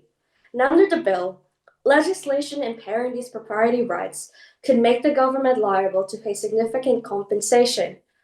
The result is shifting costs away from corporations and onto the taxpayer, undermining our collective understandings of social responsibility. The bill creates more bureaucracy despite its claim to minimize administrative burdens. It proposes a new Regulatory Standards Board appointed by the Minister of Regulation to assess current and future legislation against its narrow principles. These additional processes can delay essential enforcement of public protections like building regulations or environmental standards. This board also does not reflect our constitutional values or commitment to Tiriti o Waitangi. Unlike the Waitangi Tribunal, whose mandate is rooted in the treaty principles and the text of the treaty, the board would be politically driven with no grounding in Aotearoa's constitutional traditions. In short, this process has failed the public interest, failed robust lawmaking standards, and failed to uphold the principles of democracy. If the majority is firmly expressed that the current system of regulation does not need amendment in this way, we have to listen. Legislation serves the public interest and does not override it. In conclusion, New Zealand Law Student Association strongly opposes the proposed bill. It has to fail. Kia ora. Okay, thank you very much, Angelica and team. We're over time, so we won't go for questions, but we appreciate your presentation and your submission, and keep engaged with the process and with other legislation as it comes through Finance and Expenditure Committee and other committees as well. Dr. Duncan Webb, he was once a law student, and it only seems like yesterday, doesn't it, with Dr. Webb? And he's giving you a wave of gratitude. Oh, see, I need to redo the gallery. Duncan can give the vote of thanks. Duncan, Dr. Duncan can give the vote of thanks. Keep up the good work. Great to see law students contributing like that. Really valuable. Awesome. Kia ora. Thank you. Okay. So much. Hey, thank you so much. Thanks, Angelica. Thank you, team. Okay. Right. That takes us to the Tauranga Māori Business Association. Who have we got? Tēnā koutou, katoa. Oh, kia ora, Jackie. Kia ora. Thank you for your patience. We're looking forward to your presentation. We're running 2 minutes late, which is pretty good at the end of the day. And so we look forward to your 10 minutes. Kahui. Ko Jackie Rolliston Steve tōku ingoa. I'm presenting online today on behalf of the members of the Tauranga Māori Business Association and in lieu of our chair, Leonie Whakua, who unfortunately was unable to speak today. Ngā mihi nui ki a koutou for the opportunity to present our views on the Regulatory Standards Bill. The Tauranga Māori Business Association represents a diverse membership of Pākehī Māori in Tauranga Moana, business owners who whakapapa te Ngāti Ranginui, Ngāti Rangi, Ngāti Pukenga, and others who've made this rohi their home. Our members work across industries like construction, agriculture, professional services, tourism and real estate, as well as a raft of smaller scale Pākehī who are using their own innovative and creative talents to not scale up, but to live and love their day-to-day mahi while supporting their whānau. Together, we are united on our strong opposition of the Regulatory Standards Bill. This bill risks doing real harm to Māori businesses, and we believe it undermines the foundations of Te Tiriti o Waitangi and tikanga Māori in both principle and practice. We do want to acknowledge, however, that we share the bill's aspiration to improve the quality, clarity and consistency of regulation in Aotearoa, but we believe this can only be achieved in genuine partnership with Māori, upholding Te Tiriti o Waitangi and recognising tikanga Māori as part of our legal and cultural fabric. The reasons for our submission is as follows. Tuatahi, breach of Te Tiriti o Waitangi. The bill was introduced without consultation with Māori, with no reference to Te Tiriti o Waitangi and no consideration of the Crown's constitutional obligations as a treaty partner. By omitting Te Tiriti, the bill ignores the basis on which Māori participate in business and governance in Aotearoa. The mechanism it proposes could be used to dismantle or legally challenge co-governance frameworks, resource settlements, and other tikanga-based models that are essential to Māori enterprise. Tuarua, misalignment with Māori business realities. The bill proposes a set of regulatory principles grounded in Western individualism, such as freedom of contract and individual property rights. These might appear neutral on paper, but in practice, they create barriers for Māori businesses operating within collective and tikanga-based models. Let me just illustrate this with a couple of comparisons. Bill principle, freedom of contract. Collective agreements, tikanga obligations and whānau-based decision-making are the norm for Māori business reality. Bill principle, individual property rights. Māori business reality. Land and assets are commonly held in collective Māori title or trust structures. Bill principle, less restrictive regulation. Māori business reality. Tikanga-based practices often go beyond regulatory minimums by design for kaitiakitanga. Minimising barriers to entry.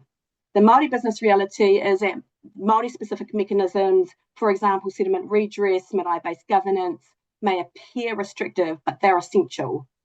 Bill principle, one-size-fits-all approach. Māori business reality. Māori businesses are culturally and regionally specific, requiring flexibility. And finally, the bill principle around having no mention of Te Tiriti or tikanga Māori, yet these are the foundations of Māori economic and constitutional participation. So these comparisons illustrates the problem at heart of the bill. It assumes that all businesses operate in the same way, under the same rules, but Pākehī Māori exist because of and in accordance with Te Tiriti and tikanga.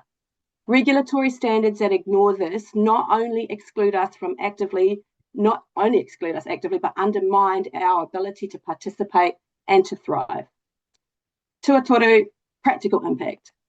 We're not speaking in theory. For example, a marae-based business that provides catering and events on ancestral land, employing whānau and observing tikanga around food, land use and profit sharing could be challenged under a system that values only individual property and profit motives.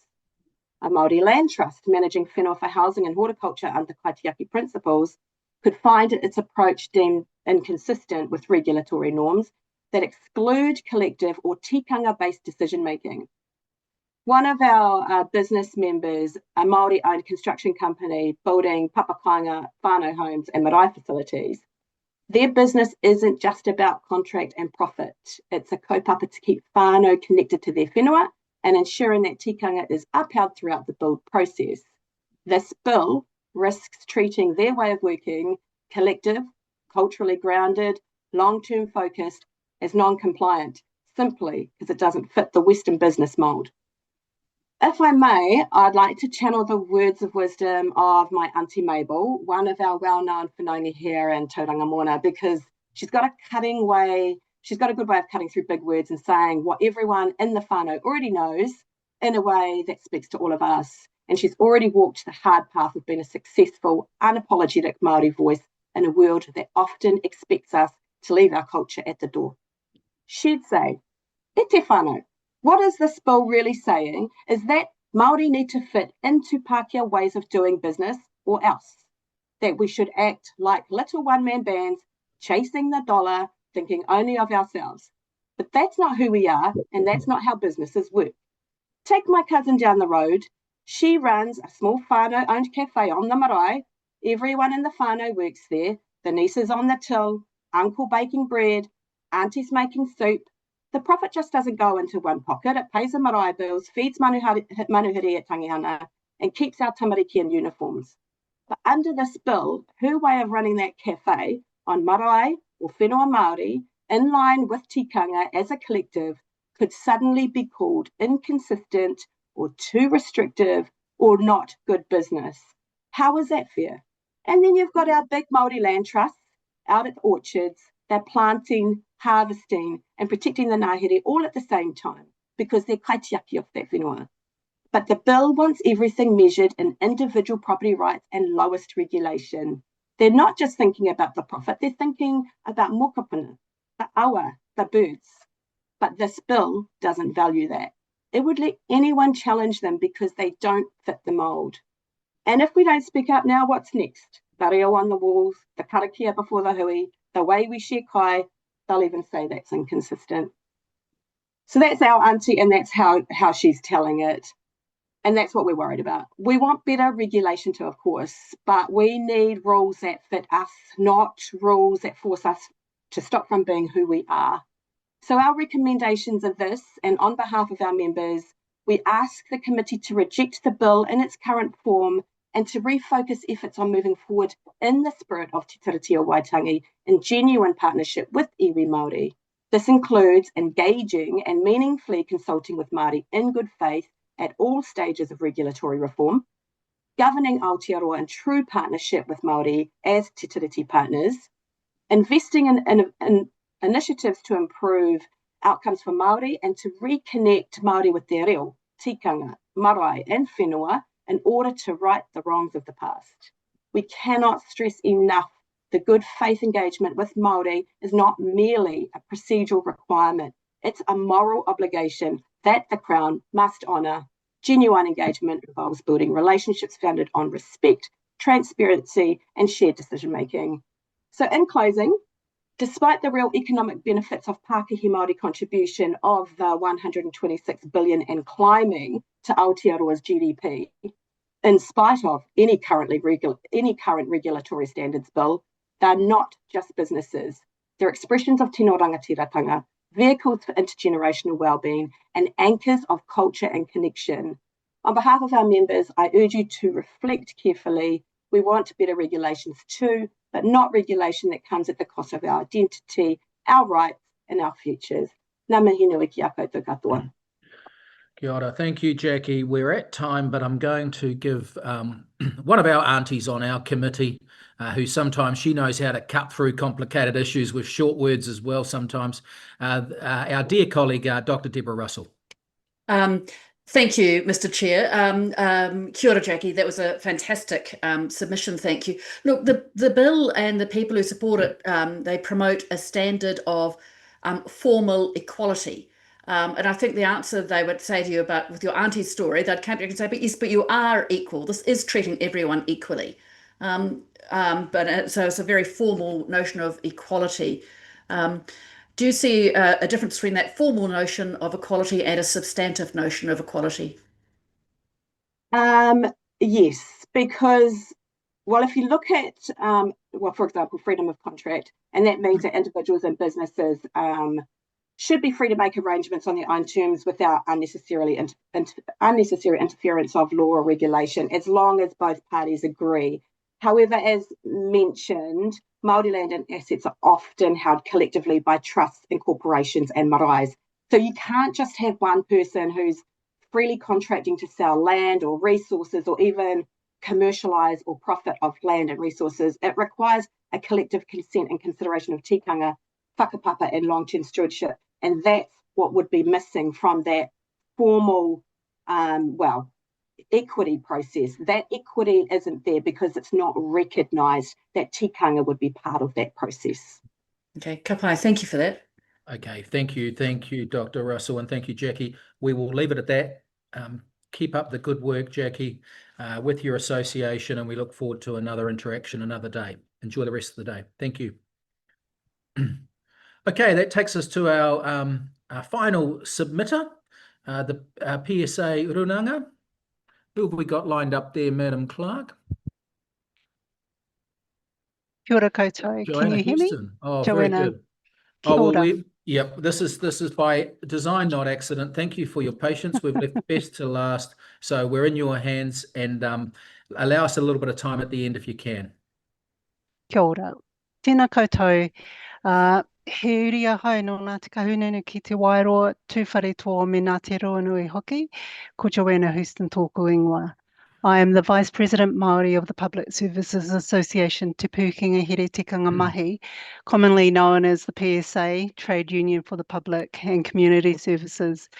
I am also the tuakana for Te Runanga o Ngā Tōāwhina, representing our Runanga membership of the Public Services Association.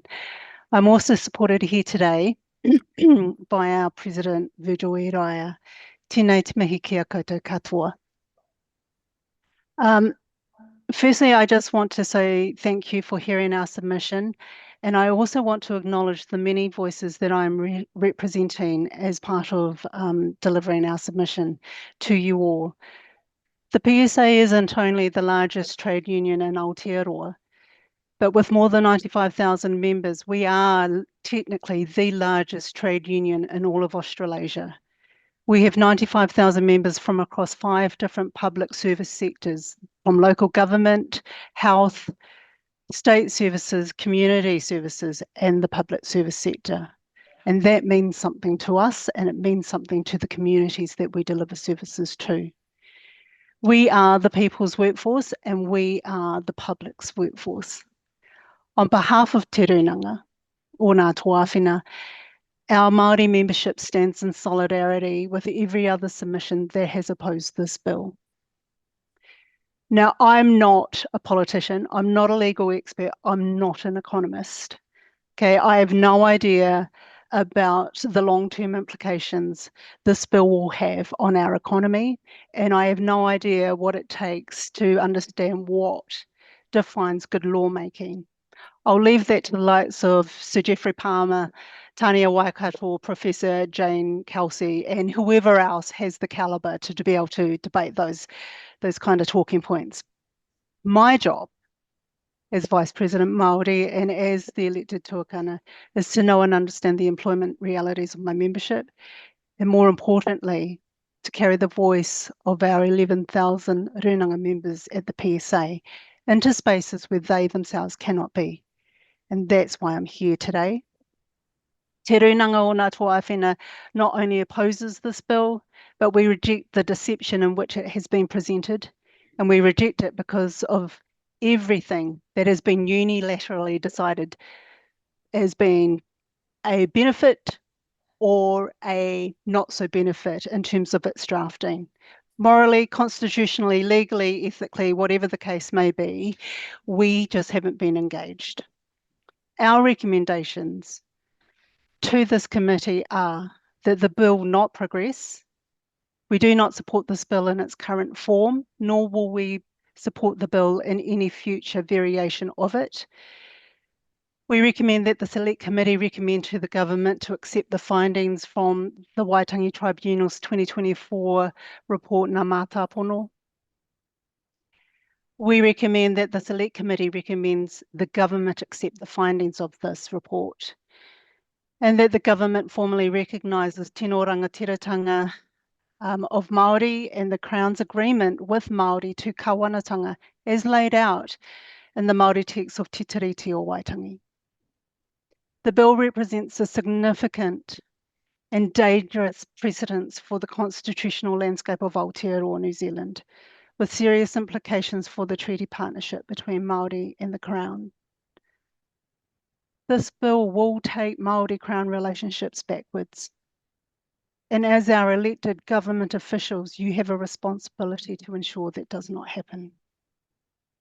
Te Runanga has identified that if it does, our members will look to hold this committee accountable for it.